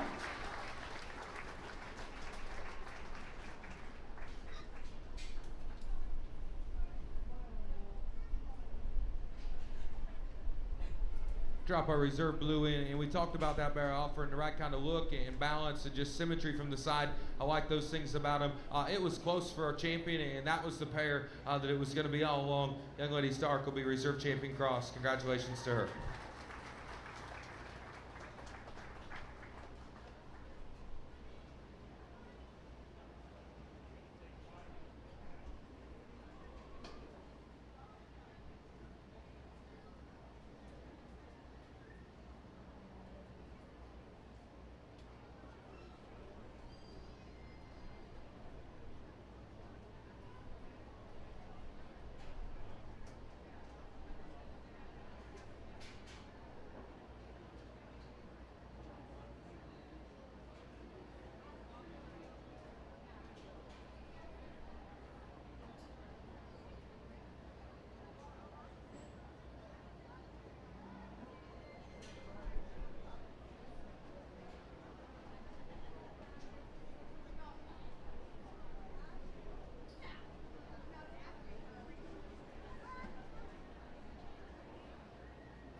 We are bringing up the rest of our champion gilts. Once they're all here, we'll begin our grand champion gilt drive. Following that, we'll have about a 5-minute break to allow kids to get back to the barn and get their barrows before we start the barrow drive. In between the barrow drive and our showmanship, we will be announcing our 10-year members, pork ambassadors, and first-year members. And then we will follow with junior showmanship.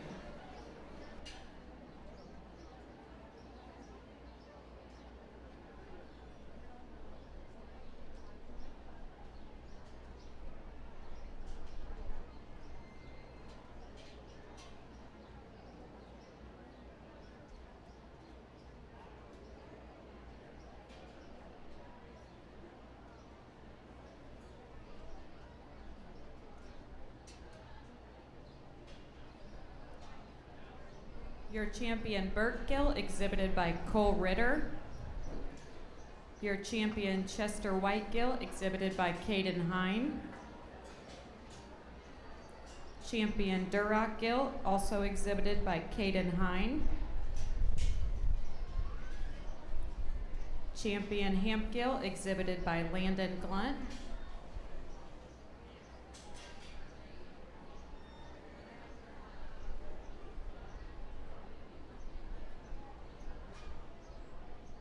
Champion Hereford Gill, exhibited by Jacob Glunt.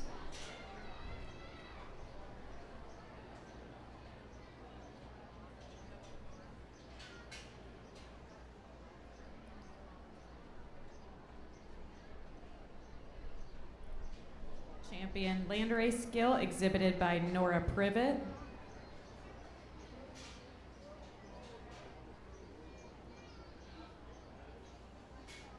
Champion Poland Gill, exhibited by Caleb Lehman.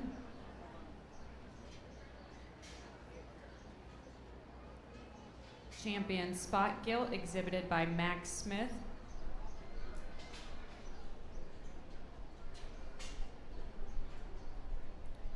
Champion Tamworth Gill, exhibited by Lydia Kilfoyle.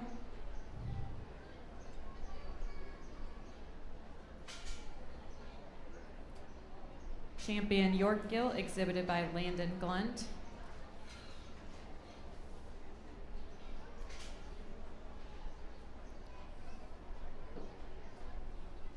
And your champion Crossbred Gill, exhibited by Emma Thompson.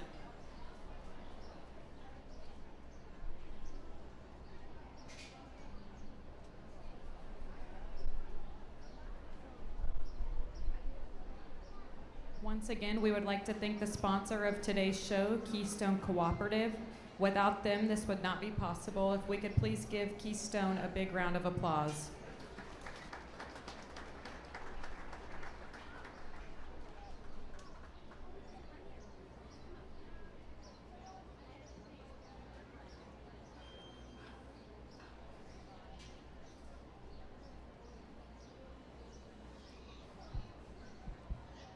Well, it's been a good guild show, and usually try and be quick to the draw and have a pretty good understanding when we get to our champion drive. And again, we've had just a little longer time maybe than what we were initially anticipating from our guild show. But again, quality was very, very good. We had lots of purebred guilds that warranted a lot of good. Our crossbred division was very, very good, and I appreciate all that. We got our barrow drive to do yet and finish up with showmanship. Congratulations to these kids. Been a very good guild show. You guys can reward them with a big round of applause. Thought our champion just fits together really nice for me, and just in terms of her ability to piece together from build and balance, stoutness, and I thought feature was really, really good. She's stouter and tougher at the ground than another one, and just real three-dimensional in terms of her kind. Done an awesome job getting her presented, came out of a real good division. Young ladies crossbred will be your grand. Congratulations to her.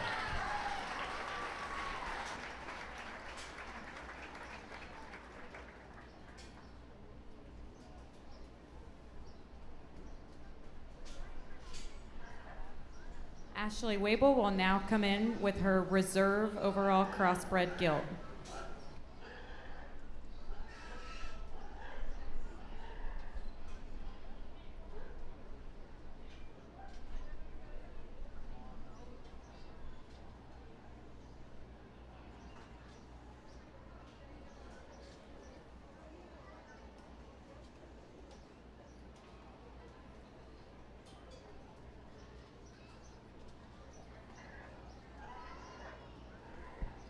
drop in our reserve, and it comes down between her and another one. I think, for a reserve grand contention, and both of them are just as different in terms of their types and kinds as you could possibly ask. Again, one of them real good in terms of her upper body, her squareness, her back line, her spread, and her rib cage. Another one very, very good in terms of her stoutness and her quality skeleton.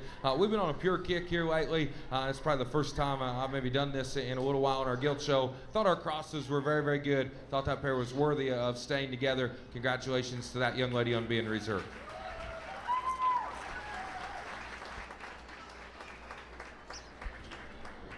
Worked through our pures, and again, I thought quality was awesome. I thought there was one that came out of a great class and an awesome breed, and just sets the tone and the standard for spread, genuine power, and dimension on the upper part of her skeleton. Again, not as stout as our initial two, a little wide from behind, but her motor is awesome. Her back line is great big in her rib. Young man's red will be third out. Congratulations to him.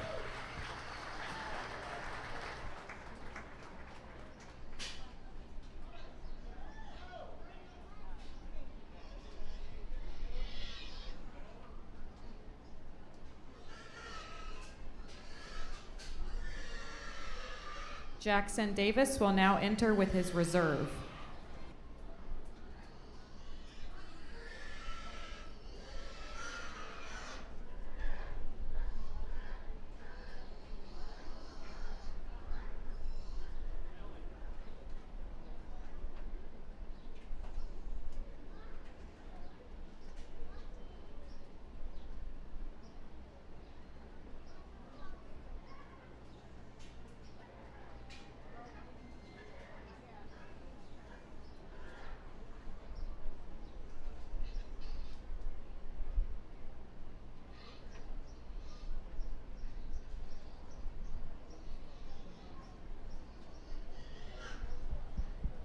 Our reserve comes in, and again, in that division, and fits right in the mix. She was second in that class. I liked her build. I liked her silhouette. I really liked her look and pattern from the side. Again, not overwhelming in terms of shape and power and stoutness, but I still thought that gilt's build and balance was very good. It comes down between her and a trio of others, and those gilts I thought for their breeds were very, very good and very, very respective. We'll take one more look at them. I'll set the mic down. We'll get you a fourth and a fifth. Congratulations to these kids on doing an awesome job.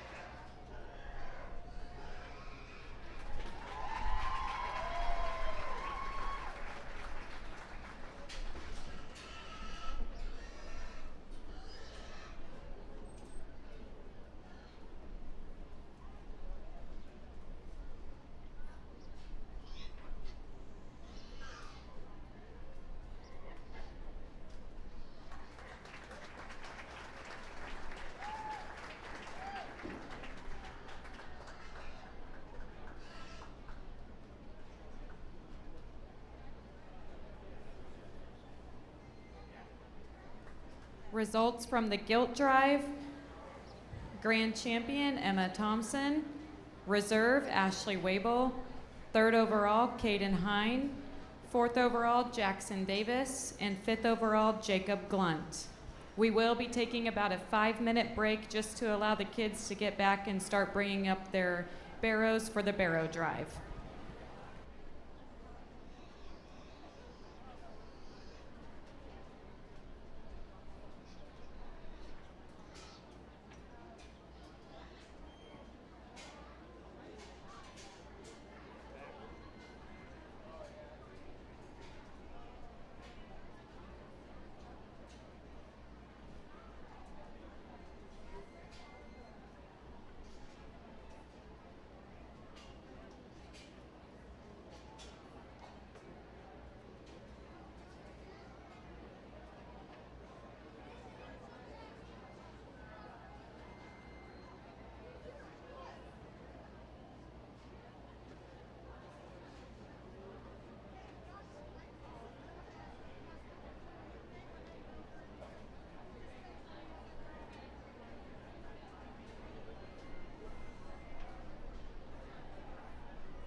for those wondering about the Pee Wee show, that is still on, and we plan on starting that about 30 minutes following showmanship.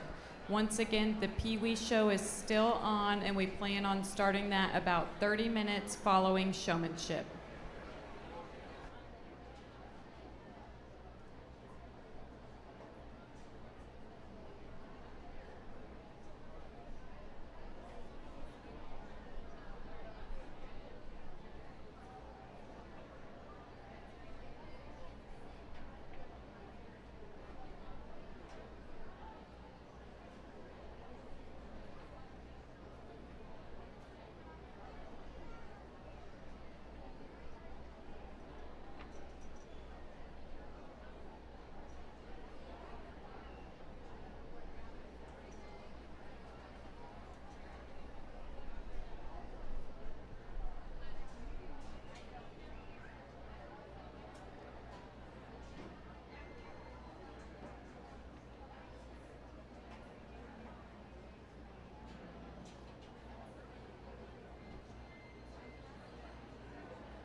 Exhibiting your Burke Barrow, Audrey Davis. Exhibiting your Chester Barrow is Caden Hine.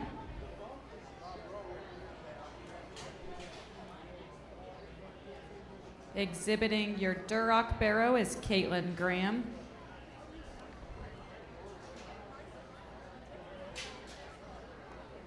Exhibiting your Hamp Barrow is Jacob Glunt.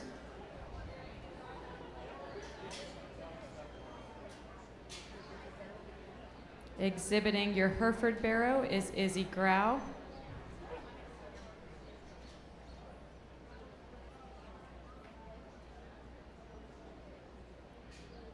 Exhibiting your Landrace Barrow is Ian McKinnon.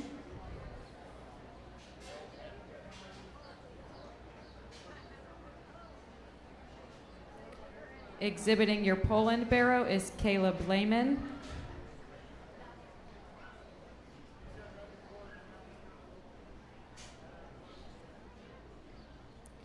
Exhibiting your Spot Barrow is Maddie Shively.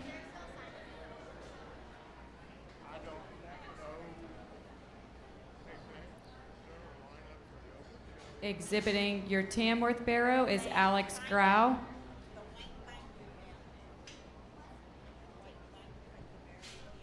Exhibiting your York Barrow is Bryn Ritter.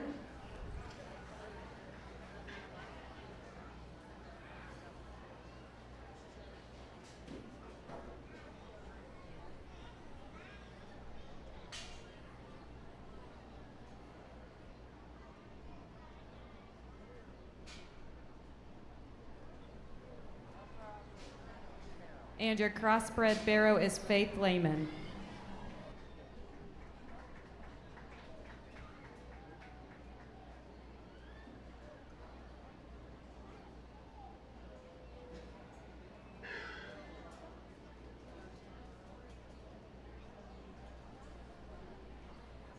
We would like to take one more opportunity to introduce our judge today, Mr. Dylan Sheese from Larwell, Indiana.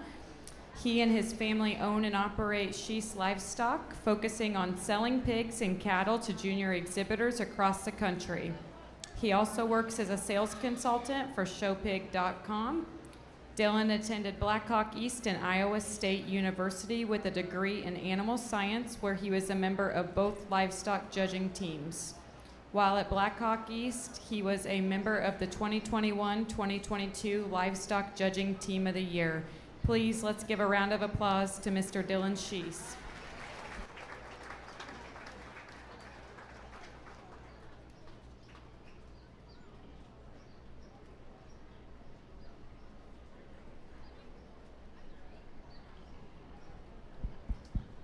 Well, the Barrow Show has been good, and honestly, maybe doesn't fit together just quite as logically in my mind as what our Gilt Drive did, but I still thought a good set of barrows, a very good set of barrows, lots of differences and lots of quality. And again, it's no slouch to make it to the Champion Drive, specifically at a fair with this kind of quality and this kind of good. Honestly, it comes down to a pair or a trio of them, if you will, a pair of breed winners in a reserve. I think they fit right into the mix for our initial trio. And again, differences amongst them and differences in terms of just shapes, sizes, and patterns. Honestly, there was one that came back and just looks a little better in drive than what I maybe thought he was going to, and certainly better than what he did in breed today.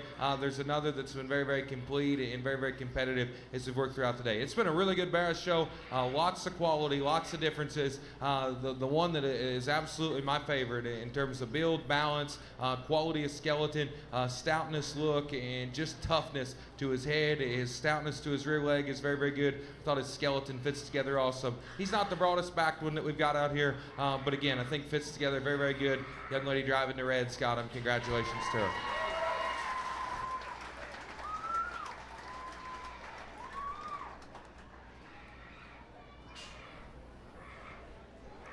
We will now bring in Maddie Shively with her reserve. Again, we drop in a reserve Duroc, and that's a memorable barrow. Again, obviously just a little smaller in terms of size and scale, very high quality. Our reserve is beautiful backed and great big and stout in terms of his hip, awesome in terms of his lower feature, moderate and chunky, and I like those things about him. Young lady's blue barrow, congratulations to her.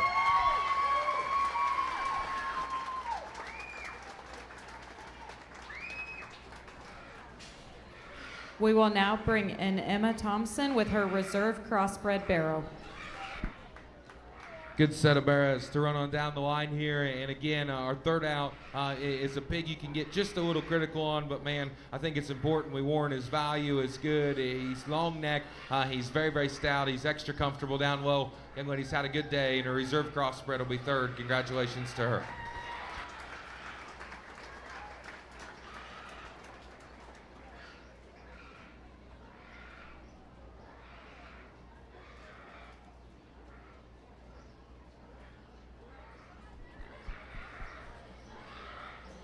Fourth and fifth, again, is close. There's lots of good barrows we could gravitate to. I thought there was one that came out of a good breed. His structure, his feature, his stoutness was very, very good. He's brought up high.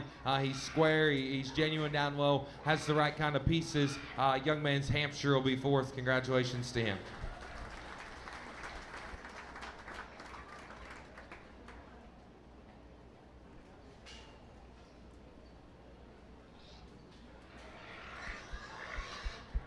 We drop into fifth overall, and again, congratulations to all of these kids. It's been a good kind of a barrow show, lots of quality, a couple different ways you could go. I'd be remiss if we didn't sneak this one in the top five. I thought from just a sheer quality perspective, look, balance, and symmetry was so good. Awesome about his build, kind of tying up and being a knothead. The young lady's reserve Duroc will be fifth overall. Congratulations to her.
Results from our barrow drive. Grand champion barrow went to Caitlin Graham. Reserve, Faith Lehman. Third overall, Emma Thompson. Fourth overall, Jacob Glunt. And fifth overall, Maddie Shively. If all pork ambassadors, 10-year members, and first-year members could begin making your way to the show arena in the next 1 to 2 minutes, that would be great. Once again, if you are a pork ambassador, first-year member, or 10-year member, please begin making your way to the show arena.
Hello, everybody. Thanks for sticking around. We're gonna go ahead, we're gonna pass out some goodies to our 10-year members that have been 10-year Swine Project members. We're gonna pass out buckets to our first-year members. We're gonna announce our pork ambassadors and give out some other awards as well. So we are going to start with our 10-year project members. We're gonna start off with Cameron Merriman,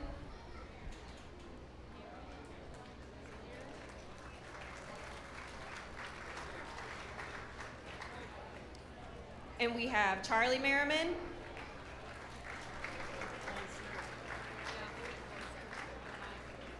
Eddie Muir, over there,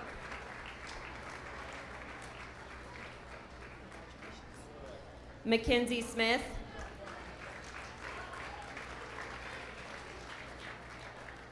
Alex Grau,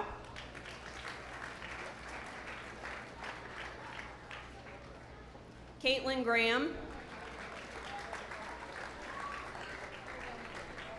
Jackson Davis,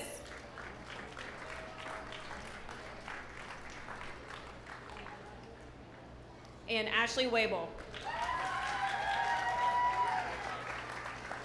Other 10-year members, we have Ellie Miller and Madison Brooks. We wanted to make sure we give special shout out to them too. And now we are going to announce our first-year members in the Swine Barn. Ellie Rowland, Addison Butts, Reese Smith, Abigail Merritt, Annetta White, Ellie Taylor, Estella Neal, Ivy Clark, Auburn Macy, Bryn Ritter, Lauren Pickett, Finley Sheehan, Cade Dumpert, Brooklyn Hone, Charlotte Bond, Holden Zeller, Luke Scheller, Briar Galvin, Riley Roby, Bellamy Fouch, and Austin Bilderback.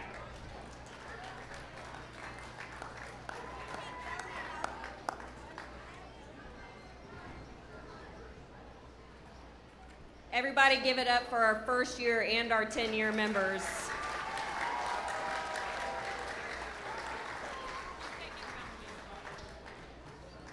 Next, we're gonna go ahead and introduce our 2025 pork ambassadors.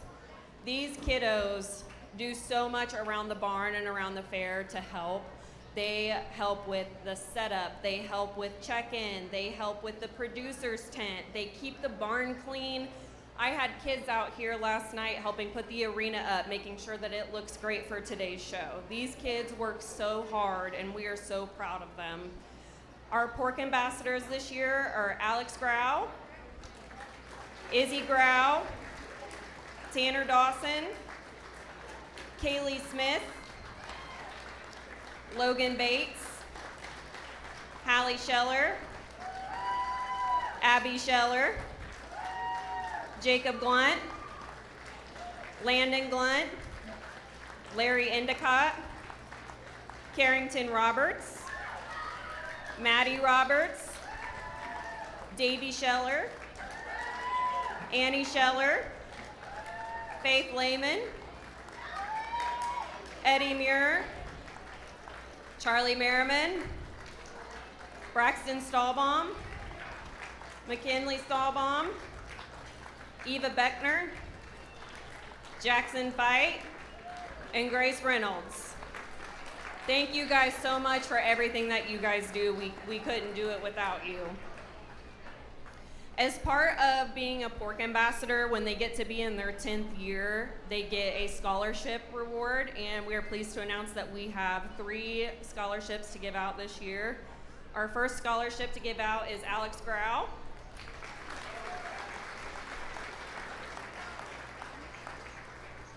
Charlie Merriman.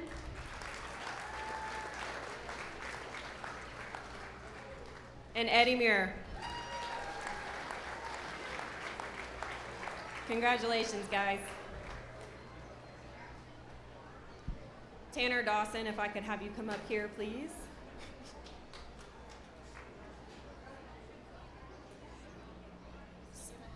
Yeah. So in 2023, John Higginbotham, the barn superintendent, started an award called the Herdsman Award. And this award values the kids that take initiative, that work hard, that don't ask, they just do. They go above and beyond no matter what they do, and we give the award out the following year that they were awarded it. So Tanner was our 2023 fair recipient of the Herdsman Award. Do you have anything to say? Okay.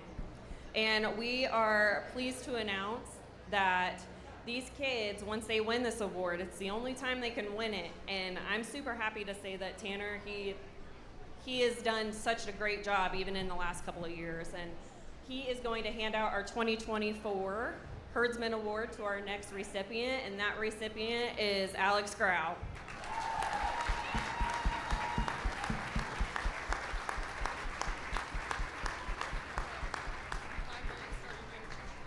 Thank you everybody so much. We appreciate it. Let's give a round of applause for our kids, our barn superintendent, John Higginbotham. This wouldn't be possible without him.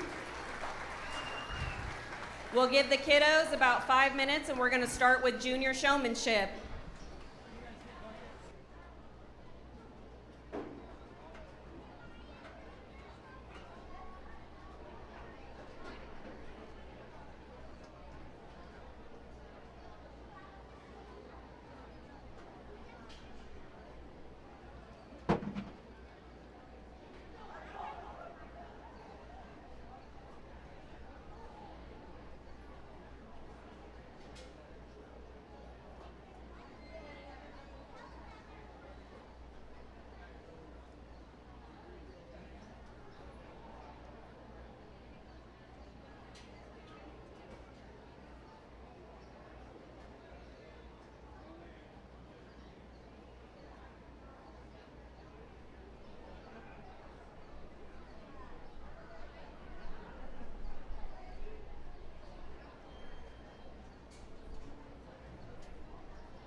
Okay, we are just waiting on our junior showman to get up to the arena.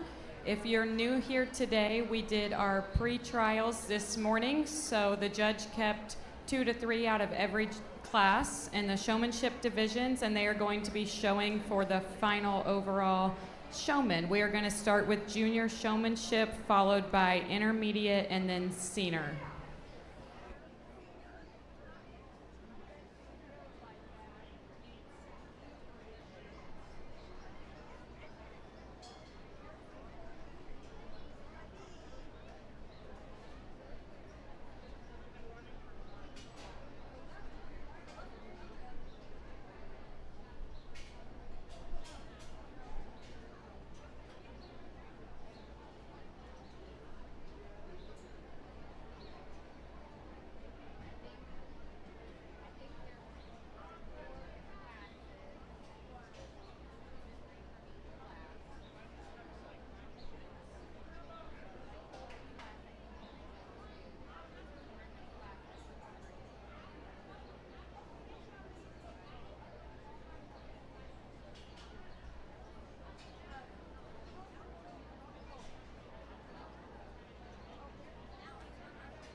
Really a good way to kick things off here in our junior division of showmanship, and we brought all these kiddos back, and I think there was 9 of them that really did a good job this morning amongst their respective classes. And again, we get them back out here. They've been consistent all day, and it's been a long day, and they still come with us and really do a nice job. We'll talk them from 5th down to 1st. 5th is going to be the young lady there with the Tamworth. Thought she did a good job, and just her control and her pace was very, very complimentary. Honestly, it was close between her and the young man we just penned back. I thought she had a bit better control on her project, allowed her to keep rolling up the ladder. This young man, his Yorkshire Bear there, is going to be 4th. Congratulations to him.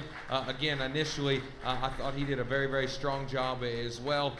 There was times where he maybe wanted to hug the gate just a little more than I would seem ideal, but still thought he was very, very good, keeping good pace and good eye contact. Young lady in the yellow is going to be 3rd. Again, I thought another one that was strong in her class drive today. Maybe at times, and the longer we drive, her awareness just slips just a little bit, but still thought she did a very good job as well. This particular pair, I thought, were the 2 that sorted up and gravitated and did so in the quickest fashion, and both of them get a good drive on their projects. Both of them done just an awesome drive all day. I thought there was one of them that was just probably a shade more intense. I like those things about her. And when we got in behind them and were consistently moving from side to side, did just a little better job of climbing on the other side of their pig. Both of them are outstanding showmen, specifically for this age. This young lady right here is going to be a reserve champion. Young lady on the far side of the pace is going to be her champion. Congrats to her.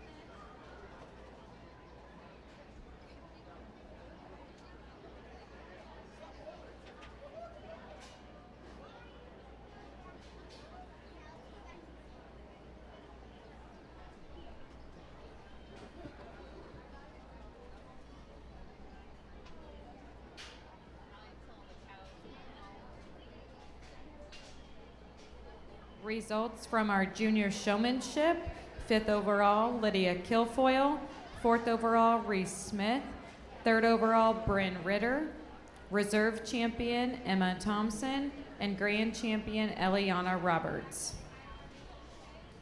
We are now showing for our overall intermediate showman.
really a good heat and a good division here. And I'll be honest, when we grab a hold of the microphone, our champion reserve, I still think are very, very close. Again, I thought there was 4 of them that really separated themselves from the pack here. It got a little closer from 5th, 6th, and 7th. And again, I thought there were several of these kids that just had a really strong first impression. Man, their smoothness is very, very good. Again, from top down in 5th to 1st, young lady in the red and white striped shirt is going to be 5 in this group. And again, I thought her control was good. Her pace is just a little sped up. She wasn't quite as smooth as a couple of the others in her contemporary group, but dang sure did just an awesome job. Our 4th place showman, again, smooth, calm, cool, and collected. Again, when we put them in just a little tougher situations, maybe a little more stop and go with their project, they appear just in terms of their size, maybe like they had to win junior to sneak in here, and they're not in the same age group as the rest of them, but dang sure does a very good job. That's the young man with the Hereford Yell. He's going to be 4th. Congratulations to him. I thought our top 3 fit together really well. I thought these 3 showmen do an awesome kind of a job, and again, do things very, very well in different areas, in different regards, and you can float all 3 of them as your champion or reserve in 3rd, and I dang sure don't think any of them will argue with you. I thought pace separated a pair of them out. I thought their ability to separate themselves from the crowd was very, very good. Our 3rd was as smooth as any of them in terms of their transitions. I thought their first pass out of the gate, I thought they would be the toughest to beat. Honestly, they turned them just a little sharp, and at times their project's starting to get just a little cranky, but still thought a very good showman. This young man in the pink checkered shirt is going to be your 3rd overall. Congratulations to him. I thought 1st and 2nd were very close, and both did a very good kind of a job. Both of them are a shot more intense, and again, I'm neither here nor there on that. Just if you can present your pig to a high level, that's kind of what I'm a fan of, and just the ability to withstand a really good drive. Again, thought another one just kept a little smoother pace than the other one, a little more consistent pace, if you will. I thought they were both very talented, and both do a very good job. Our 2nd place showman, incredibly intense, very, very good at times on our turns. Again, just like our 3rd, just a little sharper, but still very, very good. This young lady here with the Poland gilt, it's going to be reserved. The young man there in the olive shirt is going to be champion. Congratulations to both of them. Good job.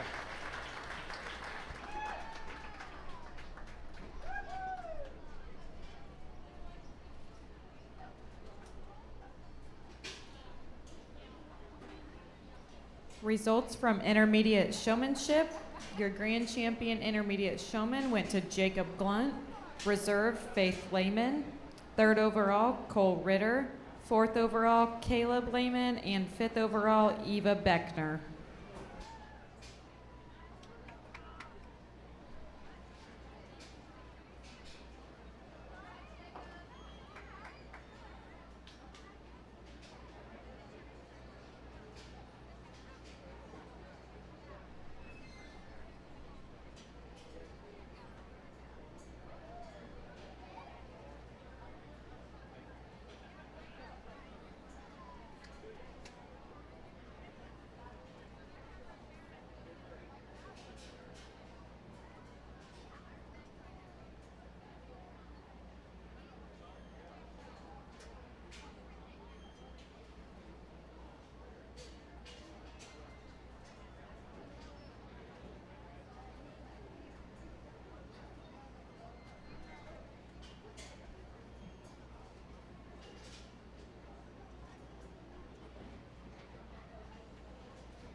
One more time, I just want to thank our sponsor for today's show, Keystone Cooperative. If we could please give them a big round of applause.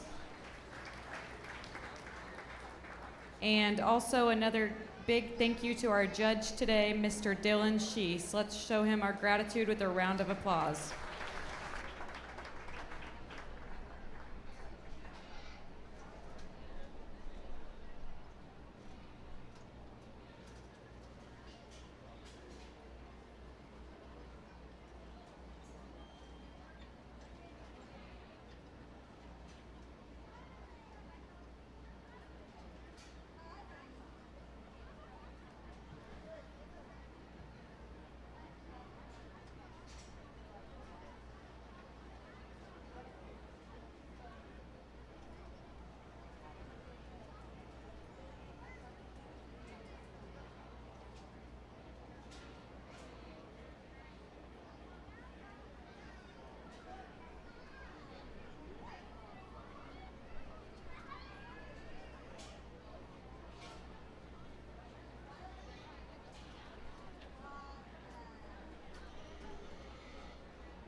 Well, a really good group of senior showmen, and I understand this is for all the marbles, and it's been a good group. And we've seen a lot of these kids today. It's been a long day. It's not my goal to drive the wheels off of them and drive them crazy and make them hate this kind of deal. It's supposed to be fun, enjoyable, and honestly, we get into 5 of them that are very, very competitive, and 5 more in the pens that are very, very competitive. Comes down to a lot of perspective, and that's just what we have here. I think this group, the initial trio or the middle trio, I guess 2nd through 4th is really where there's a lot of sort. I'll be honest with you, I think our champion's pretty logical, and again, we've got one that just did a couple things right off the bat that tweaked him down in the 5. Our 5th place showman is one that's intensity level's good. They've done a good job driving pigs all day. I like their faster pace. Maybe at times just get a little more jumbled up, and we're spinning behind them. They kind of get away from that by turning rather than kind of just spinning in front. That's this young man here in the black pig or the black shirt and the predominantly black barra. He did a really good job. Congratulations to him.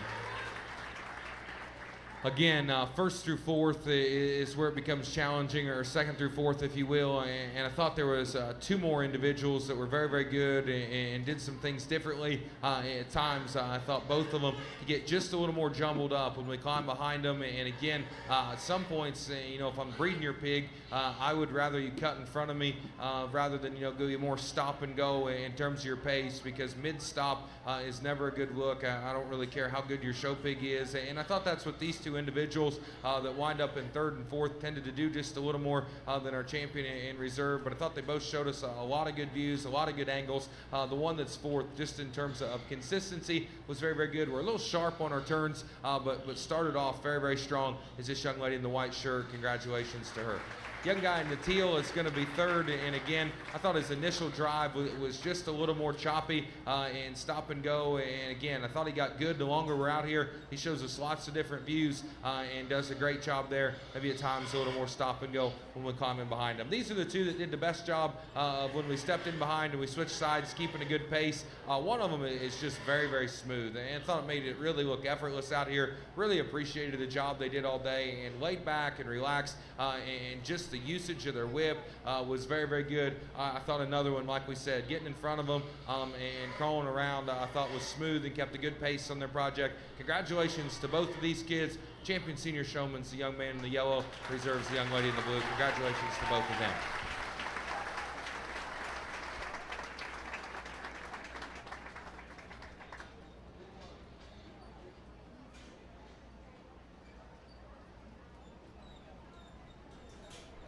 Results from senior showmanship. Our champion senior showman that will be representing the Swine Barn in supreme showmanship is Keegan Shively. Reserve, Ashley Wable. 3rd overall, Landon Glunt. 4th overall, Caitlin Graham. And 5th overall, Caden Hine.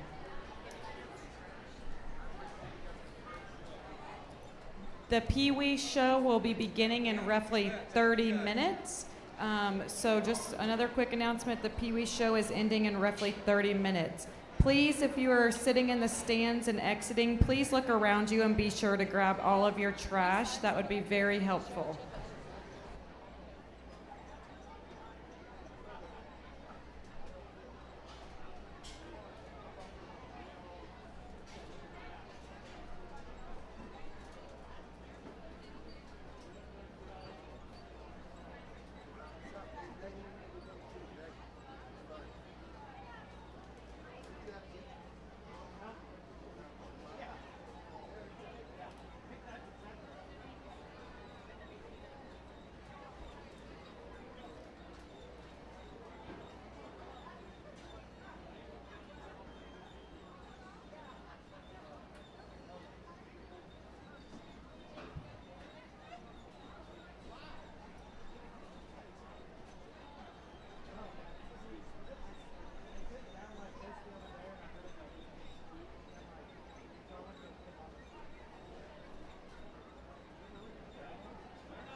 If you are looking for the class list for the Order of Pee Wee Showmanship, you can find it located on yellow pieces of paper up here at the announcer stand. So once again, if you have a little one in Pee Wee Showmanship, you can find their class order at the announcer stand on the yellow pieces of paper.